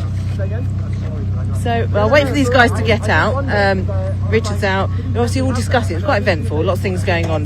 But finishing under safety car can be a bit sort of. It's not always the best to finish under safety car. I just hope those guys are okay. Hope Matt Fox is okay after that incident. But we'll come and speak to Richard in a moment. We'll get their view on how that race was, and we'll see if it was as fun as Mitch was saying. Obviously, we hope it was. We hope it was. So yeah, just let them get out the cars. Is it true? Stephen's. I'll find out for you, Steve. We're just waiting to see if this is confirmation. Just jump out, Yem. Hello. Hello. I want to know if it was as fun as we hoped it would be. It was very quick. It felt very quick. It was a lot of fun. Yeah. I'm not sure exactly what happened there at the end. I don't really know what was going on. I was just kind of driving my race and hoping for the best. But yeah, it was fun either way, whatever happened. Good, as long as you enjoyed it, that's the main thing. Yeah, I did. Good, excellent. Right, we'll just have a quick word with Rich. Hello. So, what was it like from your perspective? It was a bit of a leisurely drive, really. I mean, we didn't have many green flag laps, really. No. But I think he overtook me on the safety car. So, I don't know what's going to go on from there. But, so to be reviewed then? Yes, to be reviewed. But yeah, but I still loved it. I mean, even if it wasn't, if I got a mistake, it's still second or first. It's still a Second, it's still. I know, exactly. Great championship points. Exactly. Bag the points. Yeah, that's it. Exactly. It's always about always being there. That's isn't it. Being but, up there. But yeah, it felt like a bit of a leisurely drive, to be honest. Yeah. We really had about 3-4 laps of the green flag, I think. But it was very treacherous. I mean, it was a lot of standing water as well. So yes. So that's still there because turn one obviously was pretty bad from what I saw. Yeah, it was. Yeah, and it was all over the place. Really, there was so much standing water. But it was good, brilliant. I mean, yeah, still enjoyed it. First proper wet race out the way with. I was about to say Yes. first proper wet race. Yes. Yeah. So it wasn't as bad as I thought it was going to be. We kept the grip and everything. Yeah, it was good. We really enjoyed it. Good. Yeah. Excellent. That's the main thing. you very Brilliant. much. Well Cheers. done. Thank you very well much. done. Right. There's a lot of discussions going on with the drivers here. Let's just ask JB quickly. Hello. Is that correct with Stephen in third? No, I don't. No. I have absolutely no idea. Oh. But TSL says that he's P4, but Okay, we're just having I don't know discussions. whether We'll that's wait one moment if that's okay, because obviously Alex Reid here, head of Motorsport, is talking to the drivers, just discussing which positions they are in. So we'll just get clarification on that. But while we're waiting, if we have got a few minutes, we could have a quick word with one of the other drivers. Let's have a Kyle. Let's have a quick word with you while we're. How was it for you? Obviously, I know it's difficult with safety car. Quite a lot of the laps. Yeah, I don't know how many laps we actually raced. It didn't feel like many, but no, I felt really good actually. I felt like I had the pace to win it actually. But yeah, just a little bit too cautious following Rich into tower, and Mitch got me. But yeah, it seems like with people passing under safety cars and count back and stuff, I've ended up P2 somehow. So yeah, pretty happy with that. Good to be back on the podium. So you are P2? Yeah. Oh, fantastic. Sorry, Kyle. Obviously, where everybody's parked up, I was confused. I know. Well, one car got past me when the safety car was out, so I knew that I would get at least into P3 by the end. And then I hear that there's some other shenanigans with count back and red flags and stuff. So right. Okay. No, don't worry about it. Don't worry about it. There we go. That's all right. No, but thrilled with that. I was really nervous about driving in the wet. But It's your first one, isn't it? It is, and it reminded me of our very first race weekend at Brands. You turn up and you've got no idea how fast you're going to be or slow or whatever. And it felt exactly this today. I didn't know where I would be. To be on the lead pace was a massive relief. Yeah.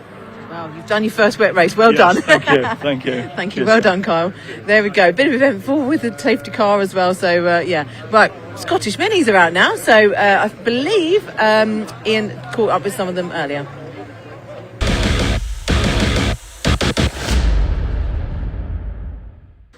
Right, it is time for our final race for the Scottish Minis this weekend. I'm here with Chris Coburn, and Chris, I wanted to come chat to you because I've been walking up and down here all weekend long, and I've seen this Go Uncle Chris all the time. Who's here to support you this week? Well, it's my little nephew Barney made this. He's only one, so he's got great artistic He's only skills one? already. Yeah, Very good speller as well. He's for good, one. isn't he? Yeah. No help at all. No help. None whatsoever. But yeah.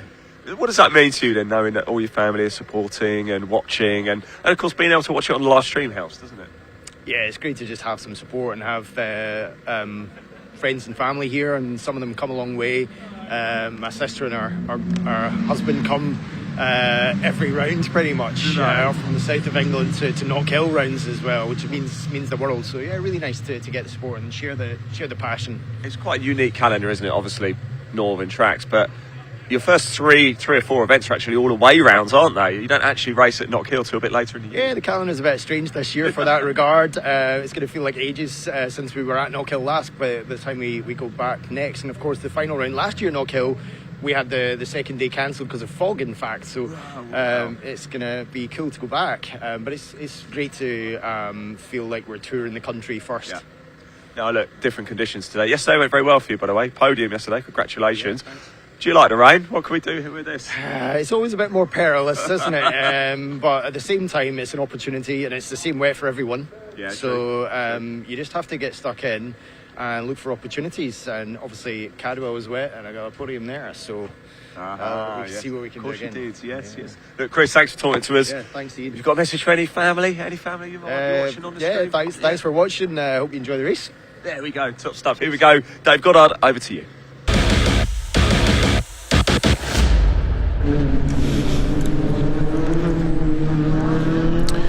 Thanks, Ian. Yes, the Scottish Mini Cooper Cup then on its way to the grid, administered by the Scottish Motor Racing Club, normally based north of the border at Knockhill, but a couple of away rounds to start off the season. They were at Cadwell Park in April and here at Croft today. Now, we saw a rather chaotic race, to say the least, from them yesterday. And the grid from race 2 is formed by the result of race 1, but with the top 8 reversed. That means reigning champion Chad Little has struck lucky. He got spun out in yesterday's race, coming out of the hairpin, and ended up in 8th place, but that's given him pole position for today's race. He lines up alongside Liam Kelso, one of those drivers racing for the Newcomers Cup this year. Second row, 47 Presley Barrett and 271 of James Hitchin, based near Carlisle, just over the border from Scotland. Row 3, Martin Viatunga, number 27, alongside 91 of Robbie Dalgleish. On row 4, we just heard from Chris Coburn. He's on row 4 alongside Jack Irvine, the Northern Irishman, who won yesterday's race, despite having to start from the back after he mistakenly did a second green flag lap. These cars, when they race at Knockhill, they do 2 green flag laps instead of 1, and Jack Irvine mistakenly went round a second time.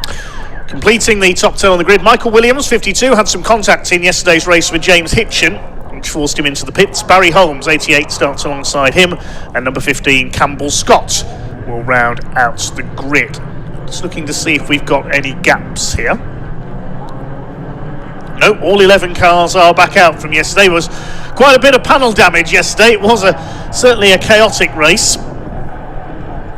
We'll wait to see if things will be a little bit more sensible in today's race. Jack Irvine started from the back yesterday, but he was in the lead by the end of the second lap as everybody else seemed to trip over each other. We had quite a few cars with bits of panel damage. Chad Little, who won the second race at the season opener at Cadwell Park. Pole position in the Dayglow Yellow number 25 this time. These cars are identical BMW Mini Cooper R50s, 1600cc. As we said, you don't have to be from Scotland to race with the Scottish Motor Racing Club. We've got one driver from Northern Ireland, one from Northern England, and one from Southern England, because Presley Barrett is based in London.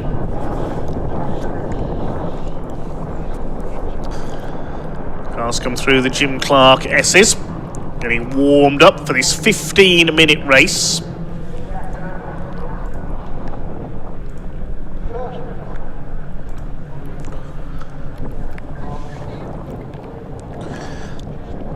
Chad Little in the David Slay racing car. David Slay, a multiple champion in BMW Minis before moving to car preparation. 3 drivers for Performance Tech Racing as well. Jack Irvine's in one of their cars. Barry Holmes and Michael Williams run by them as well. Keltec Design supporting Liam Kelso. He starts on the front row. Liam Kelso, the overall blue car. Second row of the grid, we have Presley Barrett in the red machine, James Hitchin in black. Martin Viatunga of Sri Lankan descent, that's where the name comes from. You'll see the Sri Lankan flag on the front of his car. He's in the pale blue car with the eyes on the headlamps. Look out for those. And Robbie Dalgleish, number 91, a former champion, in red. Row 4, Chris Coburn in blue and Dayglow yellow. There he is, alongside the blue and red car of Jack Irvine. Michael Williams in two-tone blue. Barry Holmes in blue and yellow. And then Campbell Scott in blue with yellow stripes round out the field. So into position then for race 2 of the weekend for the Scottish Motor Racing Club's Scottish Mini Cooper Cup. Can Chad Little hang on in front from pole position? I've got no idea what's going to happen in this race after yesterday's very eventful affair. The 5-second board is displayed then.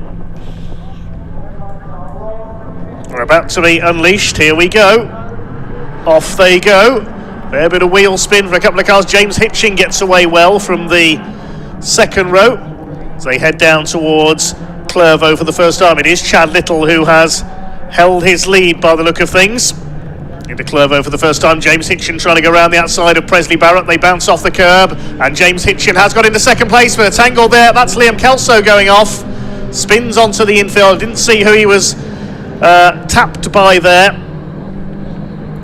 but he spins around and rejoins at the back of the field.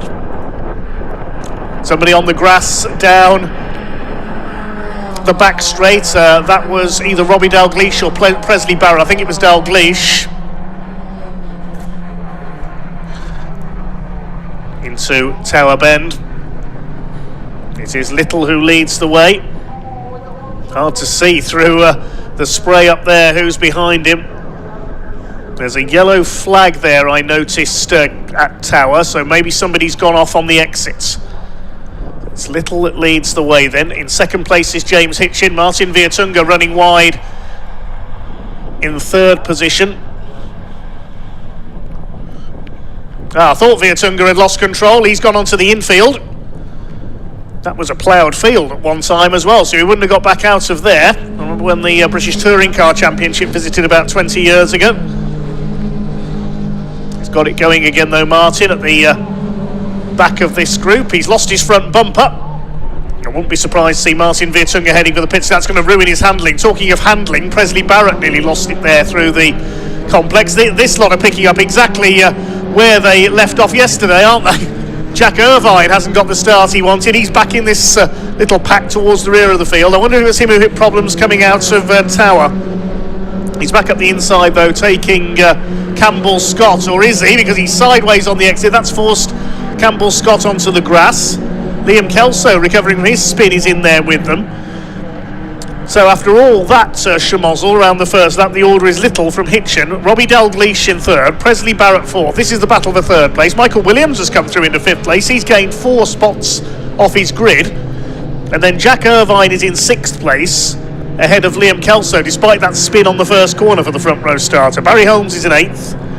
And these two still at it further back. Martin Viertunga, that car will be handling like a hovercraft without its front bumper in place.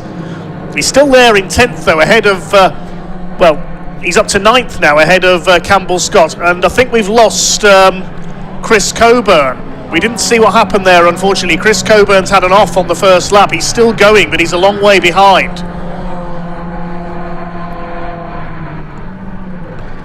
Yeah, there he is. We just caught a glimpse of him coming through the chicane. There go the leaders.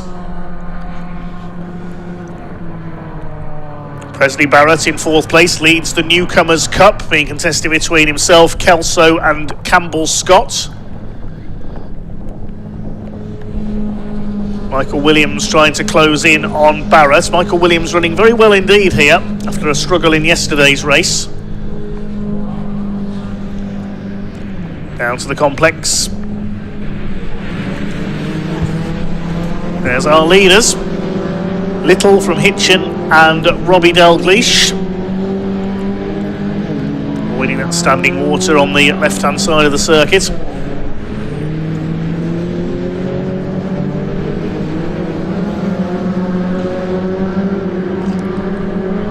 Chad Little continues to set the pace. The winner of the 2025 Scottish Mini Cooper Cup. No mistaking his car.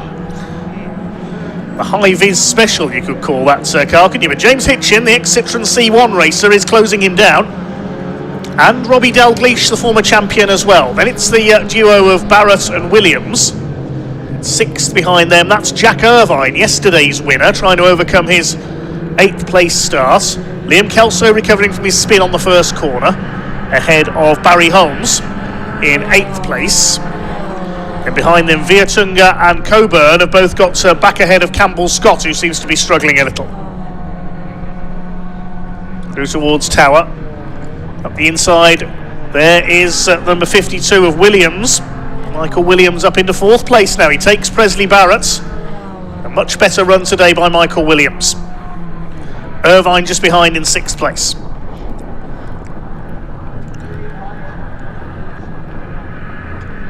Dalgleish getting closer to James Hitchin now to try and take 2nd place as we reach 1/3 distance, just under 10 minutes to go. Towards Sunny in and Sunny out, and Robbie Dalgleish getting ready to challenge James Hitchin for 2nd place. Hitchin wide, 2 wheels onto the grass, almost 4 wheels onto the grass. That's a very fast part of the circuit, you do not want to go off there. Still Chad Little who leads the way in the number 25. Dalgleish splashes through the puddles there on the left-hand side of the circuit towards the hairpin. Chad Little was leading by 0.7 of a second over James Hitchin, but I think the margin will be less this time.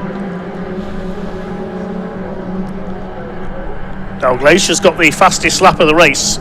No, he hasn't. Jack Irvine's got the fastest lap of the race. 151.811 he's just done. Leaders through Clervo. Presley Barrett very sideways there in the background. Could lose P5 to Jack Irvine. The Northern Irishman moves to the inside and through he goes.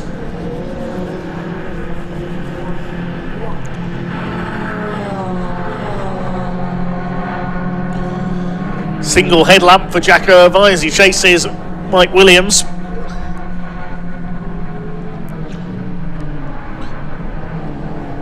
Still James Hitchin holding 2nd place ahead of Robbie Dalgleish.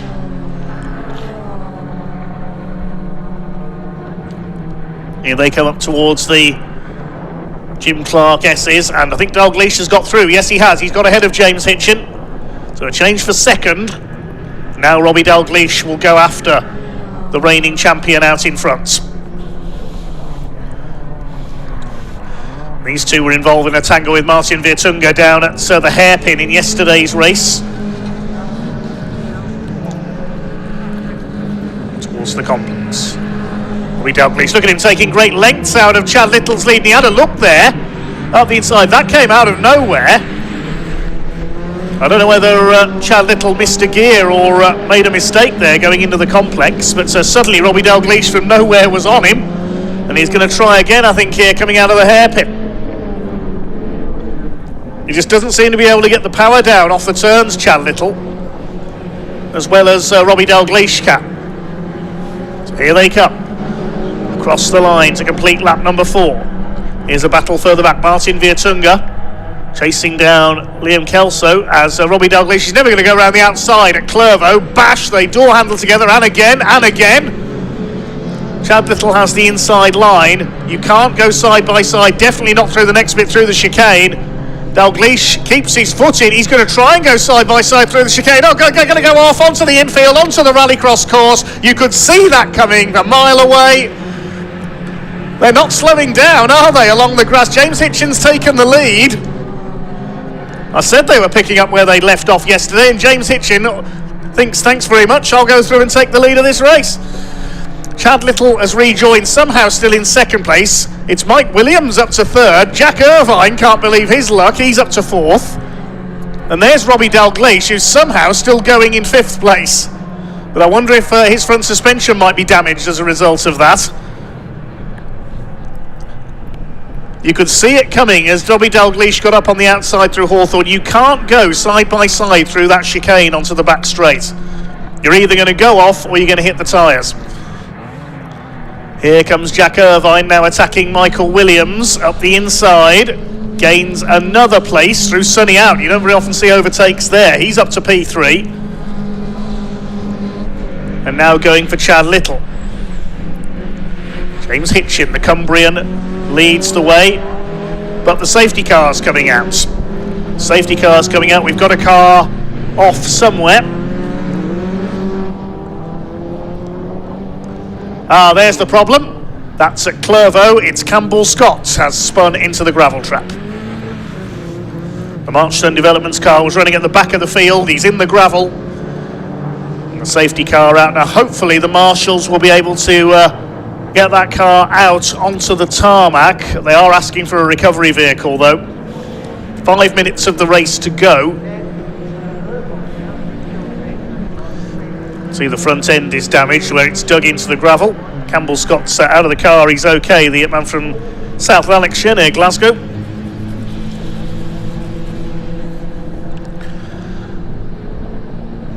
Let's have a look again at some of the salient moments in this race so far. That's James Hitchin running wide out of Sunny Out earlier on, as Robbie Dalgleish challenged him for second place. Presley Barrett nearly losing it behind them, allowing Jack Irvine to come through. Then suddenly Dalgleish launched a challenge. I thought they were going to tangle there going into the complex.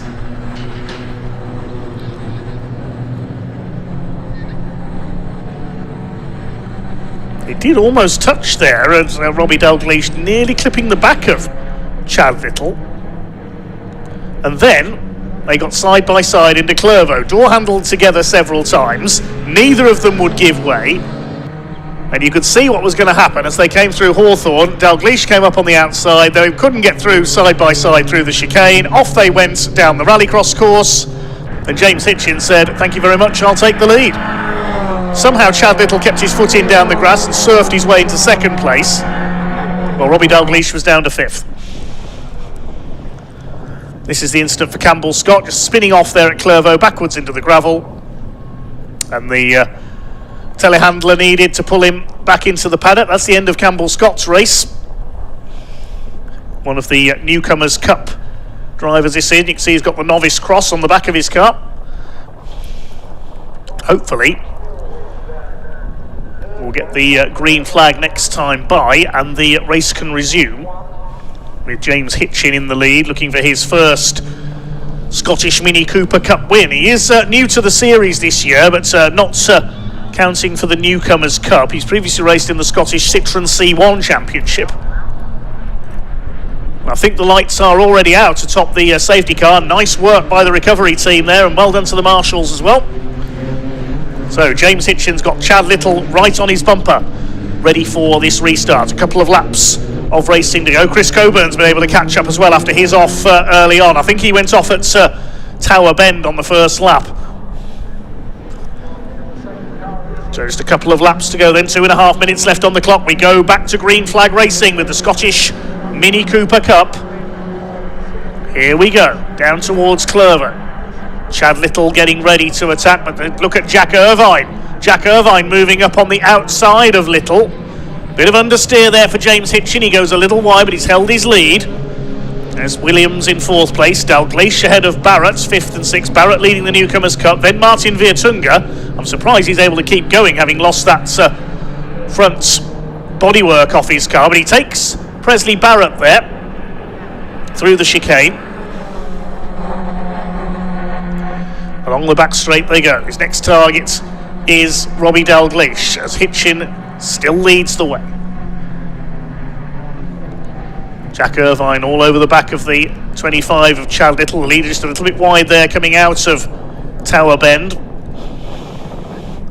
Safety car has bunched everyone back up again. It's going to be an interesting conclusion to this race for the Scottish Minis.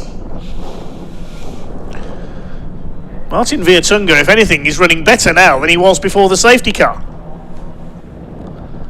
Still your leader is 271 James Hitchin from Chad Little. Jack Irvine is now on their tails. Michael Williams starting to go with them in the 52, and then a gap back to Dalgleish fifth. That's Liam Kelso up in the sixth place now, ahead of Presley Barrett, so he's taken the lead of the Newcomers Cup. Chris Coburn moves up to attack the 88 of Barry Holmes for ninth place as well.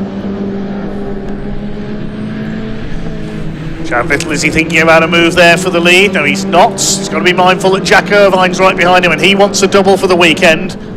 If he does so, he'll take the lead of the championship. Getting busy at the hairpin. Look at this, three wide out of the hairpin. Liam Kelso and Presley Barrett either side of Robbie Dalgleish. I'm wondering if Dalglish's car is damaged following that off onto the infield. You can see he's dropping back there. Viertunga comes through as well, with those eyes looking menacing on his headlights. He's going to take Presley Barrett as well. He monsters up the inside. He goes through. Good recovery by Martin Virtunga. Still James Hitchin who leads the way. He's got Chad Little on his bumper in the high-vis car. Up towards the right-hander at Tower. The clock has counted down to 0, so we're on the last lap now. Can James Hitchin hang on for his first ever victory? He's run a bit wide there, coming through Tower Bend. Jack Irvine's ready to pounce as well, and if they all tangle up, well, Michael Williams could be in luck here. No problems, so that's Virtunga going off, just misses the barrier. Goodness me, that was close. Just missed the marshal's post as well. Getting Larry out there on this final lap. Can James Hitchin hang on in front? He's sideways, he's sliding wide. He slid wide here a few laps ago. He's pushing a little bit too hard here. I think James Hitchin, he does not want the pressure to get to him. Chad Little is going to try a move, I think, into the complex or possibly into the hairpin. It's going to be checkered flag this time. The three of them line astern. Williams not far behind them. Here they come through the complex. Can James Hitchin hang on for his first victory? Through the complex. Up towards the hairpin. There's problems behind as well. They're still at it for the back. It's hard to know where to look. The leaders are through the hairpin for the final time. And up towards the checkered flag this time. Who's it going to be? It's going to be James Hitchin takes the win. Little second. Irvine third. Williams fourth. And who's coming through for fifth? It's Liam Kelso. How's he got through there? Liam Kelso takes fifth and the Newcomers Cup. Barrett sixth. Virtunga seventh, and Robbie Dalgleish, his car was clearly wounded after that off onto the infield, ends up eighth. James Hitchin is elated, his first Scottish Mini Cooper Cup victory.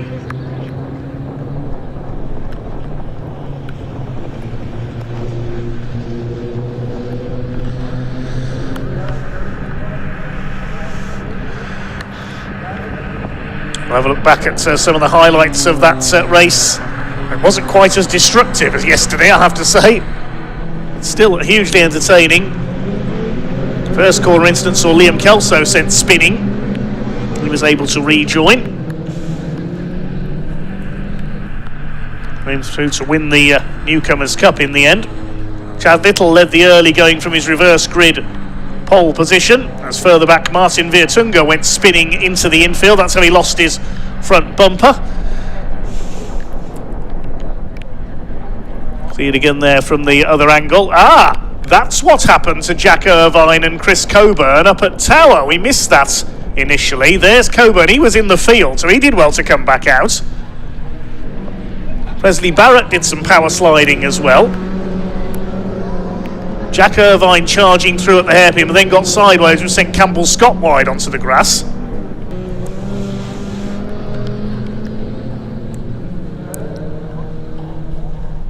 These BMW Minis really do make for fantastic race cars.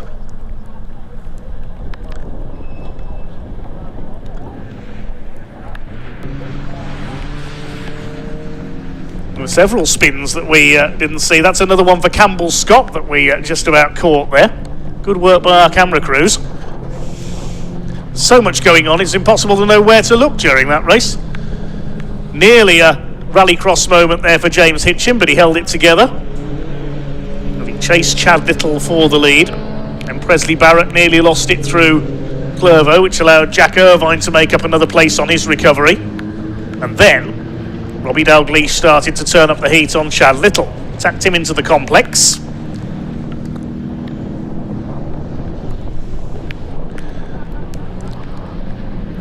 Nearly clipping the back of the high-vis special, as I've christened that car. And then they tried to go side by side through Clervo. Bounced off each other a few times. Dalgleish kept his foot in, tried to get around the outside. You could see what was coming into the chicane. Tries to cut across. Both of them go off, and James Hitchin takes the lead. Through the water splash, along the old rallycross course.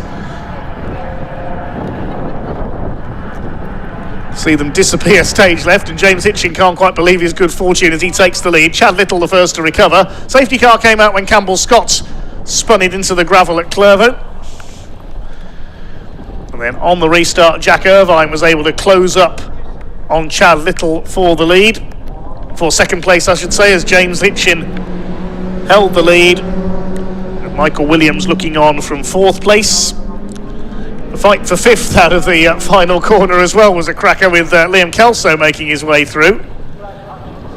Martin Vietunga nearly threw it at the scenery on the final lap, just missing the barriers at the exit of Tower. And then James Hitchin came through for his first victory. Let's head down to Ian to get some feedback from the drivers in Parc Ferme.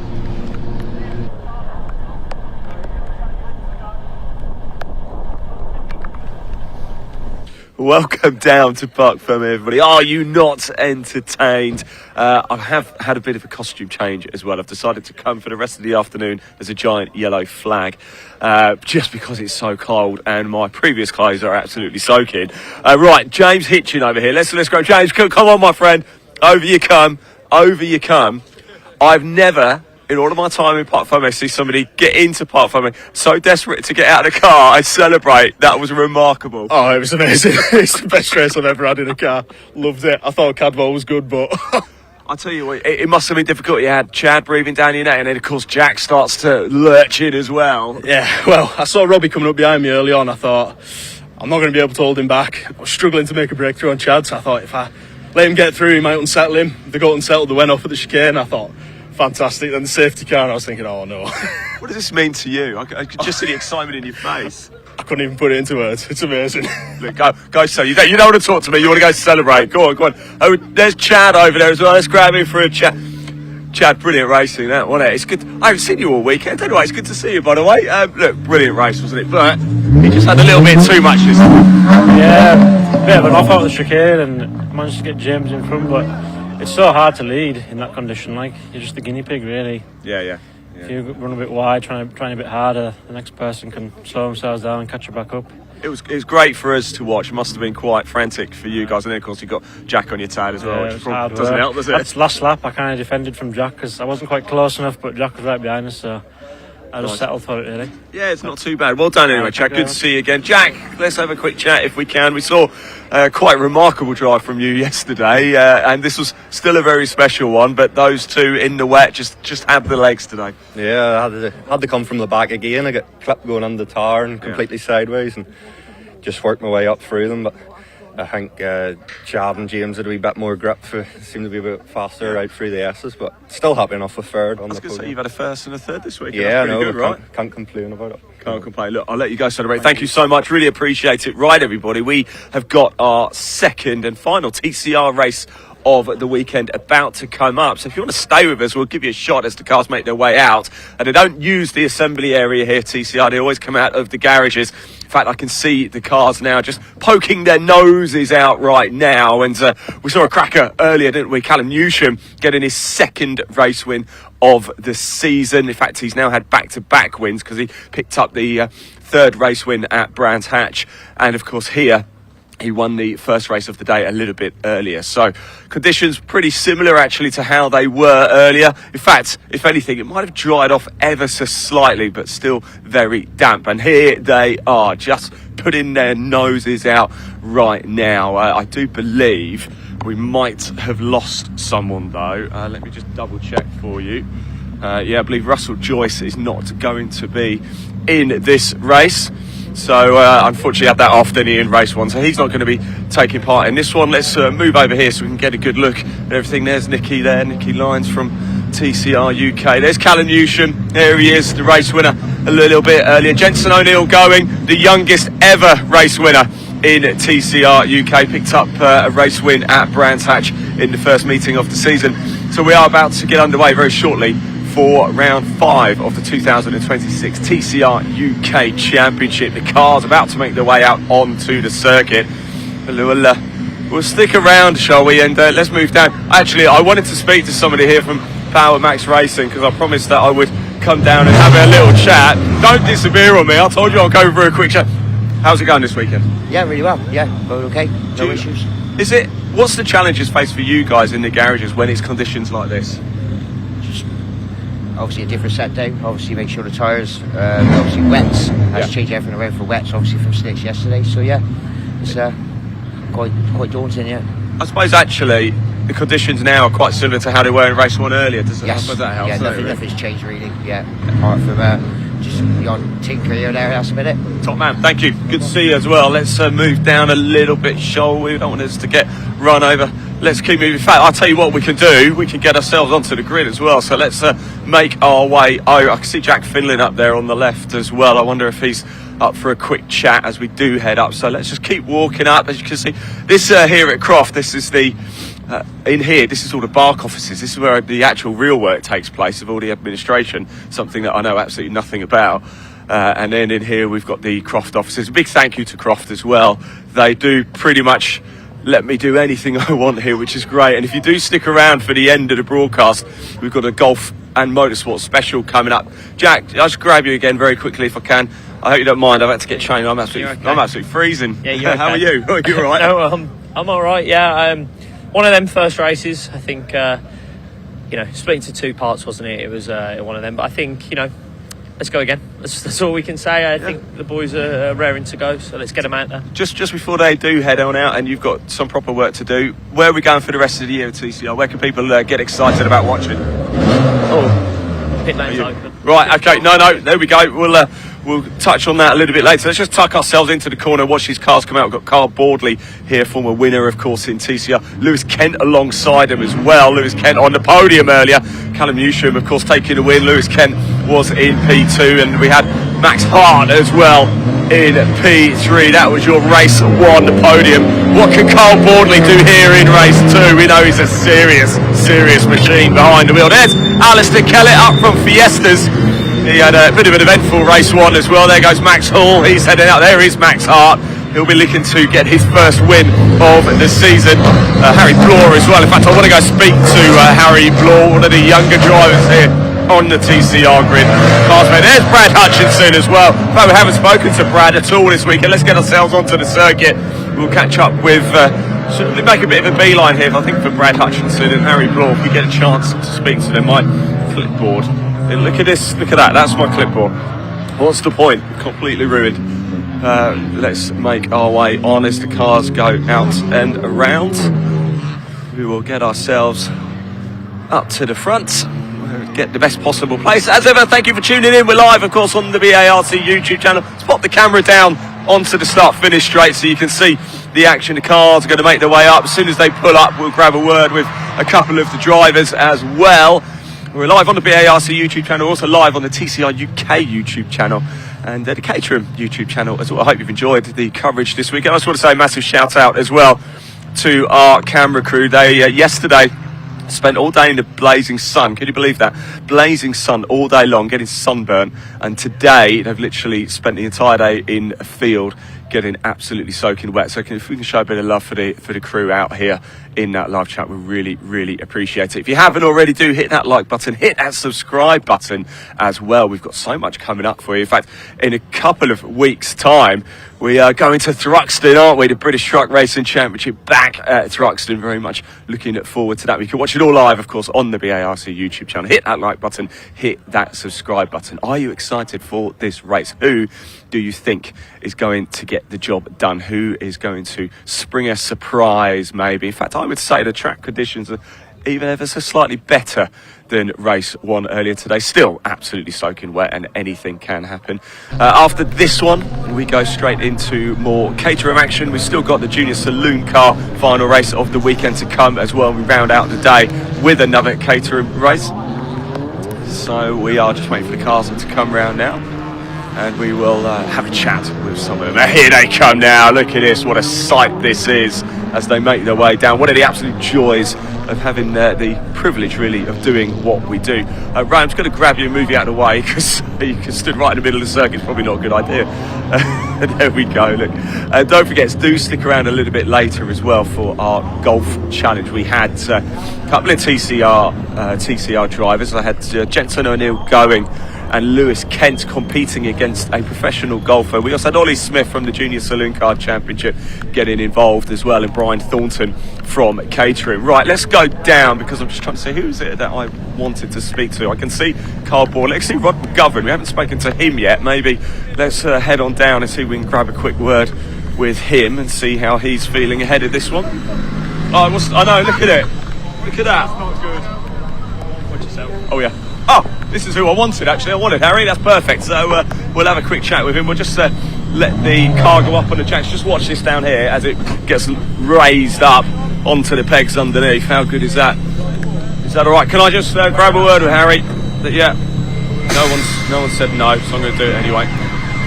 Harry, how are we doing, my friend? One of the younger drivers on the TCR grid. You probably can't hear anything I'm saying, but are you ready for this?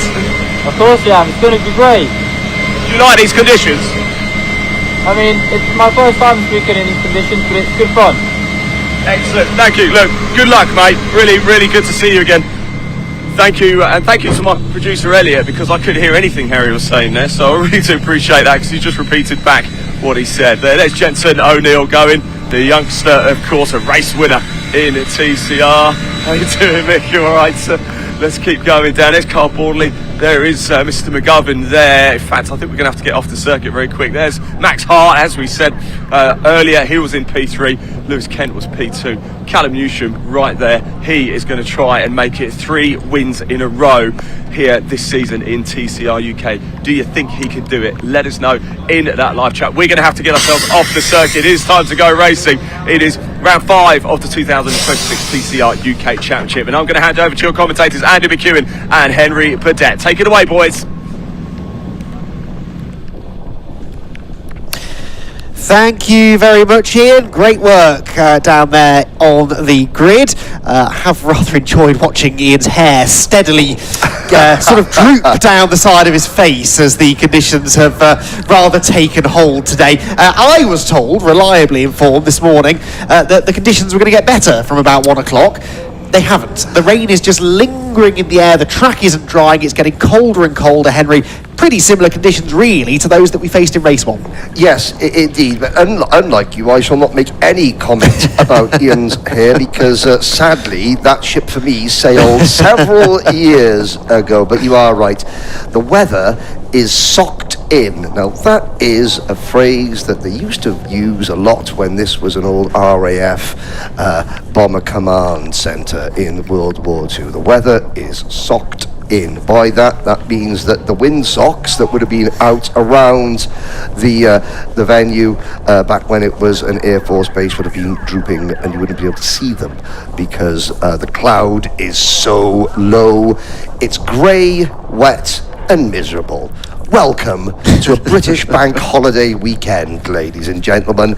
But don't worry, because the stars of the TCR UK Championship will give you a nice, warm, sunny feeling in the next 25 minutes or so. Yes, indeed so. And there are quite a few drivers towards the sharp end of the grid, rather hoping that their day ends with a nice, warm, sunny feeling, and that feeling of victory. Max Hall, for example, chasing his first ever victory in TCR UK, has a chance now to start from pole position. Broke a drive shaft on the way to the grid in race 1. Max Hall's starts in general have not been brilliant this year, let's be honest, but now he starts from pole.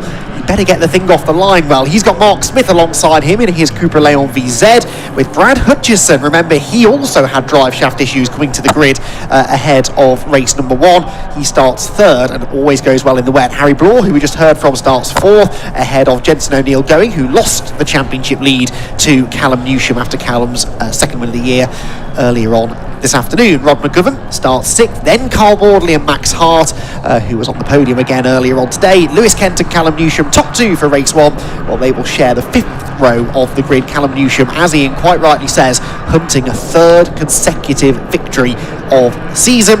Alistair Kellett will be the last car on the grid, we believe. Russell Joyce unfortunately withdrawn. We saw him have that nasty looking accident at the complex. He is absolutely fine. The car actually could have been repairable, but the team have said they just can't be 100% sure that the engine and the electronics and everything internally would survive the 20 minutes, and if you run a car that's in that sort of state, it can cause further damage, so they're just playing it safe. He'll be back out for the next round, I'm sure. Yeah, and that's the main thing is that Russell was good to go as well. Erring on the side of caution. This is going to be race 5 of a long season. Ian mentioned, he asked Championship coordinator Jack Finland where we were going to be heading for the rest of the season.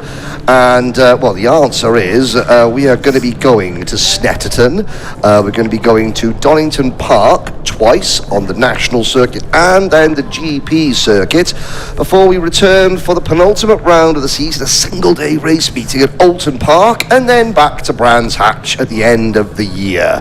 The calendar, if you are of that way inclined and want to see the individual dates, you can go to the TCR UK website, which is something tcruk.com or .co.uk. Who knows? Type it into a search engine, TCR UK 2026 calendar, and the wonders of the internet will tell you all you need to know.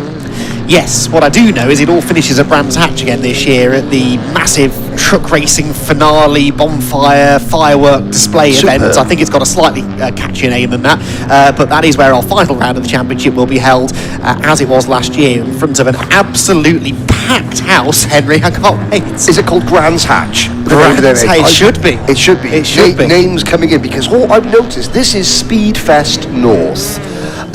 Various race meetings this weekend. I think, they're trying to sort of come up with different funky names to get people to come and enjoy them. But this is going to be Colossal Croft. Hopefully not Calamity Croft for race number 2, TCR UK 2026. Yeah, it could be a lively run through the first few corners, couldn't it? But such is the strength of depth this year in TCR UK, actually. Reversing the top 10 doesn't do a huge amount. You wouldn't be that surprised to see Max Hall starting on the front row of the grid, Brad Hutchison up there as well.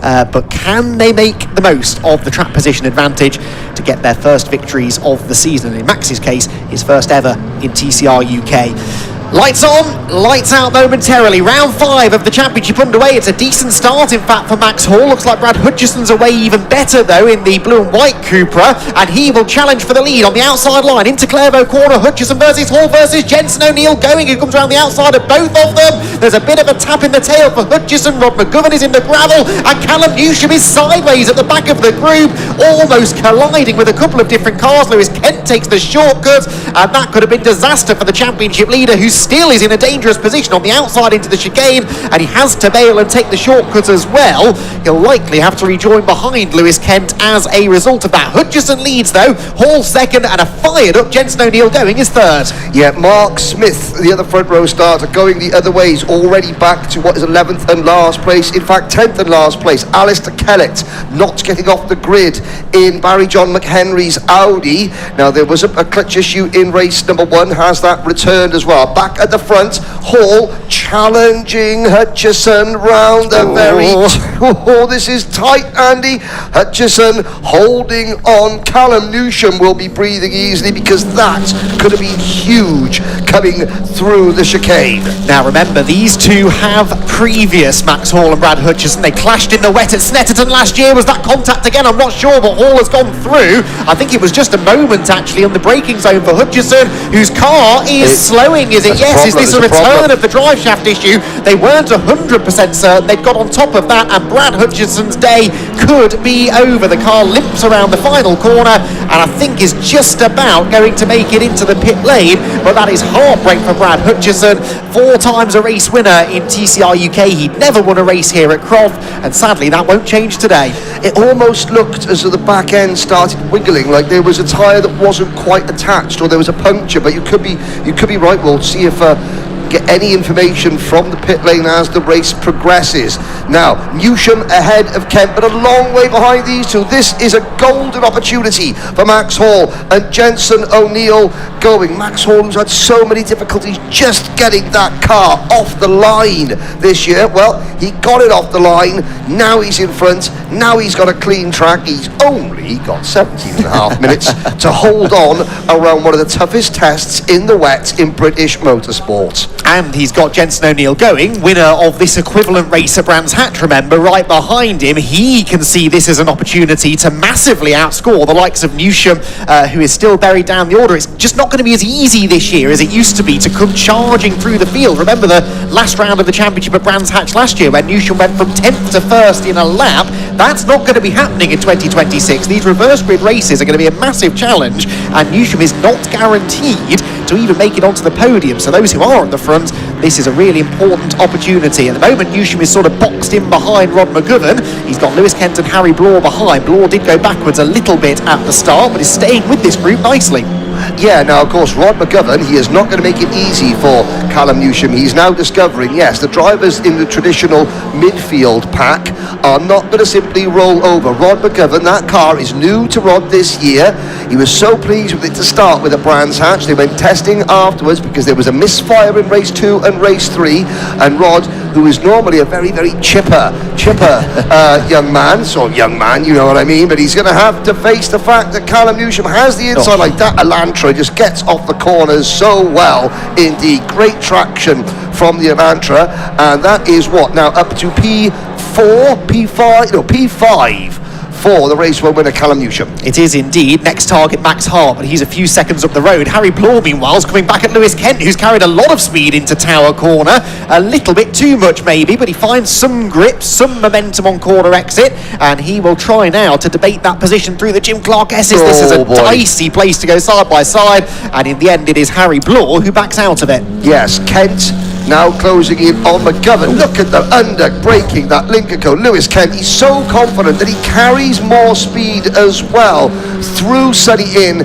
now out of Sunny out. McGovern finally gives up to the inevitable pressure as you look at Bordley and Hart. So 3rd and 4th, and they're about to be joined by, well, I would say in a lap or two, Callum Newsham. Oh no, Harry Blore and Rod McGovern are off.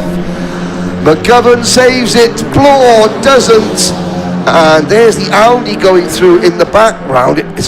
McGovern almost went off in sympathy there. I'm not sure if they tangled in the braking zone. I'd like to see a replay of that. They definitely tangled as the accident was unfolding, but I'm not sure whether there was contact that triggered it or not. We'll have another look at that in a moment. Meanwhile, Max Hart versus Carl Bordley is the fight for 3rd position. Max Hart seems to just perpetually be stuck in this position where he's fighting for about 3rd in most races, just never seems to quite get away with the leaders. This time, of course, it's because of the grid positions that he had ended up in, or grid position he'd ended up in with the reversed grid. He will, though, be delighted to see that the safety car has been scrambled as a result of Harry Blore's car off the complex, and that will eradicate the advantage, a 4-second advantage that the top two had over the pair of Hondas. Oh, this is big news for Callum Newsham. Big news indeed, because Hall and Jensen O'Neill going were comfortably out in front.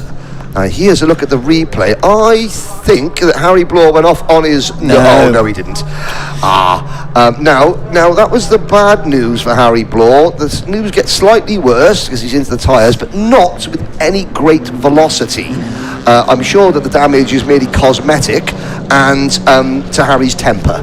That might have also taken a slight knock as well. What happened, I think, and I'm not a racing driver, so I will just preface it with that, but Harry was on such a wide line through the left hand to try and find the grip. He seemed to then cut straight back onto the racing line in the braking zone. I think that caught Rod out. I'm not saying it was intentional or, in fact, that either were really to blame, but that, I think, is what caused it. I don't think Rod was expecting that movement, was he? So that potentially is what led to the contact. I can tell you Harry is out of the car, and his driver coach, Ronan Pearson, is trudging behind the commentary box to go and have a word with him and see what happened. Harry Blore will be going no further in this race, though, and that is a mighty shame for the youngster.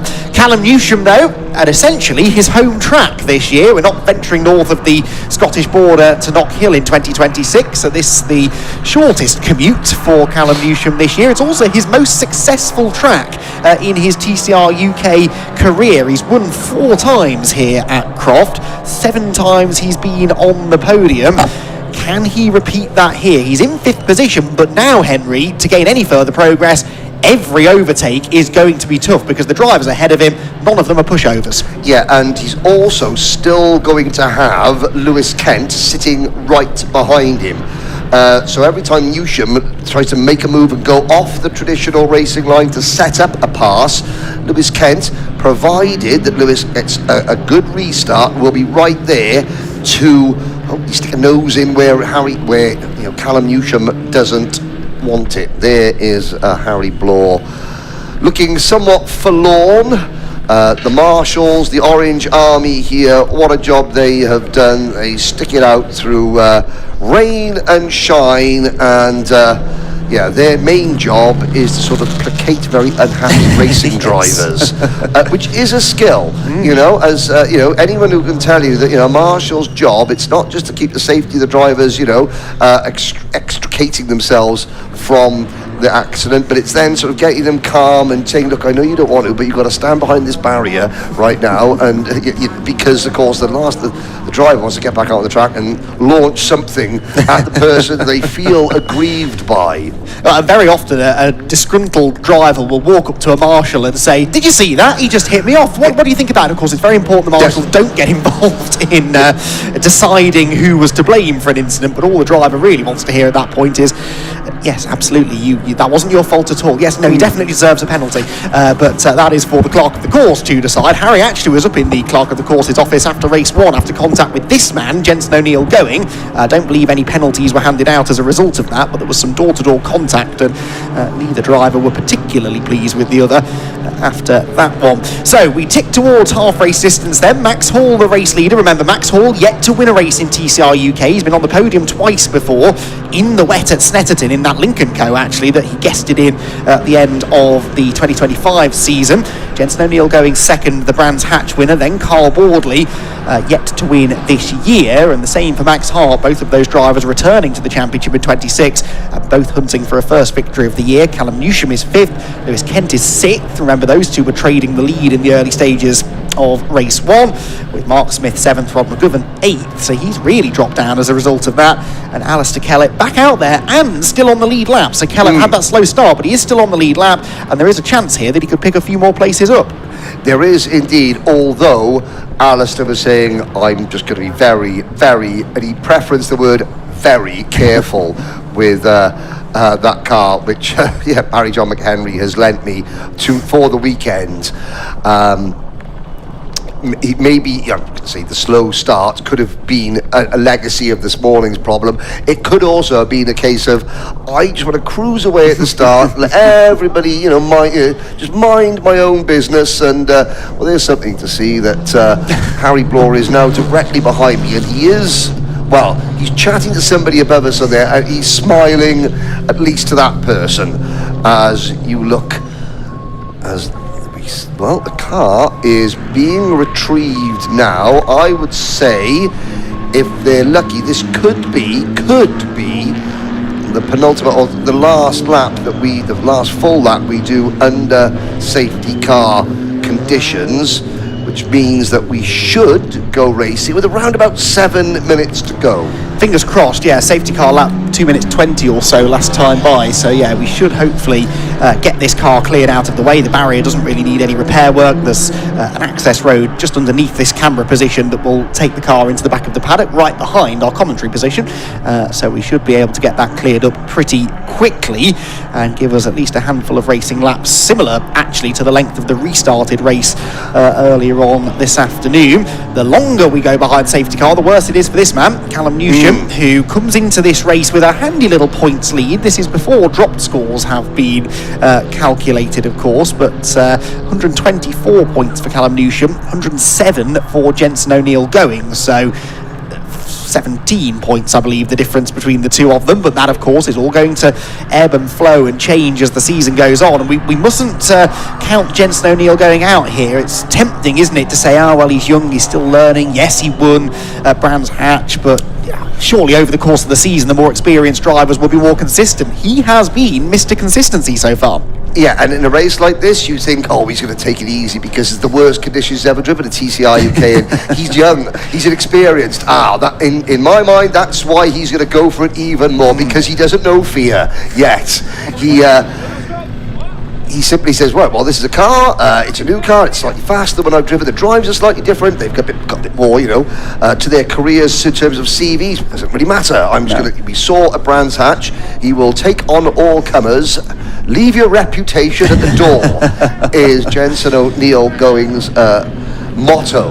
And, well, Harry Bloor, you're out of the race, but looking at the car being put down, there's not maybe some cosmetic damage to the front, but other than that, she is good to go. Yeah, it's good news. The team don't have too much work to do, and not too hefty a repair bill for Harry to worry about. We'll see him back out again at the next round of the championship at Snetterton in July. Bit of a gap now before the next round, and I'm sure he'll be back fighting fit. So, lights out on the safety car then. We are ready to go racing again, and we've got Max Hall and Jensen O'Neill going, youth at the front of the field, and then Carl Boardley, one of the most experienced drivers on the grid, taking the restart from third.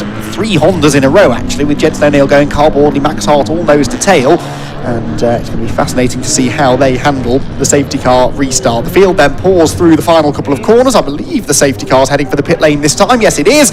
And Max Hall is going to stamp on the loud pedal quite late, actually. Only now accelerates and leaves himself vulnerable to attack from Jensen O'Neill Going then, who is right behind the leading Honda as we head towards Clervaux Corner. Goes to the outside, does Jensen. Keep an eye on Boardley and Hart in behind. They turn through the first corner. Hall over the curb, sideways. It's like a Civic Cup race, this, isn't it? With 4 Civics at the front of the pack. Absolutely bumper to bumper. And where is Callum Newsham? Where's Callum Newsham? Well, I can count 8 cars. Oh, the leader's almost off. The leader, Max Hall, 2 wheels on the grass. I could count 8 cars. There should be 9 left in the race. Where Callum Newsham's gone. Callum Newsham has not come round. Here comes Jensen O'Neill Going though to the outside of Max Hall. They lean on each other slightly at Tower. Boardley will get a run on the pair of them as well as they head down towards the Jim Clark S's. We can't see through the spray whether they're still side by side. I don't think they are. No, it is a clear lead for Hall, but Jensen O'Neill Going is not going to settle for second, and I don't think either Boardley or Hart are that keen to stay where they are either. All credit to Max Hall, because as they came across the line, Jensen O'Neill Going was as close as there is your championship leader. The engine is refired. Now it cuts again. I wouldn't want to suggest anything that what has happened, but okay, well, we're going to go back out. The minute that you said, Andy, and Callum Newsham, a commanding championship lead, then suddenly he doesn't. Now, here comes the extremely careful Alistair Carrott trying to pass Rod McGovern. Jensen O'Neill Going was as close behind Max Hall as I've ever seen another driver on a restart, and yet Max was able to hold his nerve and hold him off. Very, very impressive. This is the scrap for third position. Make that second position. What a lap from Max Hall, from about 1 metre in front of Jensen O'Neill Going to 1.6 seconds in front. Well, I think there was a bit of a touch coming out of Tower. I can't swear to it because the spray was obscuring the view, but I think they leant on each other slightly, and that's just delayed Jensen more than it did Max. And this is really the biggest lead that Max Hall's had all race long so far. The battling Hondas then round Tower Corner on a weekend which started with us all a little bit concerned about the pace in the Honda Civics. All of the Civic drivers were complaining about the same sort of handling issues here at Croft, but the wet weather has massively saved them, and those cars have been transformed on Sunday afternoon. We've got 4 of them locking out the top 4 positions. I'm fairly certain that has never happened in TCR UK history. Through Sunny in, through Sunny out, and it's now really about whether Jensen O'Neill Going can hang on to second place. Yes, they were all saying about the Elantra, and here comes Carl Boardley having a little look at the inside of Jensen O'Neill Going for second. O'Neill Going holds him off. What's that phrase? To finish first you must finish. And the Hondas are all, well, 4 of them, in a line to finish. Look at Lewis Kent closing in as well. Now, Max Hall, 3 minutes to go. This is the decisive break of the race. Hall is pretty much going to be in a situation where the only person that can deny him a win is himself.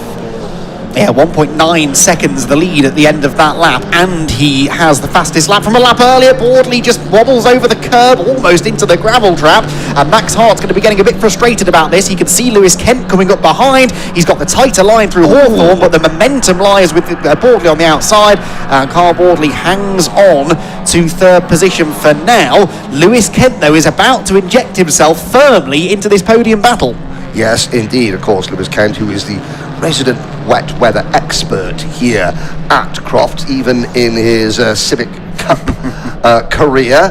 He would have been, now I think that he was the driver that was mainly delayed when Callum Newsham came out of the final hairpin and then didn't take the restart, came into the pits. That was the main reason when we saw these four, or the front four, have such a huge breakaway. But Max Hall, it's simple, get your head down and just focus. Nothing is ever simple in a TCR UK machine, let alone at Croft, let alone at a wet Croft. Yes, but what's fairly evident, I think, is that Jenson O'Neill going doesn't at the moment have the pace to go after him. So really, Max just needs to take this easy. He can drive at 90% and maintain the gap.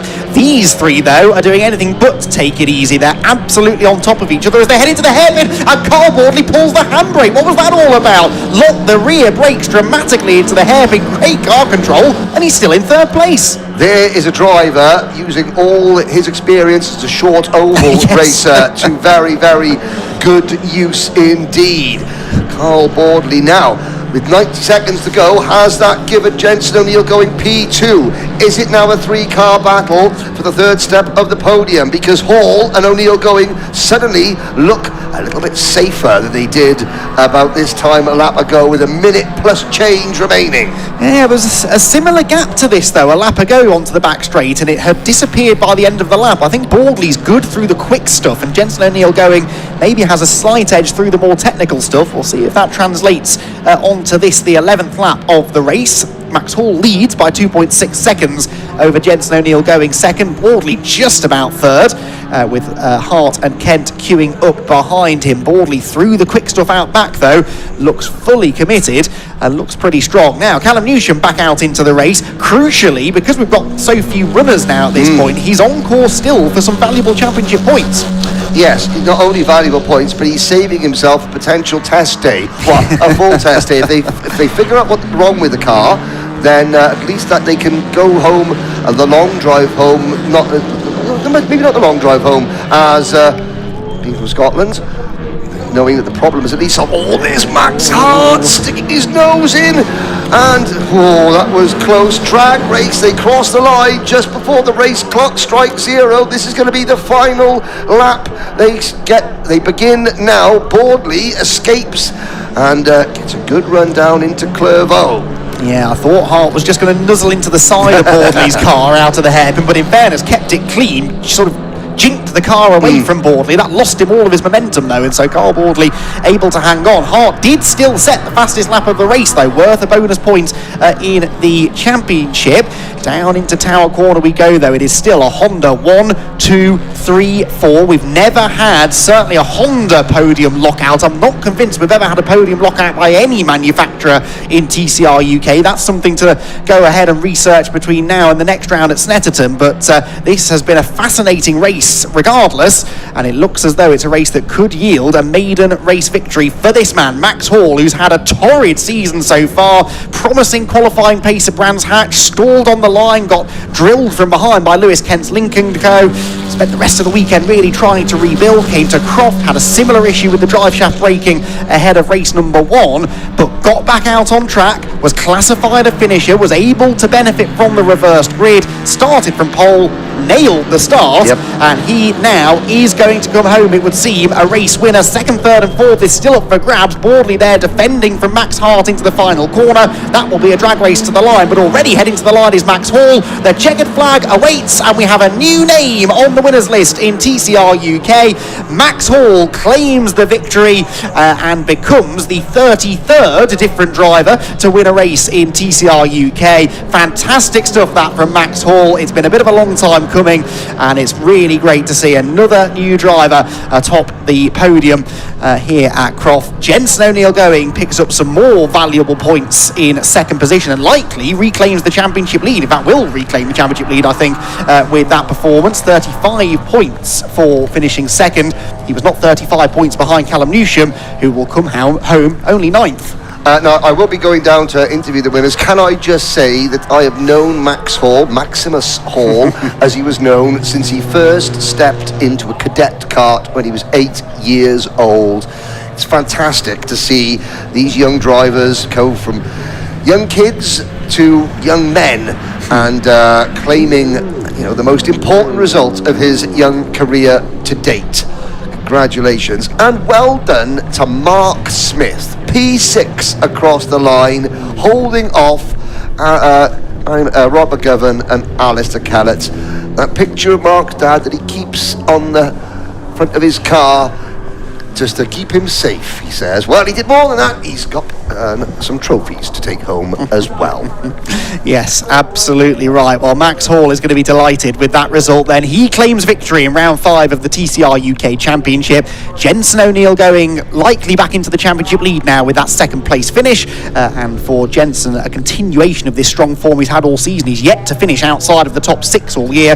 The only driver to have achieved that, and that's his 3rd podium finish of the year. Carl Bordley was on the podium in 3rd position, and that conversely is only his 2nd appearance on the podium in 2026. Max Hart just misses out in 4th ahead of Lewis Kenton. Mark Smith 6th. That is hang on, checks notes. Is that Mark Smith's best finish, joint best career finish? He finished 6th in a race at Donington last year. 7th, Rob McGovern. 8th, Alistair Kellett. Callum Newsham classified a finisher critically, 2 laps down, but in 9th position after that mystery problem on the restart with Harry Blore in the barriers at the complex, and on finisher Brad Hutchison heartbreakingly retiring from the lead, and Russell Joyce, as documented, a non-starter, after his shunt earlier on today. So Max Hall then victorious here at Croft, and absolutely delighted, I'm sure. I can't wait to hear from Max Hall, and we will get the chance to do so fairly shortly. Ian is in position, I believe, down in the pit lane, awaiting the arrival of the latest driver to win a race in TCR UK. Let's head down to Ian now. Right now, welcome down everybody to look who I've got here. I've got Max Hall's dad here, very proud, right? Really, really proud. Yeah, that's been a long time coming. That's the longest we've been in our racing career without a win, I think, since we were a novice. So, absolutely fantastic. Thank God. Go celebrate. Here he comes. Look, Max Hall, a TCR UK race winner. He's the winner of round 5 of the 2026 season. We'll let him get out of the car and have a little chat. We'll let Dad go first, actually. Come on, we'll give him the honours. Jenson O'Neill going in P2. Great battle there. Carl Bordley in 3rd. What a dice. 2 warriors going toe to toe, him and Max Hart. Look at what it means. Let's have it. Look at that. Oh, this is why we love this sport, isn't it? I'm going to get out of the way and let them enjoy this moment for a second. We'll let him get his helmet off, and then we'll have a quick chat with him. There's no way I was going to get in the way of that. That was brilliant stuff. We'll let him get his helmet off. We'll have a quick chat. Look at what it means. This is everything. This is why we love this sport. Max, I'm so happy for you, mate. Well done. Really happy. Let you get your helmet off. I'll let you get your helmet off. I know I was chatting to your dad before. Wow. He is super, super proud. And you've done it in outrageously tricky conditions here as well. Hey, that's the way I like it. That's dream conditions for me, as you can tell. Well, we have spoken a bit over the course of this weekend as well. And listen, did the safety car actually help? Because it just gave a brief pause to settle things down a bit. No, I kind of messed up the restart, to be honest. Thanks. Oh, nice one. Oh, yeah, I wheel span a bit on the restart, so everyone caught me up. But, me in the tower, me and Jenson, had a good battle, and then just built the lead from there. Max, well done. TCR UK race winner. I'm soaking. You're rolling over. I saw Jenson go over here. I wonder if we can just quickly grab Jenson for a very quick chat. If we can, Jenson, very quickly. If we can, congratulate you. You don't look overjoyed, but that was a very impressive performance from you. Yeah, it was a really good race. Max done absolutely amazing. I couldn't keep up with him. I had a little chance on the safety car, and he just didn't make a move wrong. But yeah, it's a really good race. I want to say massive thank you to all my sponsors and everyone that supported me. Obviously, it's been quite a tough week for the Going family after my dad lost his life last week. But yeah, I just want to say a massive thank you to everyone behind me, especially Pal Max and also my brother for spannering, and it's just absolutely incredible. Well said, and I tell you, these podiums keep coming, don't they? Hopefully some more. Top man, indeed. Let's go find Carl Baldwin. I want to have a quick chat with Carl. Carl, can I grab you for a very quick chat if we can? Because I tell you what, you and Max Hart dicing with each other like warriors out there. Great, the fair racing. Yeah, it's good. Yeah, he got into the back a couple of times as well. So yeah, it is what it is. I'm quite comfortable with that. We can bang bits and pieces all day. So yeah, no, it's all right. Another podium. Yeah, it's good. We're starting to head in the right direction with the car. We changed it like a massive amount from race 1 to race 2, and it was a little bit of a handful there. But now we're getting to grips with what it does and trying to get it to do what I want it to do. So it's just a bit of, just needs a bit of time. I haven't got time with work commitments to do some of what these others are doing, and go and spend day after day testing and stuff like that. So the Fridays are important for us. We lost probably a good half of Friday's session as well because we were waiting for parts and different bits. So it's been a bit of an on the back foot weekend. So to reward the boys with with something to take home is he's half tidy. Oh, well done, congratulations, thanks for talking to us as well. Enjoy the rest of the day. Right, as you can see, Caterham's on track, straight into it. A little bit earlier, Sam caught up with a couple of drivers in the assembly area, so let's hear from them now.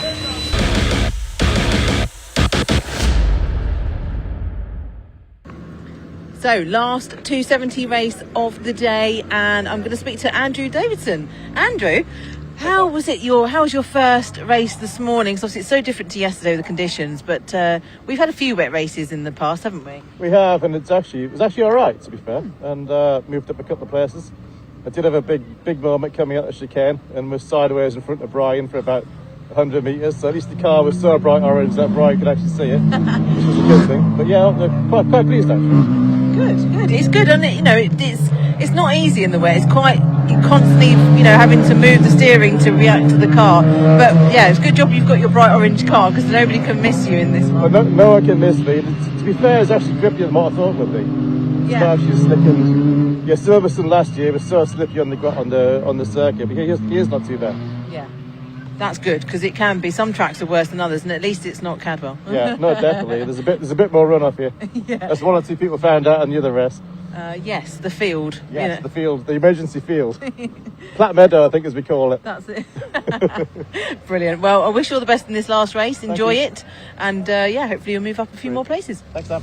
Right, we'll just quickly move on and have a quick word with Brian Thornton. If we'll get Caterham Dave to move out the way for one moment. Sorry. That's okay. Yeah. I'm just going to have a quick word with Brian. Brian, quite an eventful last race this morning, wasn't it, for you? Yeah, not ideal, but sure, look, these things happen. I was watching the lads battle out in the front, and I says, I'll just stay nice and steady. I'll pick up the pieces, and then I just get slammed in the back, and I'm like, I'm in a field. I better get out of here quick. So, look, all I want to do is get back in the track, try and get a position, get some points, and we've one more race, so I'll see what I can do from here. Yeah, but look, nobody got hurt, so it's only metal. Yeah, so thank God. Exactly. Yeah. Well, enjoy this final race. I will. Thanks a lot. Thank you, Brian. Yeah, thanks. Right, over to you, David.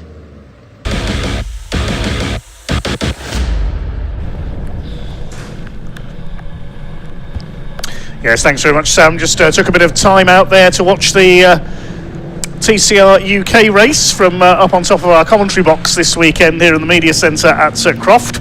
It's now time for the third and final race of the weekend for the FanDrive Caterham 7 270R Championship. Again, the grid for this race based on the results of the previous one. So Paul Oglesby, fresh from his second win of the season, starts on pole in the number 18 alongside number 10 Aaron Oliver.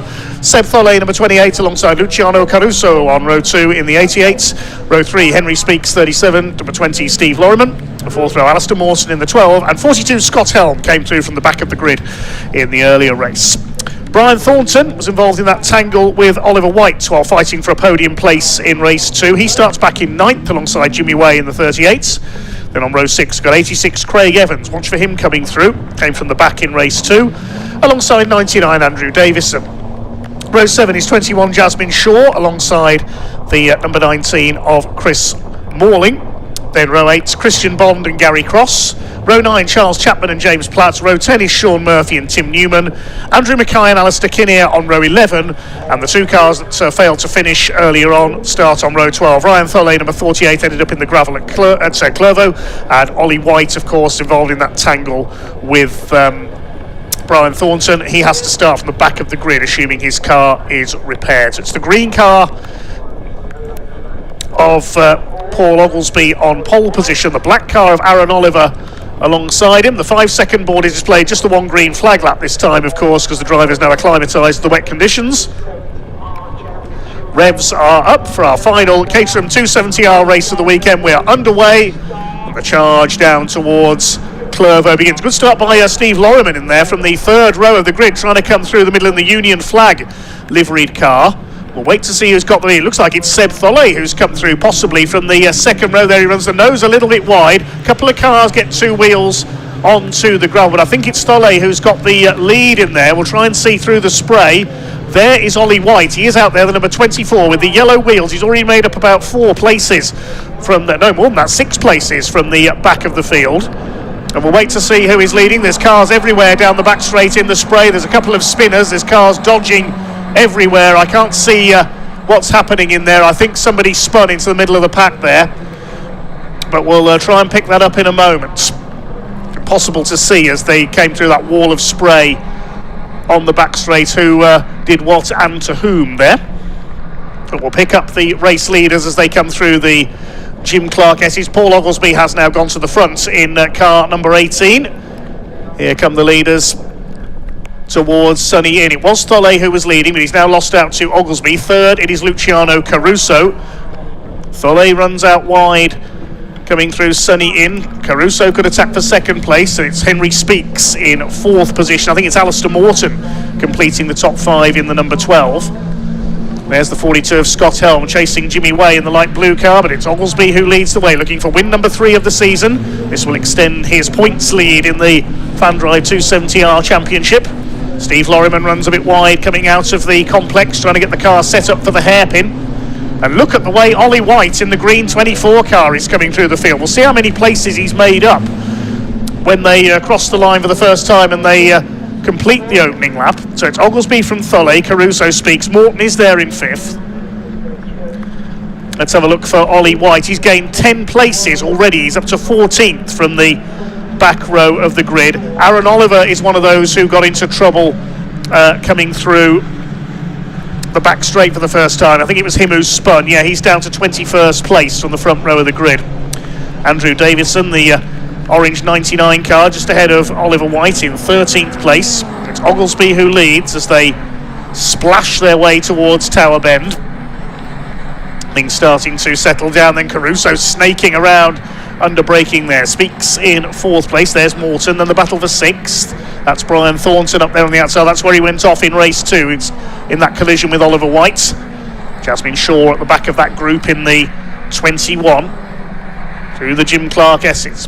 Paul Oglesby continues to lead, the Cambridgeshire driver, chased by Sebastian Thulley, originally from Johannesburg in South Africa. Luciano Caruso, the Londoner, in 3rd position. Through the far end of the circuit, it's Sunny in and Sunny out. Speaks comes through in 4th position. Jimmy Way under fire, that's from Scott Helm in the 42 car. That's for 10th position. So Brian Thornton is up to 7th from 9th on the grid. Has Ollie White made any further progress? We'll wait and see as they come across the timing line. Doesn't look like it at the moment. Things settling down as much as it does settle down in a Caterham race.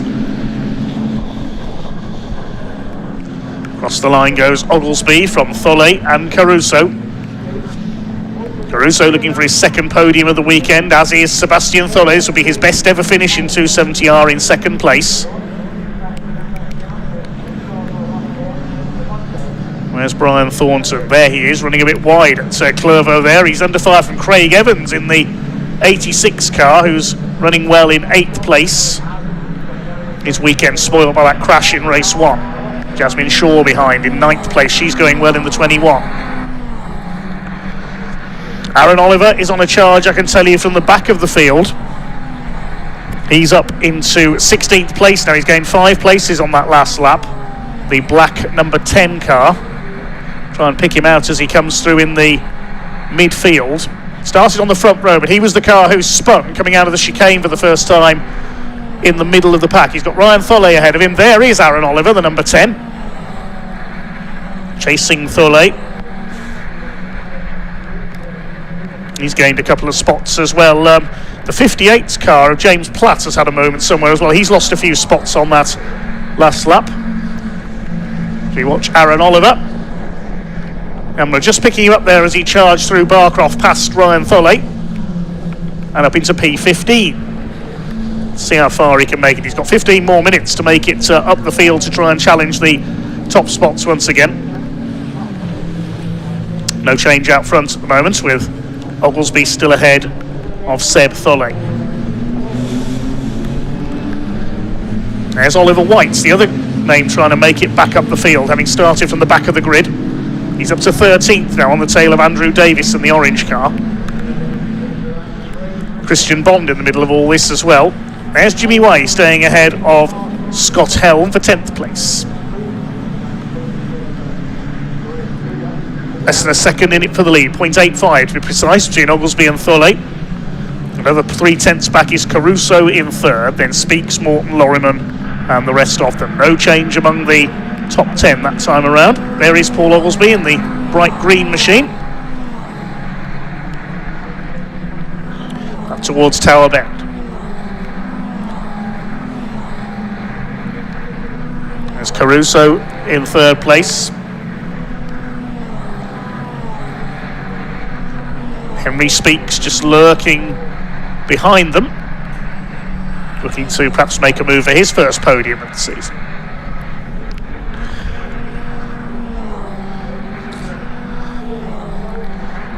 Paul Oglesby just keeping a cool head out in front in the number 18.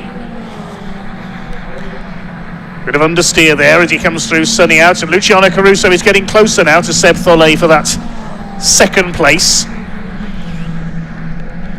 They both had a 3rd place this weekend for their first 270R podium, but they both want to go one better here. All the time though, Henry Speaks is closing in on them. See what the lap times compare this time round. Whether Speaks is closing the gap. Out of the hairpin. Still Sebastian Thulle holds the place. Over the line they come, and they've dropped back by about a second from Oglesby on that lap. The battle for 2nd and 3rd, and Caruso's going for the outside, tries to slingshot his way in front into Clervaux. He gets the brakes on. Has he got the move done? Yes, he has. Good driving by Luciano Caruso, beautifully done. Up into 2nd place round the outside into Clervaux. You don't see that very often. Henry Speaks lurking behind, and he was quicker on the last lap by 0.4 of a second than those two ahead of him. Right on the outside comes Thulle now, and there's the equaliser. Is he? Can he make the move stick there around the outside at Tower? He got the nose down the inside, went the straight curve slightly to the left. No, Caruso I think has held the place there. Yes, Caruso hanging on to it. Still 12 minutes of this race to go. Up towards Sunny Inn.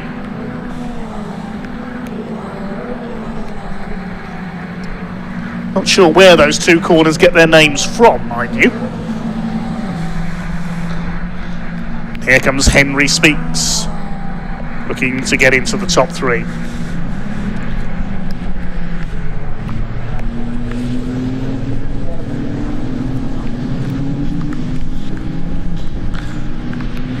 Alistair Morton still there in 5th, then it's Lorriman. Evans is now up to 7th, Jasmine Shaw is 8th. Aaron Oliver, meanwhile, has gained another 3 places, he's now 12th.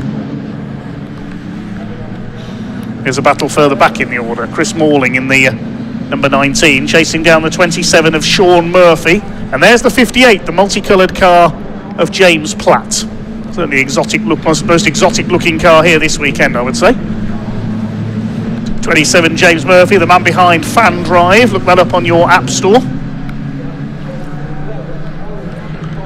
And here is Aaron Oliver. He's got ahead of Helmand Ollie White now. So Aaron Oliver is back up into the top 10. This is a good recovery drive after he spun on the first lap. Ollie White, in fact, goes down a place to 12th. He's come through from 24th. Steve Lorriman up the inside, battling with Craig Evans for 6th position. It's the best we've seen Steve Lorriman run so far this season, this weekend.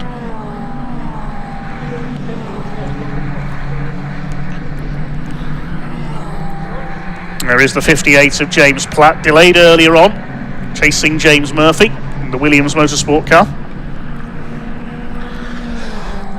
4 cars run by them in this race: Sean Murphy, Chris Morling, Jimmy Way and Henry Speaks. Speaks challenging for 3rd at the moment. This is the battle for 6th. Jasmine Shaw trying to get involved as well. She's had a good, consistent weekend. Oglesby has pulled away now from Thulle slightly. Sebastian Thulle could come under fire from Henry Speaks for 3rd. Caruso did the fastest lap of the race last time through. He did a 1:44.768. So he could be trying to chase down Paul Oglesby for the lead. Past half distance in this 20-minute race for the FanDrive Caterham 270R Championship.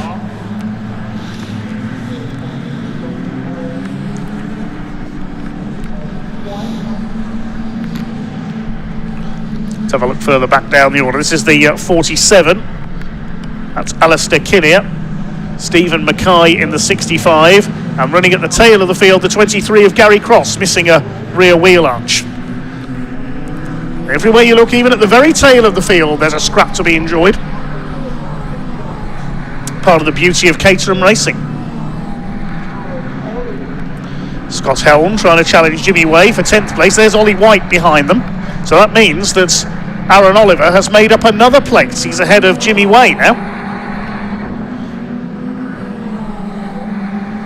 And there's Aaron Oliver round the outside of Steve Lorriman.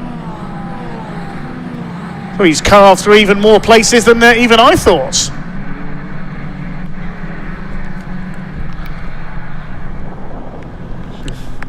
Not surprisingly, Aaron Oliver's done the fastest lap of the race, 1:44.561 that time through. Here he comes, charging back up the order, almost 73 miles an hour average around the 2.1 mile Croft circuit in these wet conditions. What's his next target then? I think it's going to be Jasmine Shaw for 8th place.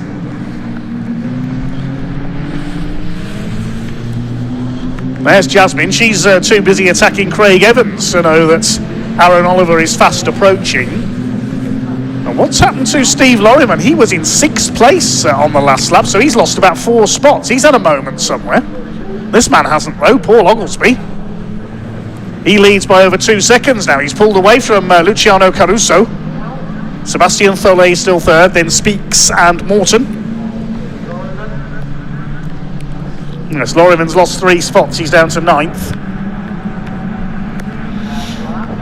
So Aaron Oliver's next target is Jasmine Shaw.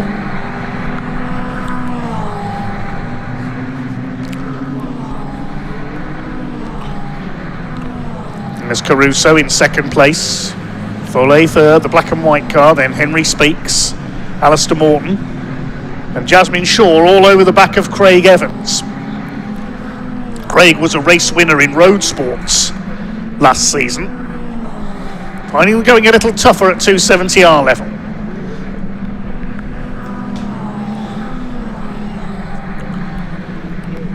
Up towards the chicane. I think Jasmine Shaw had got through there. There's James Platt in the patchwork quilt, I think we'll call that car.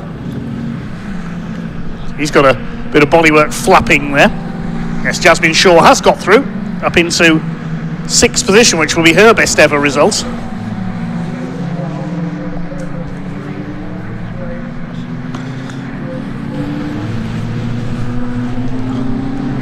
There's the lead group, 3rd, 4th and 5th going through in the foreground into the complex, and here's our battle for 6th, and look who's behind them. Here comes Aaron Oliver. Steve Lorriman now in the clutches of Scott Helm in the 42. Car repaired after it went into the barrier at Croft in yesterday's race. Paul Oglesby leads by 2.8 seconds now, pulling away from Luciano Caruso all the time. Sebastian Thulle is being closed down slightly by Henry Speaks. Morton on his own in 5th. There's the battle for 6th, headed by Jasmine Shaw. We'll see how close Oliver is now. There he is. He's 4.5 seconds behind the Shaw and Evans battle at the moment.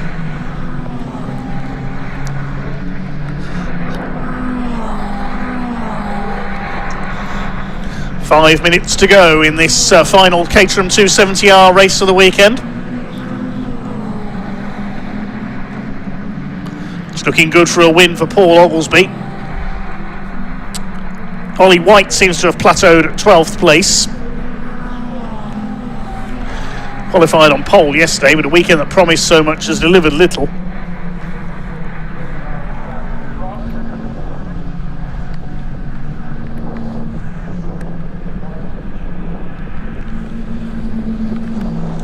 Story of this race has been the charge back up the order by Aaron Oliver. How much further can he go before the checkered flag falls?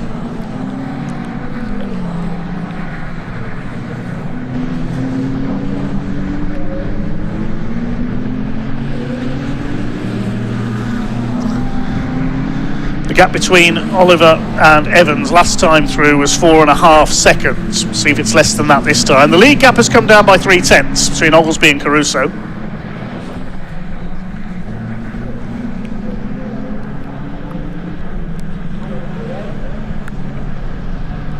There's Seb Thulle, superb 3rd place.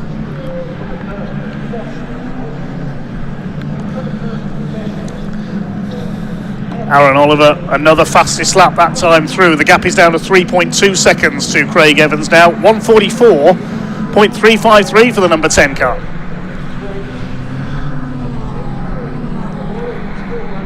Jimmy Way holding off Ollie White, who's still yet to make any further progress up the order.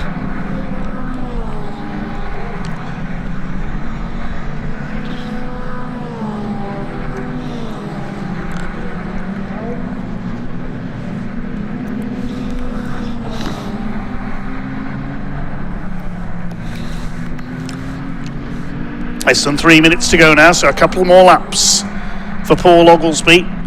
He's got a safe cushion of 2.5 seconds at the front of the field. There's Jasmine Shaw, great run by her up there in 6th position. And there's somebody off. I can't quite tell who that is. I think that's at Tower. Is that Seb Thulle? There's a few black and white cars in this race, so I can't quite work out who that is, unfortunately. We'll have to try and pick it up when the pack comes over the line. I'm wondering if that was Seb Thulle that had gone off there from 3rd place. Here's a battle between Christian Bond and Brian Thornton. Brian Thornton's dropped a long way down into 15th place. We've got a red flag though. 2 minutes left on the clock, so that will be a declared result with that car off the circuit at Tower. And that means it will be a second win of the weekend for Paul Oglesby.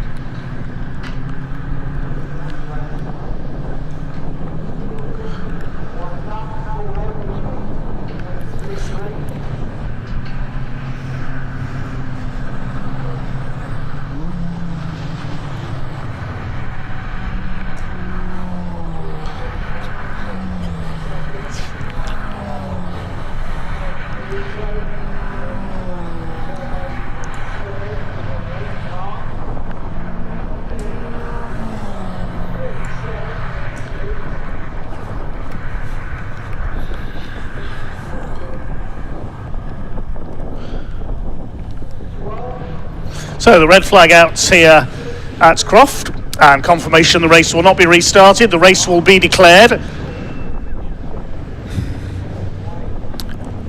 I can confirm it is Steve Lorriman's car that has gone in there. Yes, the Union flag livery car picked it up there. It is Steve Lorryman who has crashed out there, unfortunately.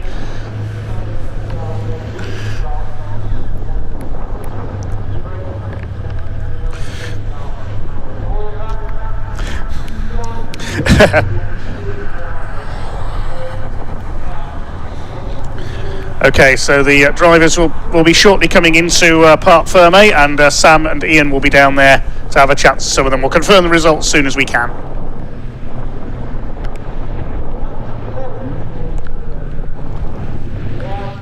Right, well, another red flag, unfortunately. I hope the driver's okay that's in the tyre wall, but he's out of the car, which is good to see. So the drivers are in, some cars are in. We haven't got our 1, 2, 3 yet. So I'm going to see if I can have a little talk to some of them. Oh, not many of them are out of the car, but I'm going to go and have a quick word with Ollie, actually, because he had a good drive from the back. Good job, Ollie, making your way through the pack there. I have no idea where I finished. It was good fun though. Yeah, lots of fun. Yeah, lots of fun. Do you know what? It's interesting, isn't it? When you come from the back of the grid, it's like no pressure. I'm just going to enjoy it and see how it goes. And survive. There was cars spinning out there left, right and centre, so it was, playing dodgems a little bit, but it was good fun. Really enjoyed it. Really enjoyed it. Do you think the conditions are different to the race earlier today? Yeah, it feels more wet, definitely. Really? Yeah, more standing water, but that's the challenge. Yeah. Yeah. There you go, exactly. You never know, and you've just got to deal with it when you're out there. Absolutely, yes. And had a great battle with Jimmy, so really enjoyable. Good, excellent, well done. Let's have a quick word with Jimmy. If we just spin round. Oh no, hang on, we have got drivers coming in now. Just have a quick word with Jimmy. Jimmy, Hi. You had a good battle with Ollie? Yeah, he was giving me a lot of pressure. It was good fun. Yeah, you enjoyed that? Oh, absolutely. Yeah. I think I do better in the wet. Oh, there you go. Some people do, don't they? Yeah. I don't know why. Well done. I enjoy it. Good. Thank you. Thank you. Right, our drivers, our top 3 are in. Hello, Christian. Good race for you. Yeah, it was great fun. Yeah, good. Yeah, I didn't crash. That's really good. You survived. I survived, and I hope everyone who's had it off. I hope Steve's all right. I really hope he's all right. I think it was Steve Lorryman who went into the. He looks like he's hit something and going into the tower. I think it was him. I don't know. I can't really see anything, but I hope he's all right. But but apart from that, great fun. Yeah. Well done. Right, we'll wait for our top 3 to get out of the car, and another podium for Seb Thole, which is great. Luciano got second. Amazing. Let's go and have a word with Luciano. Second. No, this is unexpected. This is unexpected. Let me come down. Yeah. Yeah, fantastic. Yeah, it went. It went really well. I had a great start. Steve came up as well. That was amazing. And then I'm not really very good in the wet, so I wasn't expecting to have the pace. And then when I got past Seb, I could feel myself catching up Paul a little bit by little bit. And then I started to make mistakes. And in the end, I just figured he probably had a little bit more left in him, even if I caught him. So I sort of settled for second, tried to manage the gap and not make any mistakes. Like I said, last 2 years, wet weather driving's not been my specialty. So thank you to Darren and Marcus, my coaches, for helping me out. Because this is unbelievable. I feel great. Yeah, fantastic. Well, clearly it's you are quite good in the wet now. It's getting better. It's getting better. I feel a bit more comfortable. The setup on the car, we changed it as well, which really helped. I used DPR and they gave me some great advice. So I'm really happy. Here we go. Well, enjoy the celebrations. Well done. Right, let's go and have a word with our other podium finishers. Paul Oglesby, well done. Another win. I know, Fantastic. I really enjoyed that one, yeah. It's awesome. I didn't have a time or anything, so I had no idea how long was left. I was like, is that the last lap? And every lap I was like, last lap board, and then red flag. So, I'm really happy, just managing to get behind.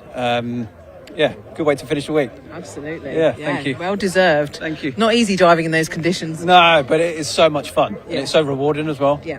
Yeah, absolutely love it. Brilliant. Yeah. Oh, thank you. Well, Quick shout out to RS, Will Orton, my coach, and Alison and the family, for their support. There we go. Couldn't do it without them, could we? No, absolutely not. No, I know. I'm allowed to do this. Exactly. Yeah. Thank you. Well done, Paul. Well done. Right, and Seb. Let's have a word with Seb. Hello, Seb. Well done. Another podium. Fantastic. I cannot believe it. Such a hard race. Luciano and Paul. I mean, Paul just drove away straight from the start. He's really, really quick in the wet. And I felt like I was holding up Luciano slightly, but he passed me, and I tried to learn a bit from him, but I couldn't keep up. So I was defending from Henry, but such a good race, really, really such a cool race. Lots of attacking and defending, but so much fun. Yeah, really, really cool. Excellent. Yeah. Well done. And Yeah, is it Steve that went off? I think so. Yeah. I hope he's okay. Yeah, so do I. Yeah, hopefully. He went off at Tower, I think. Really, really hoping he's okay. But He's fine. He's fine. We've had word. Oh, okay, good. Thank God. In my ear. Thank God. We can't let one of the track stars get hurt. But yeah, it was a really good race. Thanks, Sam. Which is a shame for Steve, actually, because he got up to third at the start. He had a mega start. Really? Third? Yeah. Wow. He finished 6th this weekend, which is his best ever finish. And that's really, really cool. Like, to be part of the top 5 is really, really good. So we might have to look out for him. But tough at the top. Yeah, a bit of competition. But let's see. I hope he's okay. Otherwise, yeah. Thanks, Sam. Well, I'll let you go and enjoy the celebrations of your podium and obviously your dad's birthday. Yeah, so thank you very much. I think we've got a little bit of time still because they'll be clearing up. So let's go and have a quick word with some of the other drivers. Should we go and speak to Aaron Oliver? Because he drove incredibly well after Aaron. Fastest lap. I mean, goodness me, you were a man on a mission after what happened at turn 3 or whatever it was. It was what did happen over there? I think I just got good exit compared to Steve. So there's a little gap on the outside, so I went for it. But I don't think he saw me, so I had to dip a wheel on the grass and he spun round. And then I stalled it as I was spinning round. So you see everyone flying past me as I'm trying to get the car started. But yeah, just annoyed at myself for my mistakes. So it gave me extra speed to try and push through everyone. Oh, great recovery. Yeah, I was happy with that. Good fun as well. So, super fast. Yeah, it was good fun. So I had fun with it at least. So next up is Spa, isn't it? Oh yeah. Have you been to Spa before? No. So I'm going to go on the sim beforehand, try and get some extra practice in. Same, because I've never been there before either. Good fun though. Yeah, good experience. Great experience. Yeah, it will be. Yeah. It's quite an honour to race somewhere like that, isn't it? Yeah, exactly. Yeah. So you think about F1 going there every year. Yeah, it'd be great fun there. Yeah. Excellent. Well, well done. Thank well you. done for a great weekend. Right, I think we're going to have. I've got some interviews for some junior saloons, so I'll hand over to Ian.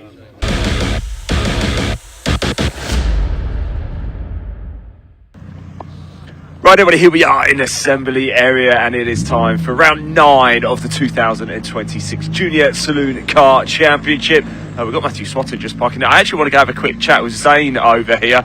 Dave Beecroft brings a brolly now, only about 6 hours too late for me, Dave, but thanks for that. You enjoyed the weekend anyway? Yeah, I've loved it. It's great weather, isn't it? Well, you had the better of it. You were out in track action yesterday, so you obviously had the better of it. Yeah, we did. Do you know, yesterday the track temperature was 31 degrees. Was it? It's 13 now. It's like 2 seasons, 2 different weekends in one here, isn't it? Well, it's more like being at Knockhill, this. It is. Nothing against Knockhill, obviously. Anyway, no offence, Dave, nothing against you either, but I want to go talk to some of your drivers, if that's all right. So let's go have a quick chat with Zane in here, if I can, because what a race he had earlier today. Dyson with Martin Wright for that P3. Zane, I'm coming in for a quick chat, if I can. What a race you had earlier today. Talk us through it. You almost picked Martin for that P3. Yeah, I had a chance with that last race, but it was just a really enjoyable experience. Throughout that race, it was really, really, really chaotic, but it was good fun. Is it?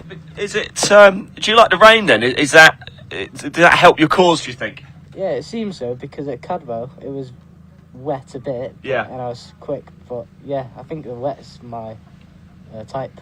It seems it's a bit your forte, isn't it? You're the rain master, Zane. Look, best of luck in this race, okay, mate? Enjoy it, won't you? Thank you very much. Let's go. Sorry, Ray, I'm going to ask you to turn around. I just want to quickly nip up here because I want to catch up with Ralphie, our youngest driver on the grid, and of course our Junior Saloon Car Championship scholarship winner, also part of our Beyond the Checkered Flag series here with the British Automobile Racing Club. Just want to find out how his weekend's gone, really, and first experience of treacherous conditions like this. Sorry, guys, do you mind if I just jump in very quickly? Sorry, how rude of me. Ralphie, I'm really sorry there. Look, I just want to have a quick chat with you before you head out for race 3 here. First real experience of these proper treacherous conditions this weekend. How's it been? It's been good. First one was tough, had a little spin, but best position all weekend considering it was raining, pretty good. Can't wait for this one. Hopefully we get into that top 10. You still loving your time here with the Junior Saloon Car Championship? Obviously, it's been lovely, this championship. it's brought a massive amount of like help to my career. I was going to say, I've seen a growth in confidence of you. Even this is only the third meeting of the season, but I think I said to you yesterday, didn't I? Like the pace that you're getting, you're learning so quickly. It's a real pleasure to have you on the grid, Ralph. We're really glad to have you here.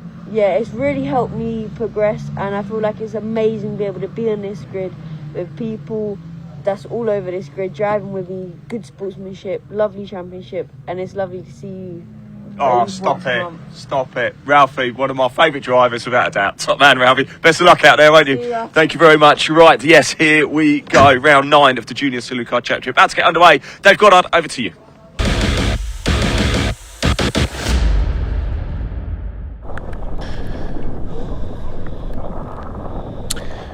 Yes, thanks very much, Ian. The car's ready behind the Citroën Saxo safety car for the third and final race of the Junior Saloon Car Championships weekend. And once again, it is Max Scharfegger on pole. 3 poles for him this weekend. Can he convert it into 3 wins? Times for this, the third quickest time for each driver from qualifying yesterday, setting the grid for this one. Leon Holly alongside him in the 87. Second row, number 80, Ollie Smith, the championship leader, alongside 3 of Jake Wardle, Lachlan Homer and Martin Wright on row 3. Then Zane Quecker and Matthew Swatton on the 4th row. Tim Leonard and William Omar complete the top 10.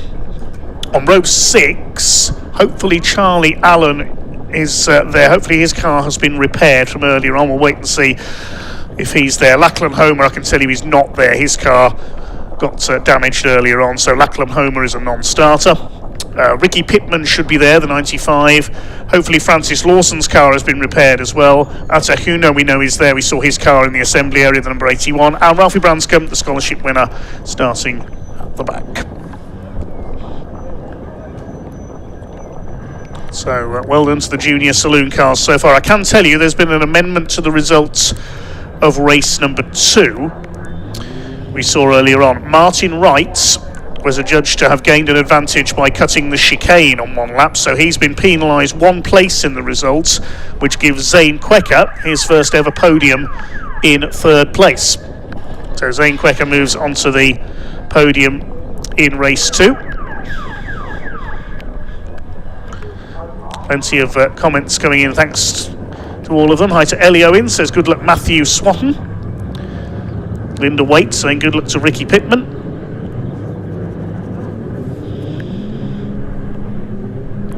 Mary Joyce supporting Zane Quecker as ever, thanks to his supporters O'Grady Electrical, Corley Oak Farm and GT Sports Promotions.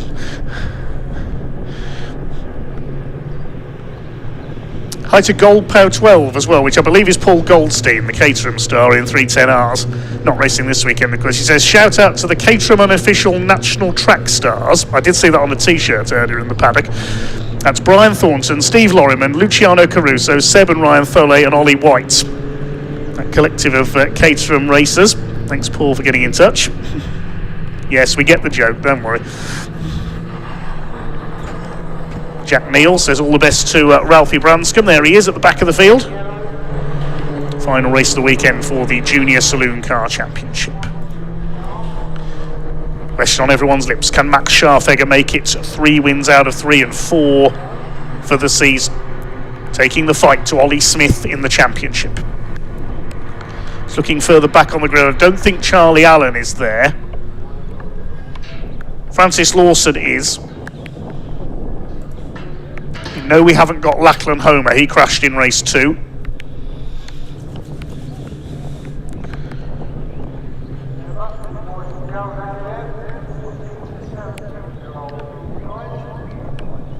The Saxo safety car leads them round. Great looking little car that is.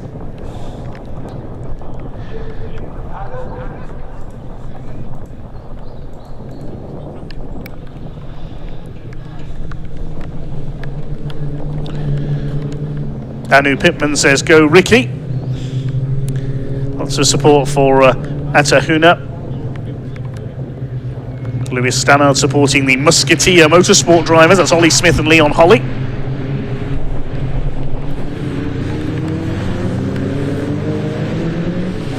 Yes, Charlie Allen is not there.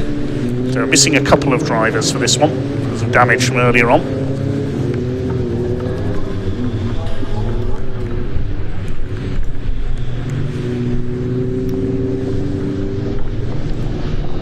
Will it be a maximum for Max then? Max Scharfegger. Safety car is in pit lane. The cars come to a perfect stop on the grid. Grey and yellow car is Scharfegger. Grey, white and blue on the right is Leon Holly. In blue, green and white, Ollie Smith. Jake Wardle a little further up the grid this time, the black and green car. Martin Wright in blue. Zane Quecker in the black car further back. Saw what he can do in the wet earlier on. So here we go then for the final time this weekend, the Junior Saloon Car Championship. Revs are up. Well, race 3 here at Croft, and we're away. Decent getaway by Ollie Smith from the second row of the grid. Martin Wright gets away well. Also coming through, Ralphie Branscombe gets away nicely from the back as well, but it's Leon Holly who's moved into the lead as they come down towards Clover for the first time. Ollie Smith trying to get around the outside. Is he going to run wide? No, he's judged that perfectly. Brilliant first corner from Ollie Smith, and he takes the lead. Scharfegger is down to third. William Omar is sideways in the 41. So is Tim Leonard. Bash! They slide together. That was like a couple of snooker balls clattering together. But it is the World Snooker Championships at the moment. That was the white cue ball into the red there. As they head down the back straight, then it is Ollie Smith who's got the lead as they head towards Tower Bend for the first time. Max Scharfegger's got through into second place. 3 wide. Look at Jake Wardle out on the grass. You may be a rallycross driver, Jake, but you can't use the grass this weekend. Leon Holly sideways. He's clattered into Max Scharfegger. There's cars going everywhere. Jake Wardle's gone off on the outside. He's into the barriers. Oh dear, oh dear. Well, everybody was involved there, I think, except for Ollie Smith. He's been able to establish a huge lead as a result over Scharfegger. I think it's Leon Holly in third place, but the race is surely going to have to be halted or safety carred with Jake Wardle, unfortunately, in the barriers on the exit of Tower. Yeah, safety car is being called for. There is Zane Quecker. He's come through, I think, into third place. There's Jake Wardle's car. That's the reason for the safety car. That's the end of his weekend. Let's hope he's okay. Oh, what a frantic start to that race. Just caught out by the conditions, I think there. We saw the first couple of cars get sideways and then everybody else just went sliding into them. Try and look back at that first half a lap. The safety car is out.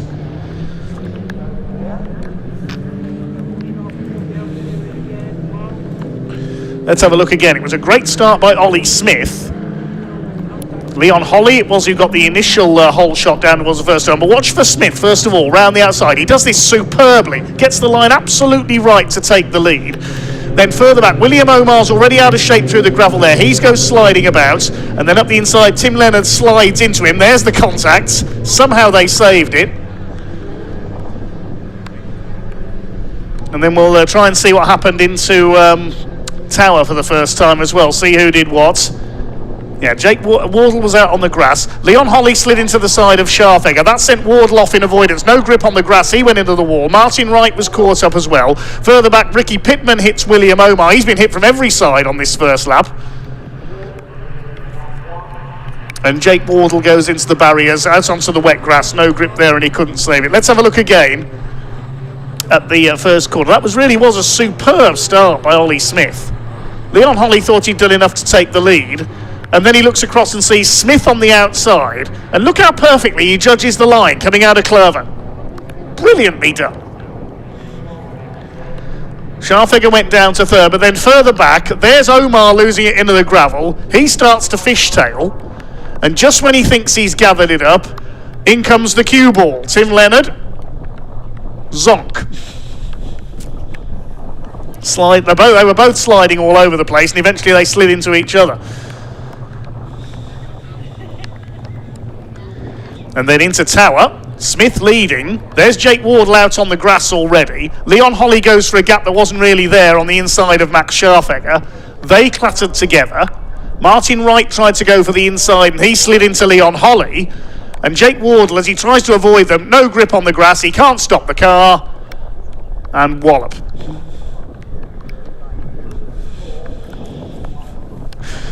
Thankfully, Jake appears to be okay.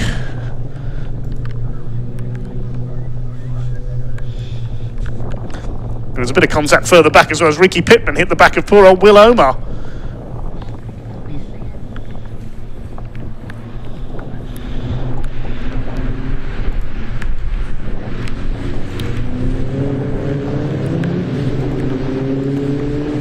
Safety car still out at the moment in this weekend finale for the junior saloon cars. We've got a parade of recovery vehicles as well. We've got the telehandler, the tractor and the breakdown van as well.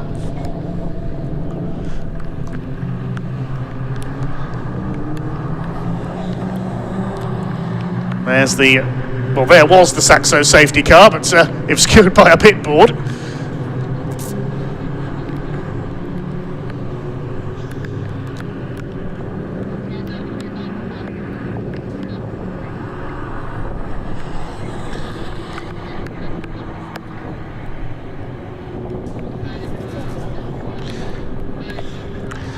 So the first of the recovery vehicles, the Ford Ranger pickup truck, arrives. The order is Ollie Smith leading, Leon Holly second. Zane Quecker came through all of that mayhem to move into third. Matthew Swatton's up to fourth. Scharfegger's down to fifth. So he'll have his work cut out here if he's going to complete the hat-trick. Tim Leonard sixth, ahead of Martin Wright. Then Omar, Pittman, Branscombe, Huner and Lawson are the 12 remaining runners. There they are.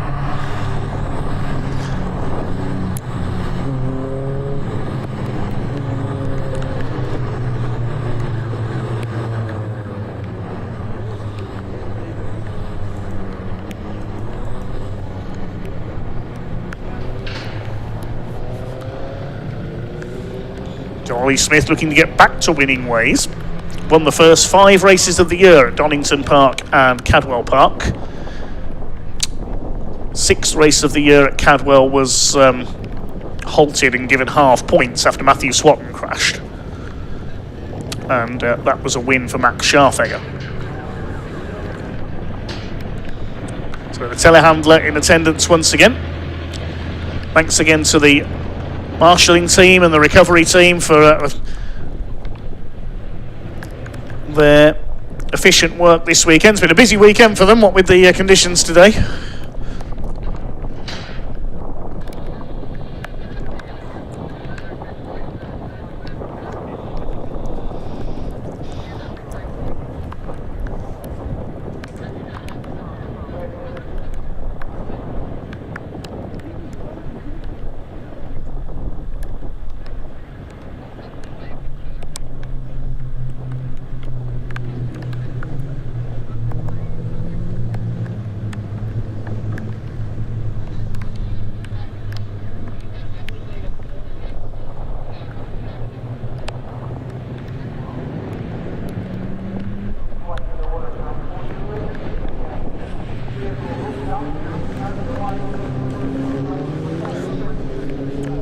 JCB drags rather graunched Saxo of Jake Wardle away.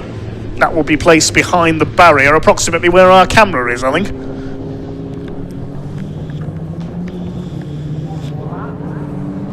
Big thanks to our camera team here at Croft today as well, braving the weather to bring us the action.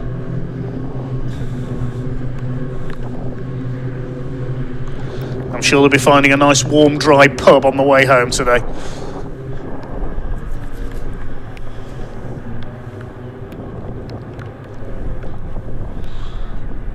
Then again, they've got to de-rig and pack away all the cameras. The pubs will be closed by then. It is a bank holiday weekend.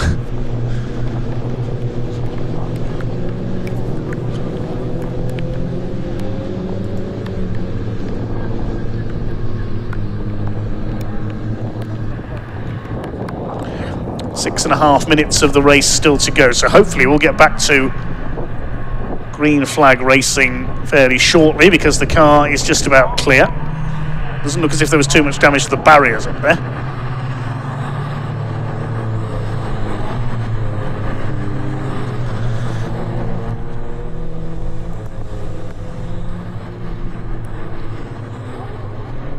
Towards the scene at Tower comes the pack.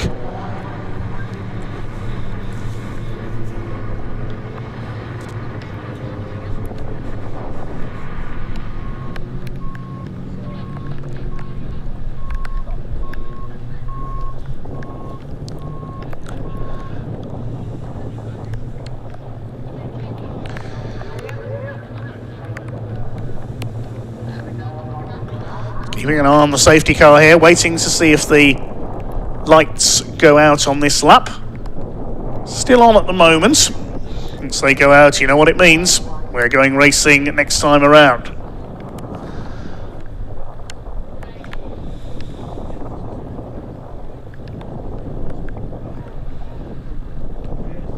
I think the lights have gone out. Yes, they have. And already, look, Ollie Smith has dropped back from the safety car. He's going to try and do a Sebastian Vettel here. And anticipate the restart as perfectly as he can.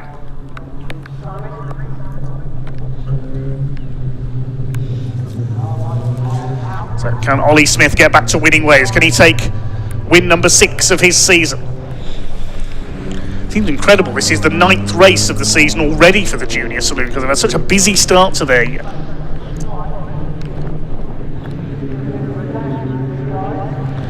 We heard earlier on from their officials that so they can take a summer break for exams, these young racers.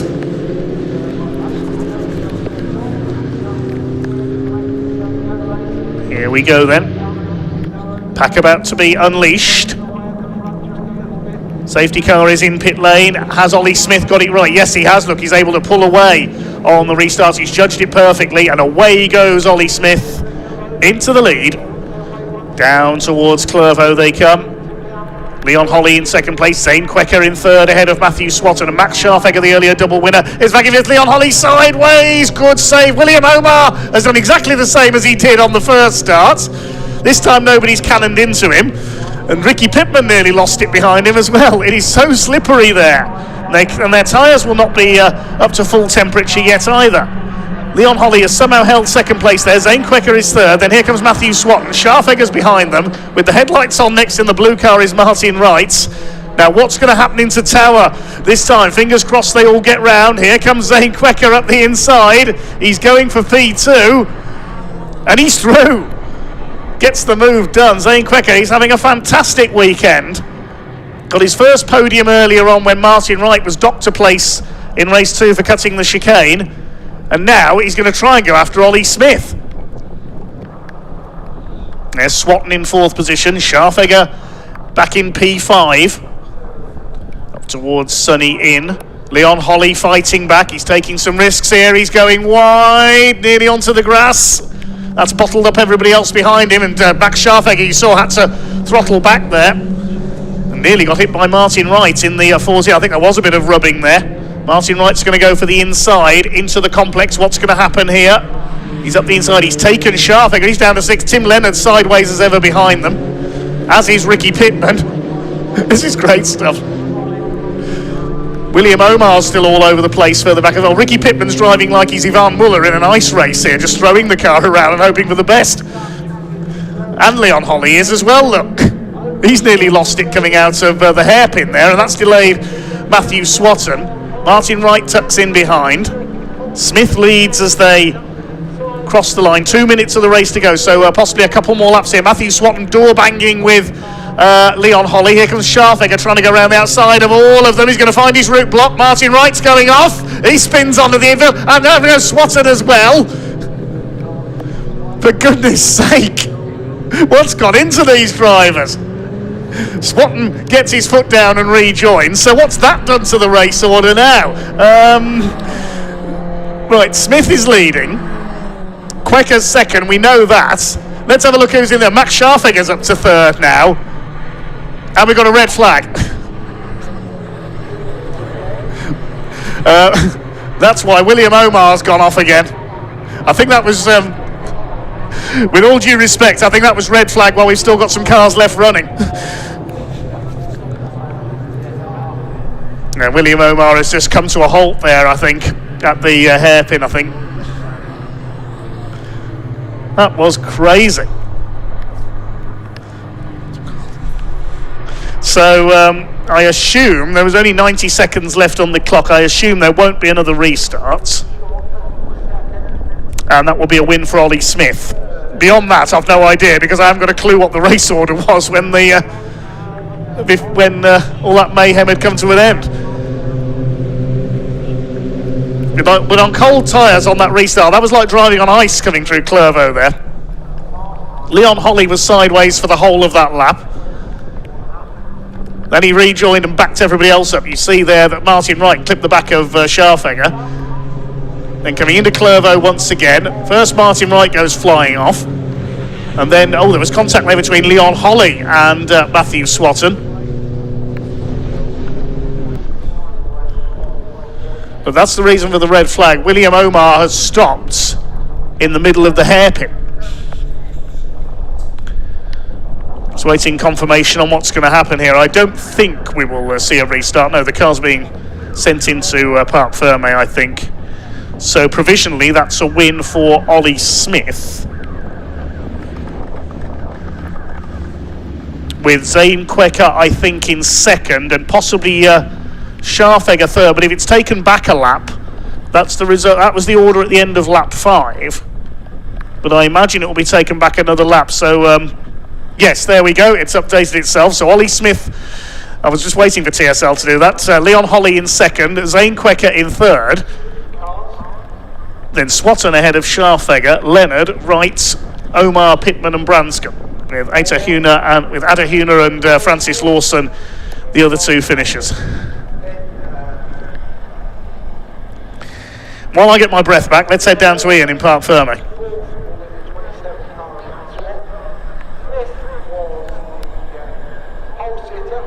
Oh, look at that, Zane getting a hug off Vicky. That's so nice to see. There's Zane getting his first podium. We'll grab him for a chat, but Ollie, we'll grab you actually. Take your helmet off first, buddy, then we'll have a quick chat.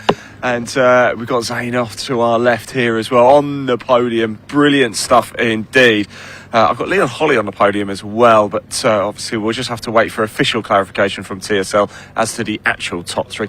Zane, once you got your helmet off, let's have a quick chat. Congratulations, how does that feel? Come on. It feels amazing. I feel like I'm about to cry, but no. You can if you like. Look, you got close in the race earlier today, and this is just the cherry on top, right? Yeah, but I'd like to give a huge thanks to my sponsors, O'Grady Electrical, and Jay Wallace for helping me get sponsors. He's been really, really. I'm really grateful for him having me. Look at it. How nice is this as well? All the drivers coming over. Typically Leonard there. This must be quite a very special moment. Yeah, I've had a bit of a party in the household tonight. Probably. Well done. Let you go celebrate with family. I think they're over there. Look, I think they're over there. Right, let's go. Where did Ollie Smith go? There he is. He's celebrating as well. Back to winning ways. Ollie, come on. I think I owe you an apology, actually. I've been told that you have one of my golf balls in your car still. Somewhere, probably, yeah. Back to winning ways, though. That feels good, right? Yeah, it does, definitely. Got the lead off of turn 1 and then just got head down and went. Safety car brought us to a halt, really. And then red flag at the end. It wasn't really much of a race, but hey, a win's a win. Do you enjoy weekends like this where it's such a variation in the condition? Yesterday, glorious sunshine. Today, it's just almost like it's a different meeting, isn't it? Yeah, 100%. I mean, it really tests what driver you kind of are. If you can drive in both conditions and are quick, then yeah, good driver, eh?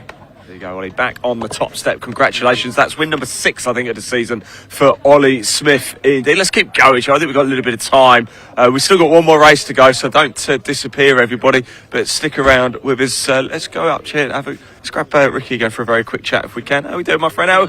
How was your weekend been? You enjoyed it, anyway? Yeah, it's been really good. I've loved it, basically.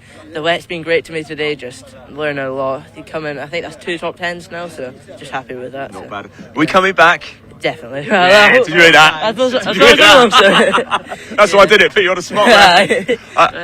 Dad? Yes. Proud? You must be very proud, aren't you? Very proud, yeah. He's held his own this weekend and just sort of first time in it. You can't really argue to sort of get some consistent finishes and some good racing.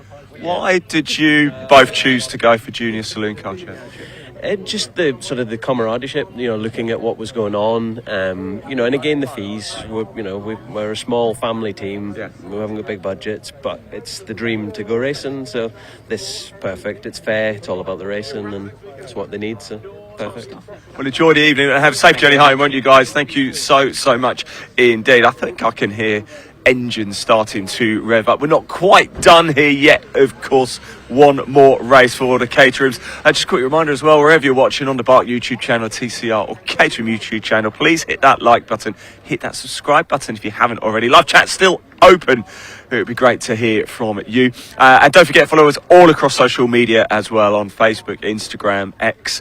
And don't forget to visit barc.net as well. It has a list of all of the events that we have going on with the British Automobile Racing Club in 2026.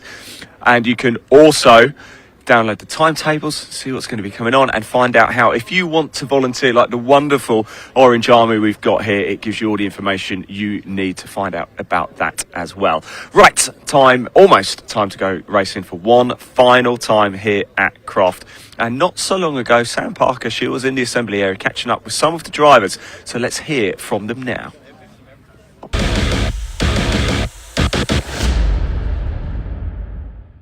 So, final race for the 420s this afternoon, and I'm with Henry Heaton. Henry, this is your local track, isn't it? It is. Yeah, it is. I've got a team of supporters here. I've got friends dotted around the circuit telling me where the weather fronts are coming in. So it's very technical. Yeah. No, it's my local circuit. It's great because, it's 45 minutes up the road for me. I absolutely love coming here. Great circuit here. Yeah, and so you're enjoying the weekend. I mean, wet weather. We haven't had rain at Croft for a long time. No, we haven't. And in fairness, we haven't had proper wet races in the 7 UK Championship for a long time also. The last time I can remember having a full wet race is 2022, Spa. So it's been a while. And these things, they're a proper handful in the wet. So I was beavering away after that last race, looking at my data. There's definitely a little bit more performance I think I can extract out of it. So hopefully this race I've got a shot at challenging for the podium. Let's see. But it's been a journey this weekend because I had an engine failure in qualifying. Yes. So it's been a journey from the back of the grid. But let's see how we go on this one. It's the beauty of having 3 races a weekend. It is. Work your way up. It is. Yeah. When I saw my name at the bottom of the timesheets after qualifying, I thought, right, bit of work to do, but yeah, it's been good fun. Yeah, but you've done it. You've done well. You've done really well. Job's not done yet. No, that's it. There's still more to come. Yeah. We'll see what we can do this race. So watch out. I will. Everyone watch out. Everyone who's watching. Right. Thank you, Henry. Good luck. I'm going to come and have a quick chat with Steve Nuttall. If he's... Oh no, they might be moving him. They are going to move him, so we won't speak to Steve. Let's go and have a chat with Gary Curtis over here. See how he's getting on this weekend. Hello, Gary. How's your weekend going? Good and bad. Good and bad. Okay. What's going good and what's going bad? Today, bad weather today. So I think it'll be the same as before, but at least we've not had a red flag and like the other legs. It's been really good. Yes. I think the driving's been good here. That's it. Henry was saying these things are quite a handful in the rain. Yeah, they are. Particularly if they hit a patch of water. If you come offline and hit a puddle, you know about it. Yeah. You've got to slow down, and then it gives somebody the opportunity to just go straight past you. Yeah. Pretty hairy. Excellent. Well, final race of the day. Thank you. Final race for you. I wish you all the best. Well, thank you. Thank you very much. Thank Take you. care. Bye bye. There we go. Back to you, David.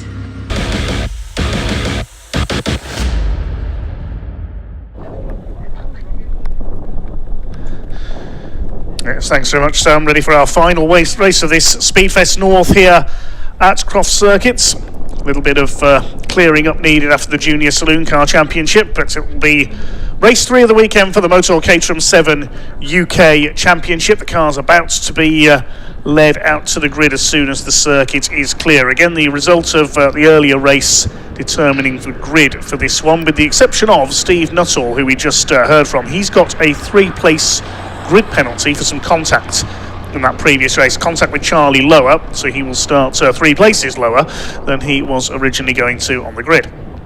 Will be Harry Senior on pole. Harry going for a hat-trick of wins this weekend with Matt Armstrong alongside him. Could Taylor O'Flanagan be a potential spoiler, I wonder?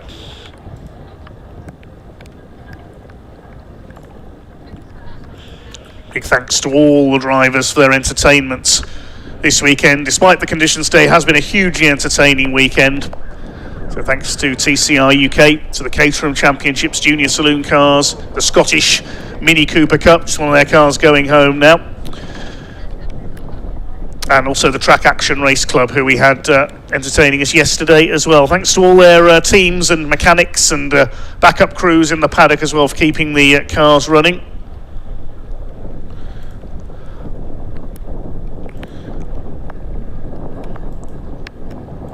Thank you to you, the fans, for your support as well. Do keep your subscriptions coming into our YouTube channel, keep your comments coming in, and do follow us on our social media platforms as well. You're wondering where the 310Rs are this weekend, the Caterham 7 310R Championship. They're in action supporting British touring cars next weekend at Brands Hatch with the British Touring Car Championship.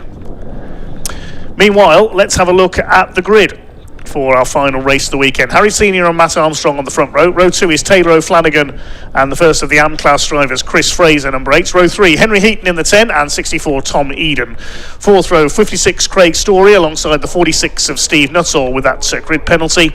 And completing the top 10, Justin Armstrong, who had an off at Tower in the earlier race alongside Nick Heighton in the 78s. Row 6 of the grid will be 21, Charlie Lower alongside 6, Dale Head.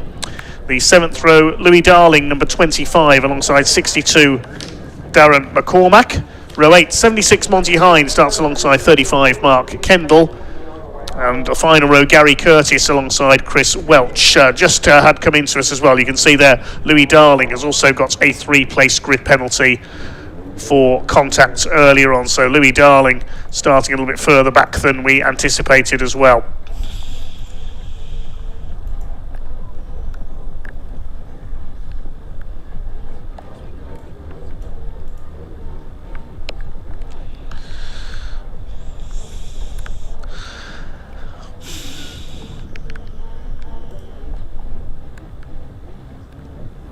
That's the lineup for our last race of the day.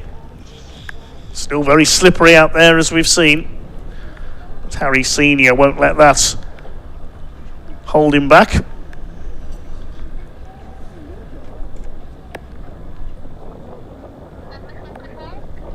Don't forget, we're next in action at Thruxton in 2 weekends' time, 16th and 17th, with Convoy Thruxton, headlined by the British Truck Racing Championship. We've got the pickups there as well, and lots more besides.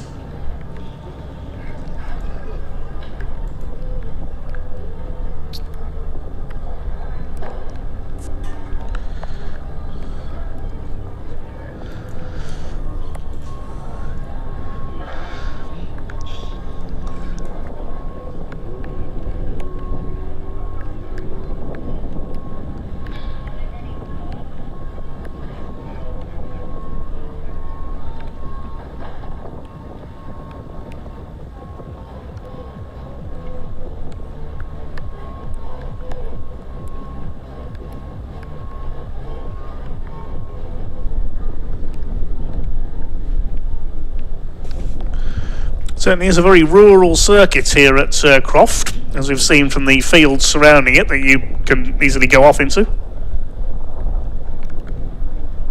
Local bird life getting very close to the end of the circuit, the edge of the circuit there.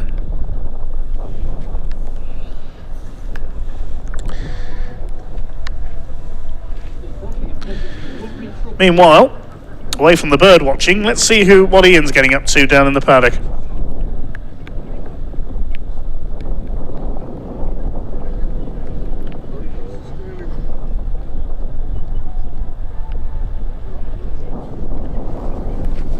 Well, hello everybody, left Park Fermo, making our way back down to assembly area here at Croft because we are still waiting for the next race to start. And as you can see, it's a lot of empty concrete at the minute. It's always a little bit sad at this time of the day. A lot of the other championships have finished, they're all heading off, they're going home. Always a bit of an emotional time. We are making our way down, and in true typical fashion, as soon as I've just put all of the steps in to come down here, the cars now make their way out onto the track. So thank you for joining me on this, what has ended up being a long walk for me, short for you guys watching right now. But the Caterhams are making their way out on track. Let's have a quick look at them as they do go on. And look at this, by the way, how cool is this? Some of the machinery we've got around here. I've seen some brilliant cars, Ferraris, Bentleys, all here at Croft. So there we go. This is some of the area you've seen it quite a lot. The cars have gone out on track, and I've managed to do a quite remarkable double. Where are you, Ray? There you are. I managed to do quite a remarkable. John, can I borrow you? Yes, John. John, do you know something I managed to do this weekend? A double. I managed to get sunburnt yesterday and a cold today. Well, you've done well then. Welcome to the north of England. Thanks. How's it God's gone? own country. How's it gone for you this weekend? Yeah, we had some issues yesterday with Henry and an engine failure and quali, but we've come through it. And he's, what is he now, P6 on the grid for the last race, so I've told him if he doesn't get a podium not to come back. Do you know what? I believe you. I better let you go. Yeah. Is this yours? Yes. Wow, look at this. Can I have a go on this next time? Of course you can. Yeah, absolutely, anytime. Okay, let me jump on there. Yeah, hang on. Are we still mic'd up? Yeah, we're still live. Yeah, we're live. Sorry, Ray, I gotta go. Thanks, John, let's go. Whoa! Right. How far are we going?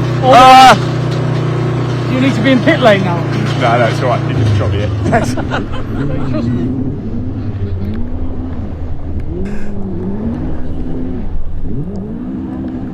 He is totally mad, isn't he?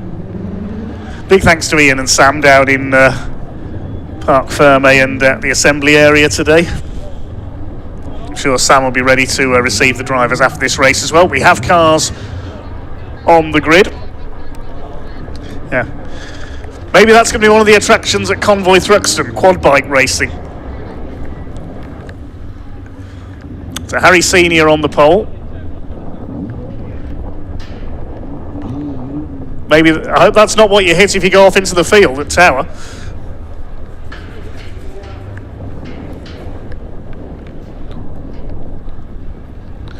Matt Armstrong, the blue and red car. Now, at least there's some fencing in the way there. I hope the drivers are not going to be destroying too much of Croft and its environs. In our final race of the day, the fastest Caterhams of them all. Henry Heaton in the sort of metallic turquoise and black car on row 3 alongside Tom Eden in the second of the yellow cars. Chris Fraser ahead of them, the blue and sort of bronze car. Wait to see on the Caterham Motorsport website who is top of the points at the end of this weekend. Will it be Harry Senior with a hat-trick? Can he hold off Matt Armstrong this time? 20-minute race coming your way. Mentioning the Scottish Minis as we did a few minutes ago, there's an amendment to the result of their second race. Chad Little, who came home in second place, was given a 10-second penalty for the incident coming out of the chicane with Robbie Dalgleish, which has dropped into fourth place. So it's now Jack Irvine second and Michael Williams third.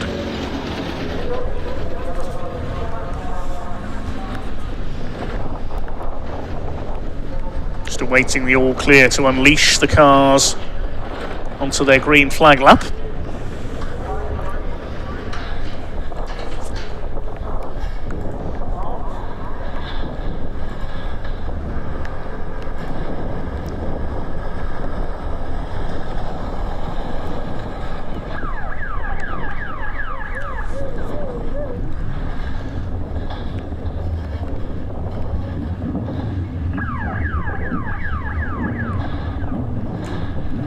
The 30-second board is now displayed. It's the clerk of the course is happy. And the cars head off on their green flag lap for the 17th and final race of the weekend.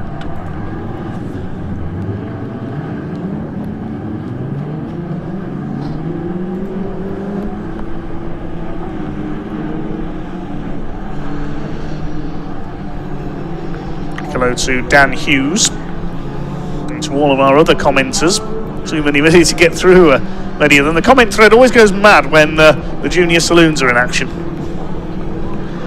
The drivers get all their friends to watch. Looking even wetter down at Clervaux now. There's Chris Welch, number 68, at the back of the field in the DPR Motorsport machine. DPR running a total of 6 cars on this grid.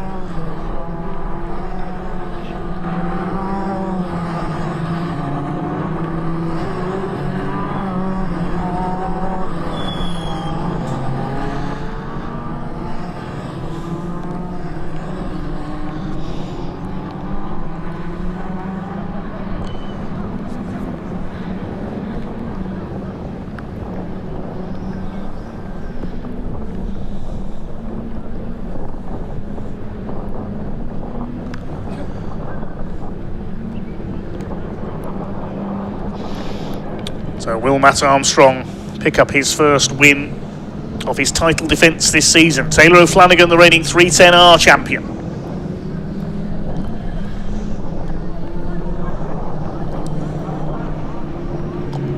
Justin Armstrong, is he going to perhaps go for an overall win here? He'll have his work cut out from 9th on the grid. Will he act as a tail gunner for his son Matt at the front of the field? Run you through the colours of the leading cars.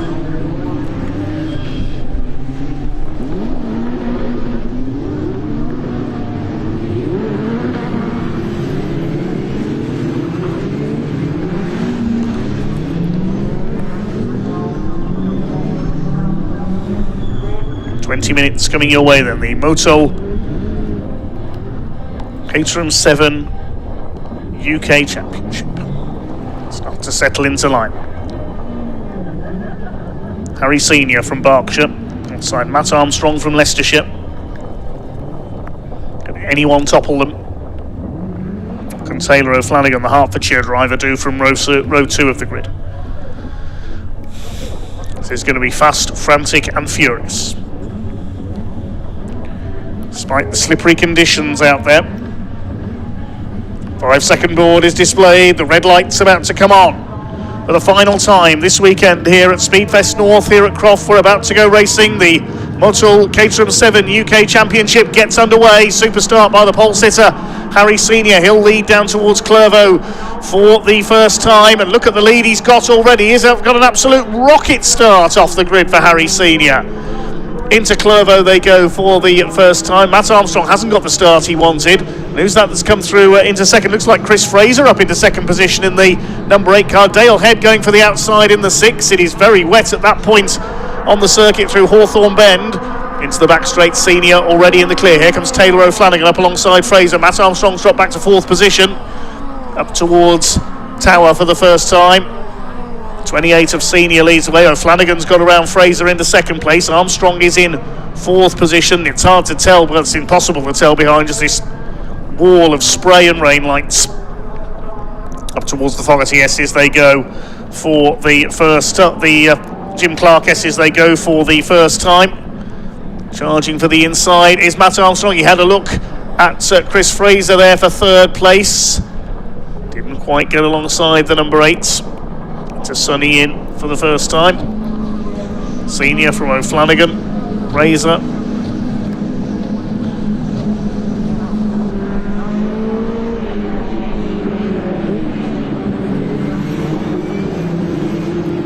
Here they come towards the complex for the first time. Fraser under fire from Armstrong. They're in 5th position. Looks like it's possibly the 46 of Stephen Nuttall, who may have overcome that grid penalty already. Tricky to pick out the numbers on some of these cars in these wet conditions. There's the 21 of Charlie Lower, further back than he'd want to be after being spun out earlier on. It is Nuttall up into P5. He's already overcome those 3 places. So here comes Armstrong. He's going to have a look down the inside on Chris Fraser for 3rd place into Clervaux.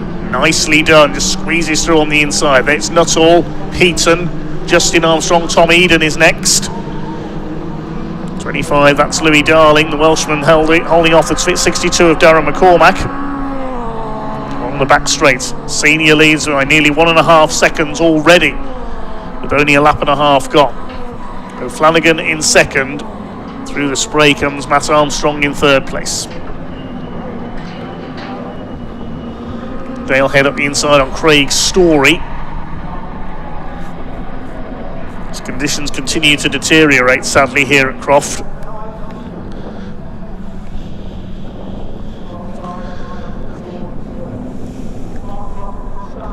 It's first weekend of the season for the MOTUL Caterham 7 UK Championship, a new sponsor for this year. Bit of understeer there for Matt Armstrong in 2nd place.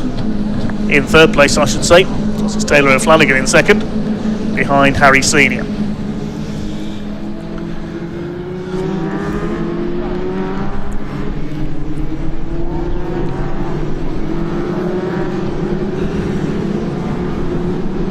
There's one car missing from the start of this one. I think Monty Hind was a non-starter in the 76. Charlie Lower tries to chase a rather twitchy Craig Story there. He saw the back end threaten to step out there. Justin Armstrong, he's in 7th place. Tom Eden, the 64, behind him. They've got Dale Head just behind them. 7th, 8th and 9th. Leading the AM class though is Fraser in 4th.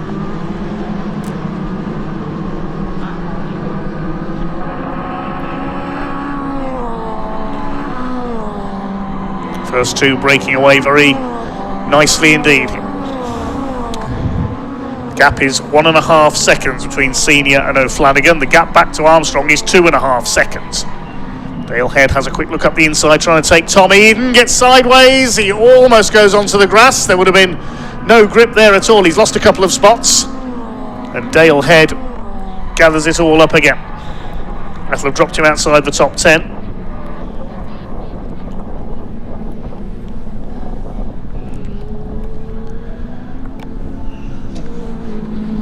Great run this weekend by Chris Fraser, the leading amateur driver. Top 3 all in the Pro-Am class. Fraser's gone down to 4th place behind Matt Armstrong, the reigning champion. Second of the Am class is Justin Armstrong there. He is the 23, and third, the man behind him, Tom Eden.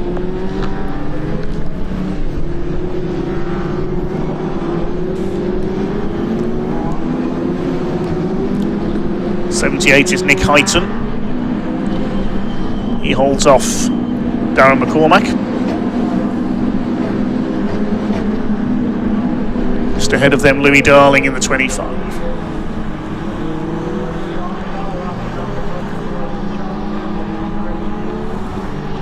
It's under 15 minutes of this race to go for the MOTUL Caterham 7 UK Championship.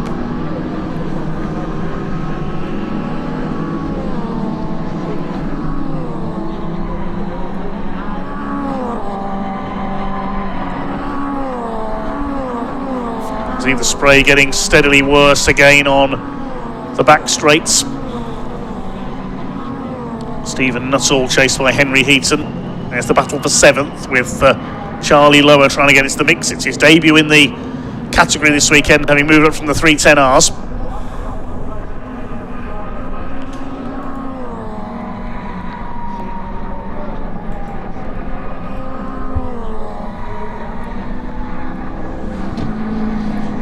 Of Armstrong in 7th place, ahead of Tom Eden in 8th.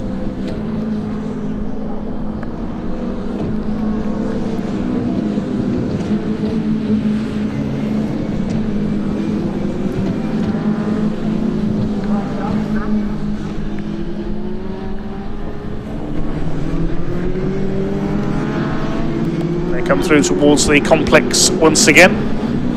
Busy battles all the way down the midfield. Dale Head under fire from Louis Darling. For 11th place, Head losing a couple of places on the previous lap, of course, when he made a mistake at Tower. At the back of this 17-car field is Chris Welch. Every driver deserving a feature, especially in conditions like this. Justin Armstrong making light of them, though. He's reeling in Henry Heaton for 6th. Henry, of course, a Pro-Am driver.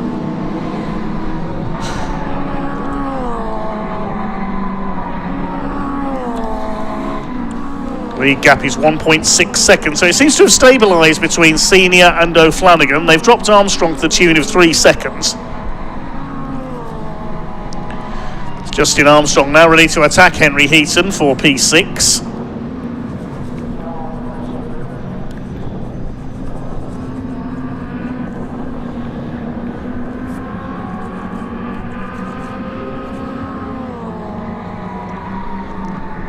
Somebody going off into the field there, well and truly into the field, coming out of the Jim Clark S's.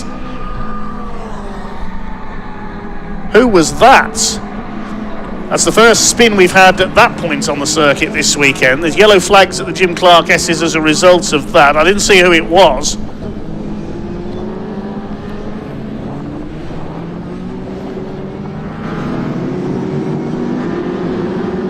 Well, we'll try and pick up who that was in a moment. They've gone well and truly off into the field up there. Tom Eden slides up the inside there, defending from Charlie Lower. Lower back up the inside though on the exit of the hairpin.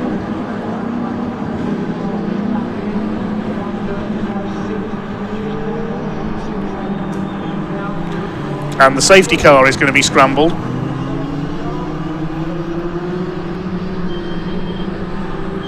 I think the car that's gone off is Dale Head, the number 6. He's not come through on that last lap, so I think it's Dale Head that's gone into the field.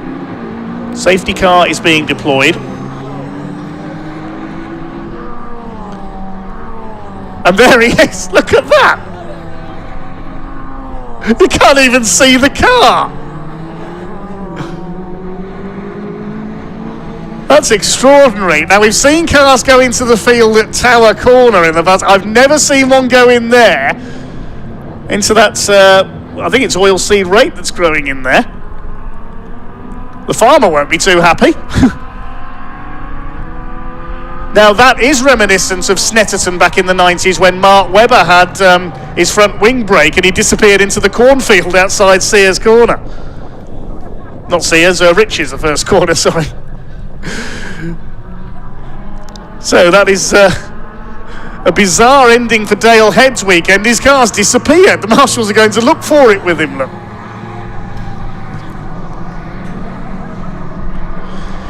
Well, just before that safety car came out... Oh, there's the car.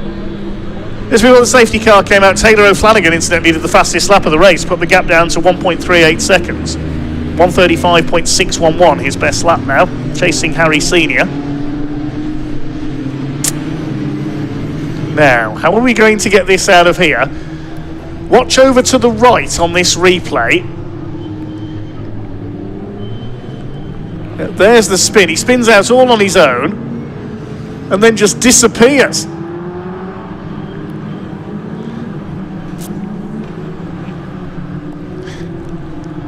He's in there somewhere. There he is.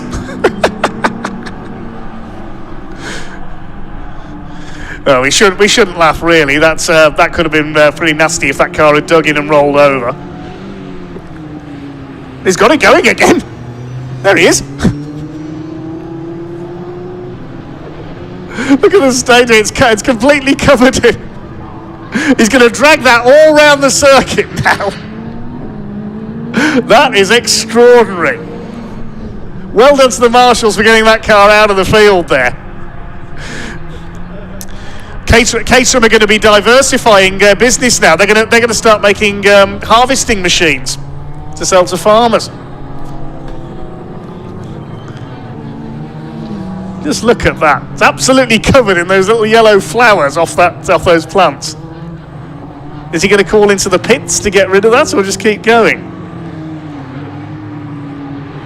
Meanwhile, the rest of the field behind the safety car, which should be coming in now, that car has been recovered.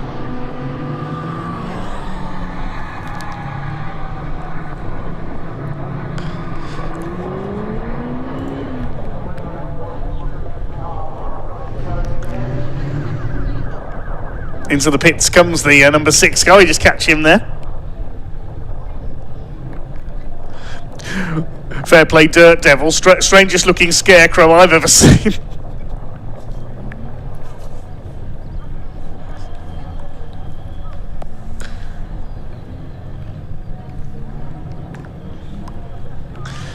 Okay, so the lead that Harry Senior had built up is eradicated. The safety car will come in this time. The lights are off on top of the Porsche.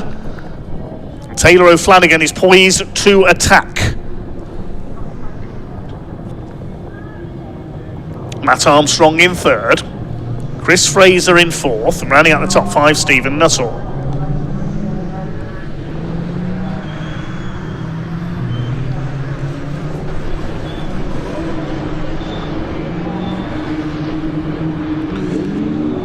Weaving to keep their tyres warm. Harry Senior is going to try and anticipate the restart and pull away, just like Ollie Smith did in the Junior Saloon cars. 7 minutes of racing still to go.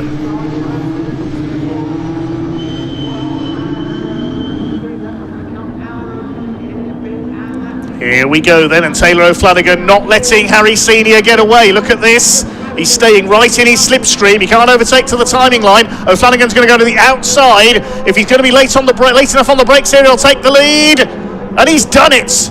Excellent driving by Taylor O'Flanagan on his Caterham 7 UK Championship debut, having moved up from the 310Rs. He's gone round the outside. He anticipated the restart perfectly, got in the slipstream of Harry Senior, and then went round the outside of him. That was daringly late on the brakes into Clervo. If he braked any later than that, he would have been in the gravel trap. Taylor O'Flanagan leads into Tower Bend. Matt Armstrong's gone a bit wide there onto the standing water. That'll drop him back a little. Chris Fraser in 4th place behind. I think that's the wettest part of the circuit up there at Tower. Through the Jim Clark S's they come. Settling down on this restart. They'll be getting the tyres back up to full temperature. Harry Senior ready to attack back again. Taylor O'Flanagan, he's won the Caterham Academy. He's won the Roadsports title. He's won the 270R title. He's won the 310R title. He's aiming to make it championships in all 5 divisions for the Caterham Motorsport banner this year. Justin Armstrong having a go at Henry Heaton. That's for 6th overall. Just in 2nd of the AMs behind Chris Fraser. Through the complex. Louis Darling under fire from the 78 car.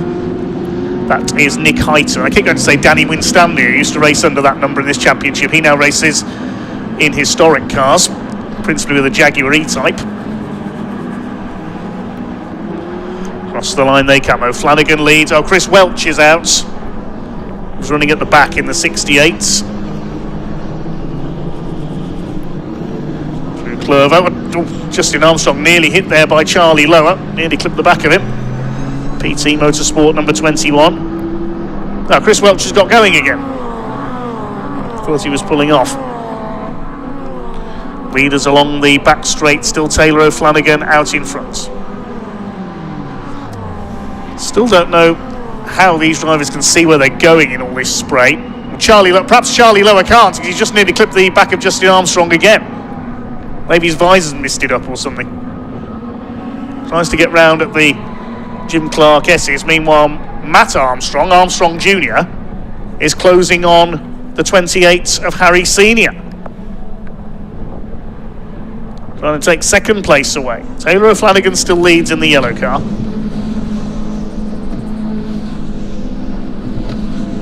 Through Seniat. Chris Welch has pulled into the pits in the 68 car.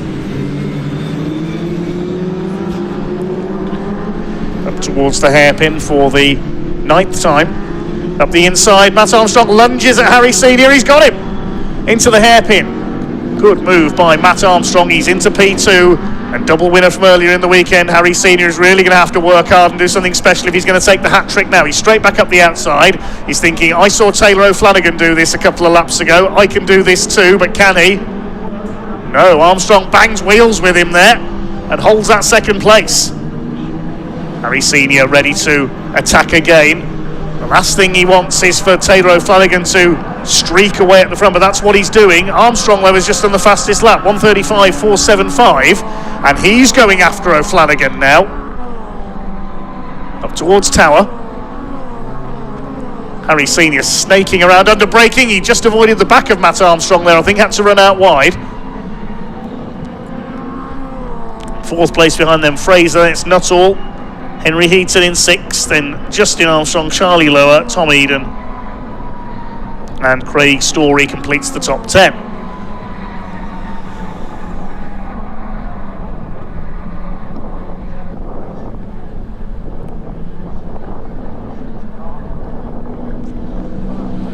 There's a battle a little further back, which is Stephen Nuttall. 5th place in the number 46, chased by Henry Heaton.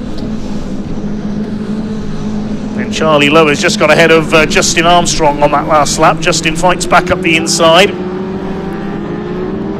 He's got, I think that's Tom Eden behind him. Yes, it is. Craig Story in the yellow and pink car behind him.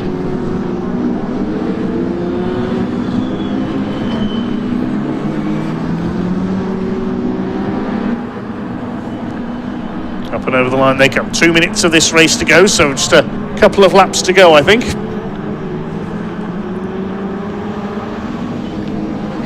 Here comes Tom Eden, the 64, having a look at Justin Armstrong. This is for 8th place and for 2nd in the amateur class, the AM class as opposed to the Pro-Am. Henry Heaton under fire ahead of him from Charlie Lower. Bouncing over the curb there. The drivers get so close to that tyre stack on the inside. Flanagan leads by just under a second ahead of Matt Armstrong. Harry Senior in third.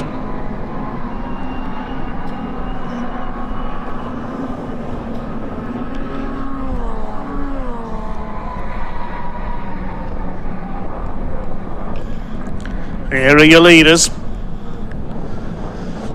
Now, that gap is certainly less than a second now. It was 0.921 of a second. I'm sure it's less than that.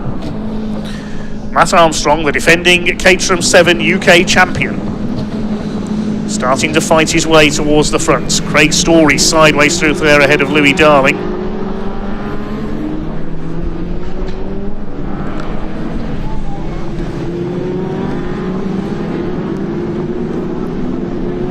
Towards the hairpin comes the midfield battle.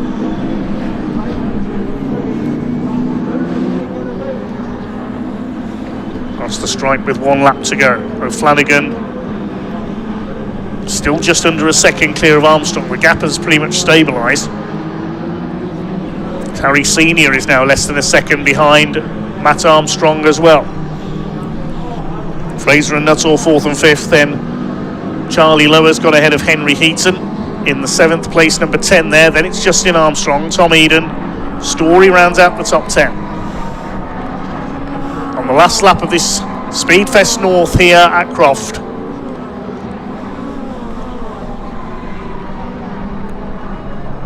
Stephen Nuttall trying to hold off Charlie Lower.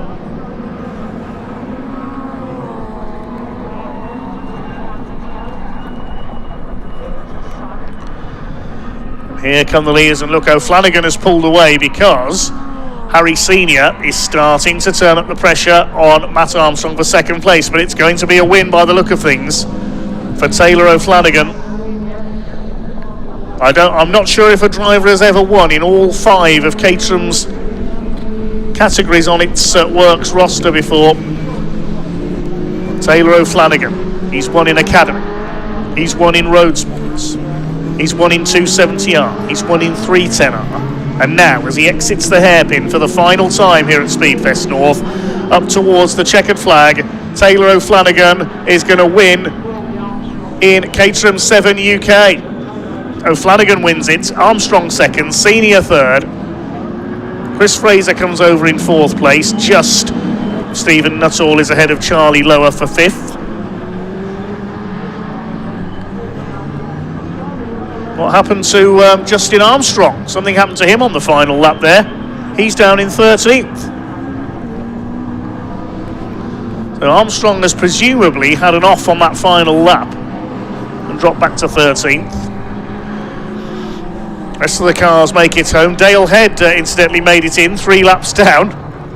Chris Welch went into the pits, so he's the only non-finisher.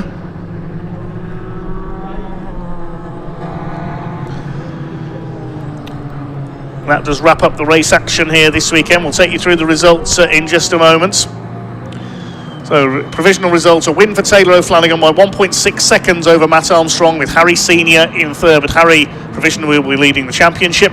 Chris Fraser wins the AM class again in 4th overall. Steve Nuttall just beat Charlie Lower by a few hundredths of a second to the line.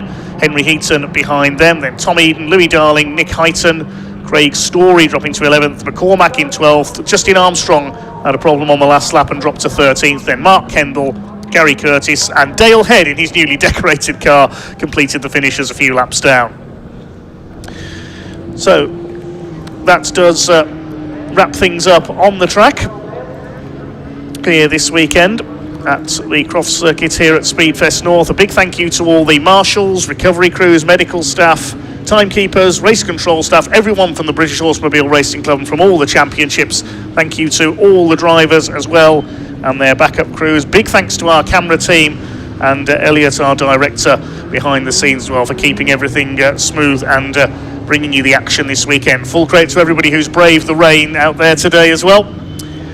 That's about all from me. I'll see you back at Thruxton in a couple of weeks' time. for Convoy Thruxton, headlined by the British Truck Racing Championship. Keep an eye on barc.net for all the fixtures over the course of this season. That's about all from myself, Dave Goddard, then. I'll hand you over to Sam and Ian down in the paddock for the final words of this weekend.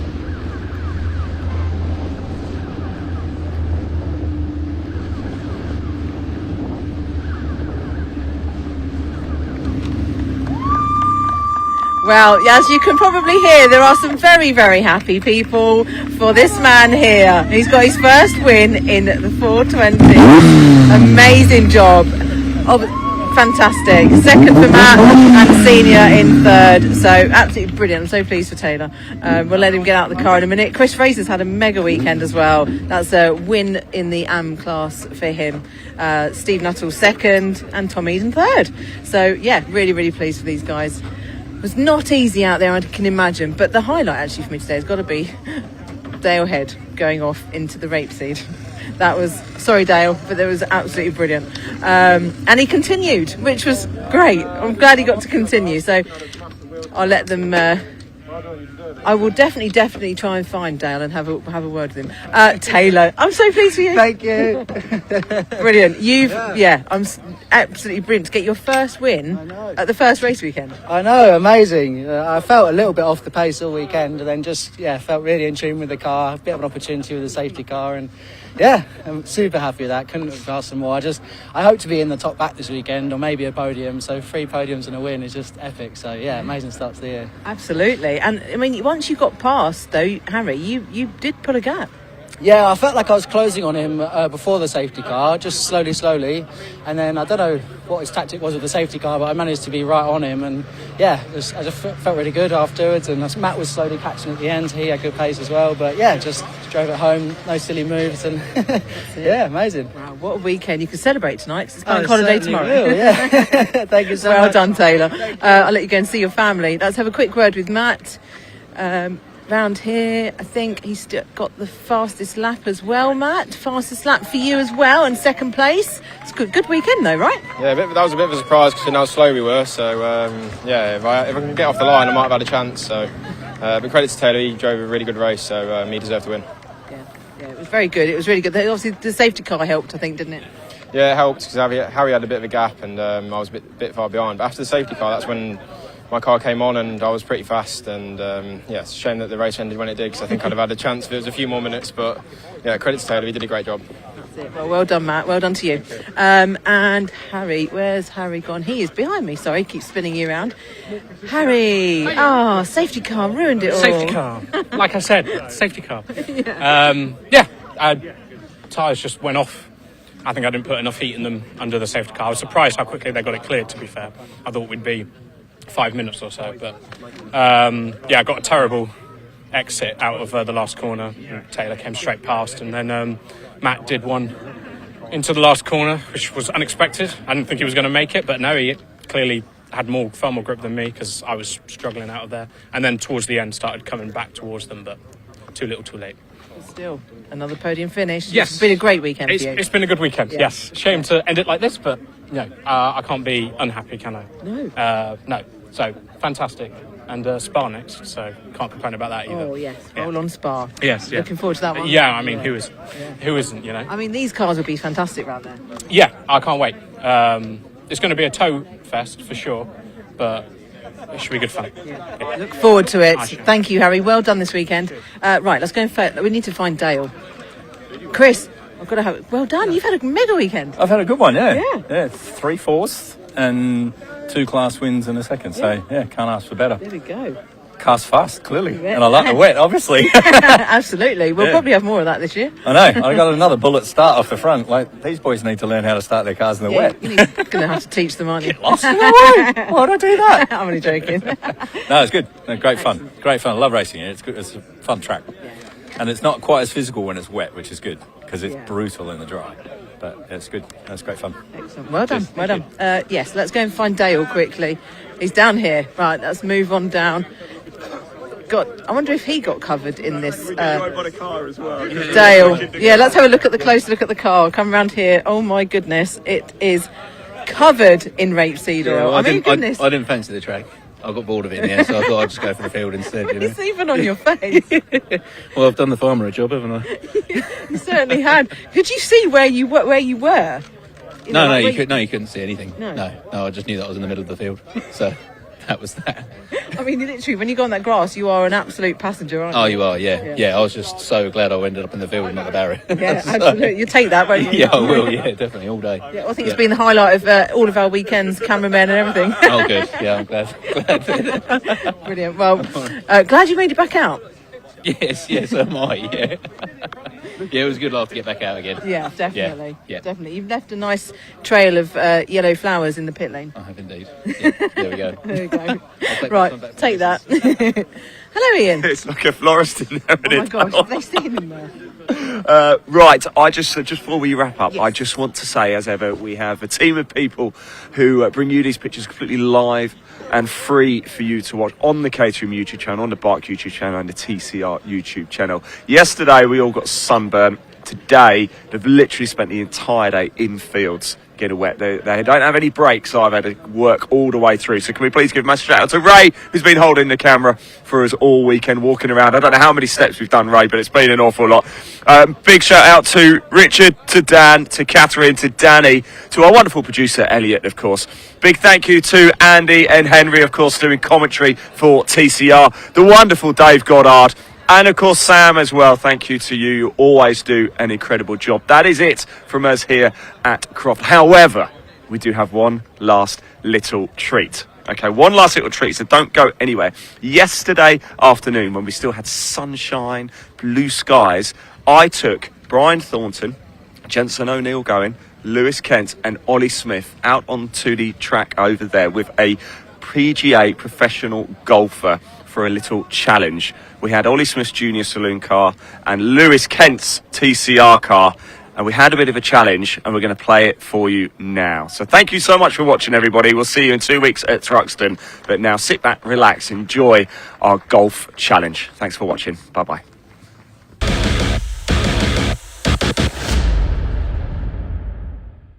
Right, I absolutely love motorsport, but I also love golf as well, as does Jensen O'Neill going, Lewis Kent, Ollie Smith, Henry's here as well, Aaron Cox, of course, and Brian Thornton. Now, Aaron Cox, you are a PGA pro over here, and we are going to do a little challenge for all of these people, see if they can beat you. Now, you are a PGA professional, of course. They probably will beat me. Well, that's confident. That's confident speaking. You were 2002 England Golf Development and Participation Coach, is that right? 2022. Yeah. I'm not that old, but 2020, said, wasn't it? 2022. England Development Coach of the Year. Yeah, England Golf. Yeah. Not bad. So we are in good hands here. Right, 3 challenges. As you can see, Ollie Smith, your car is here. The first challenge is to chip a golf ball into the back there, the plastic balls as well. Once you have done that, you then move on to the second challenge, which is to try and hit a ball through the window of Lewis Kent's TCR car.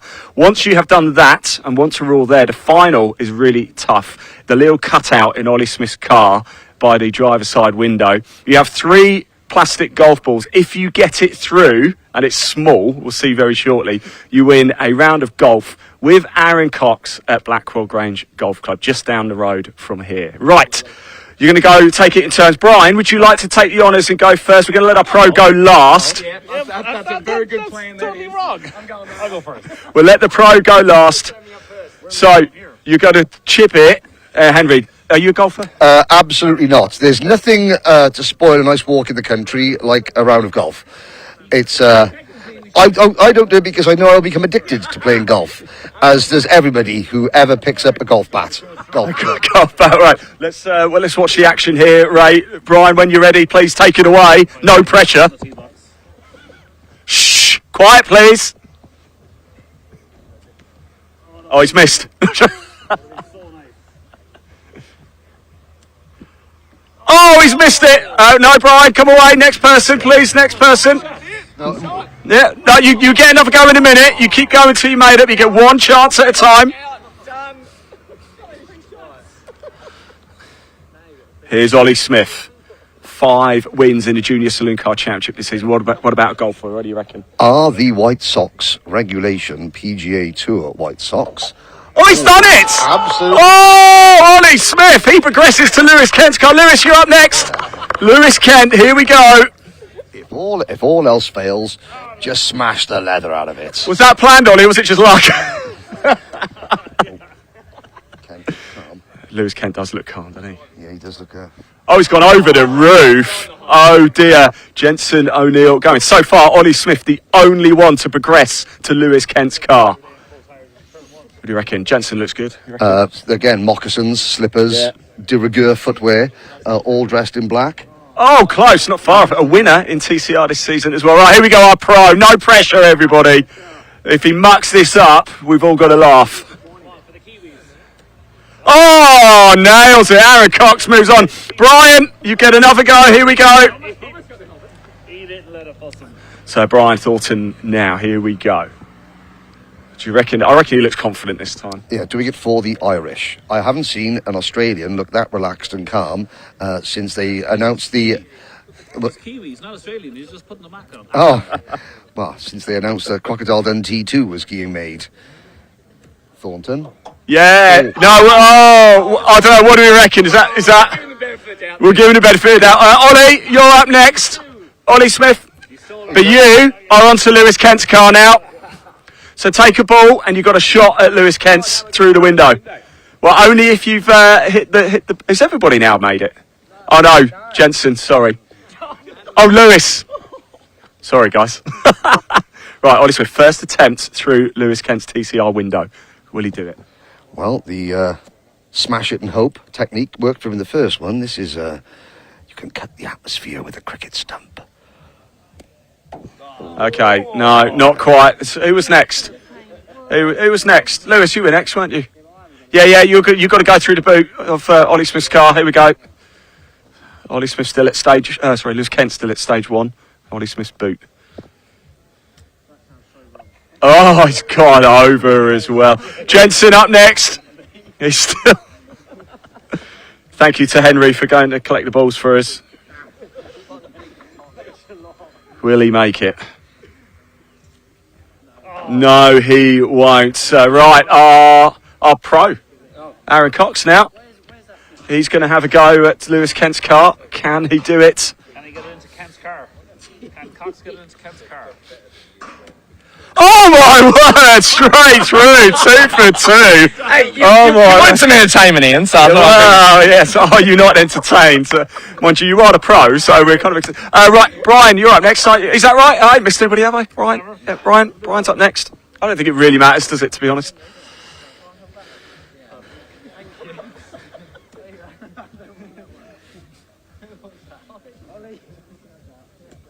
Oh, good effort, good effort. Right, Ollie, you're up now. Ollie Smith, here we go. Good at first attempt, but didn't quite hit the mark, just missed it. Second go at Lewis Kent's TCR car through the passenger window.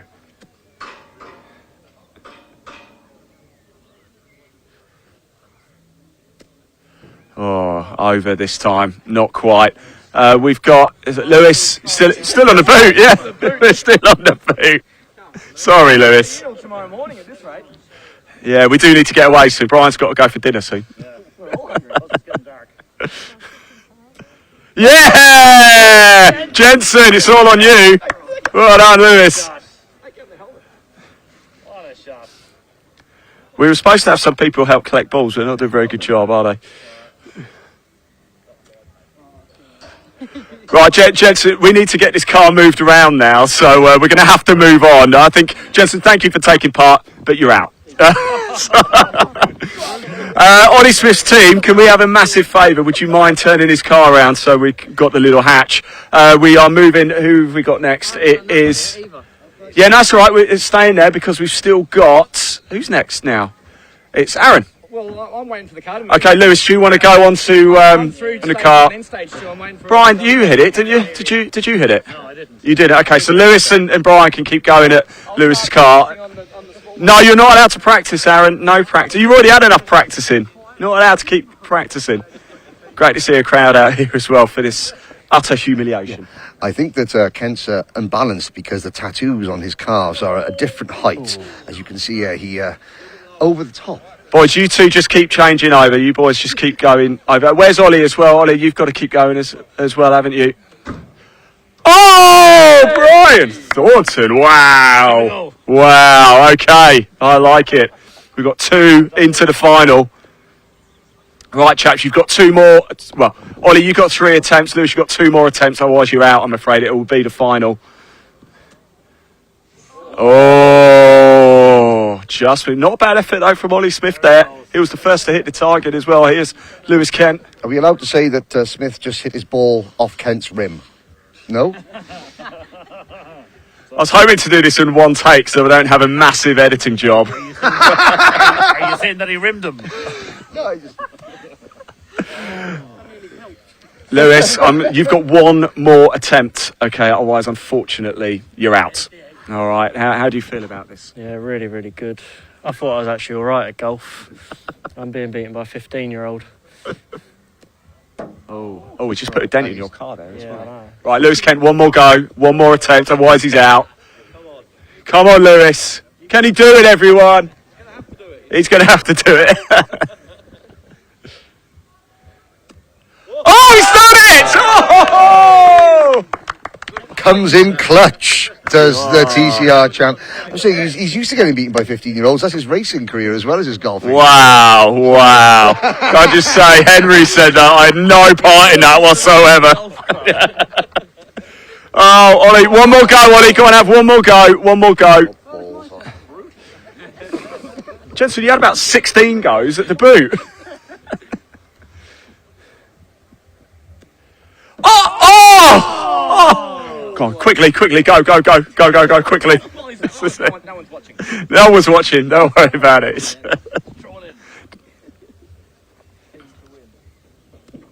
We'll end that there. Well done, thanks for competing, well done. You came in 4th place though, Ollie, well done. Now we come to our final. Aaron Cox, Brian Thornton, Lewis Kent and Ray. If we just turn the camera around, this is the target. Now you have 3 balls each to try and get it through there.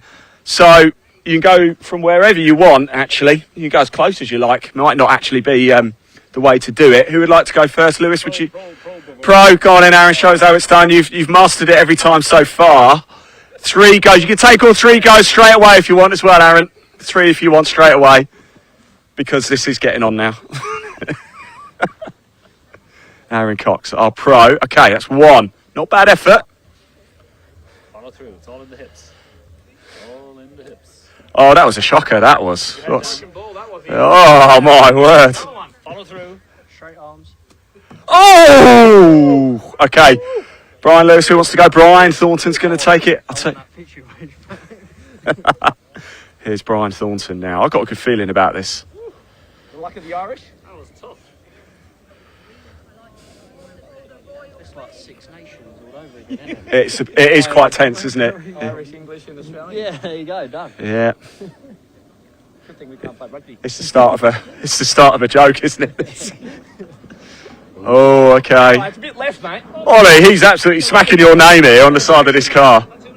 What have you got against Ollie Smith? Oh, right, Lewis Ken, you can take the win here. You can take the win. Probably not deserved on the balance of play, but... Oh, mate. Hey, everyone's just so picky today, don't they? Hey, come on, do it for them. Do it for them. Oh! Jeez, Ian's heart was in his mouth there. Oh! Tell you what, not a bad effort at all. He's got the better aim than the 2 of us. Here we go, last attempt. Oh!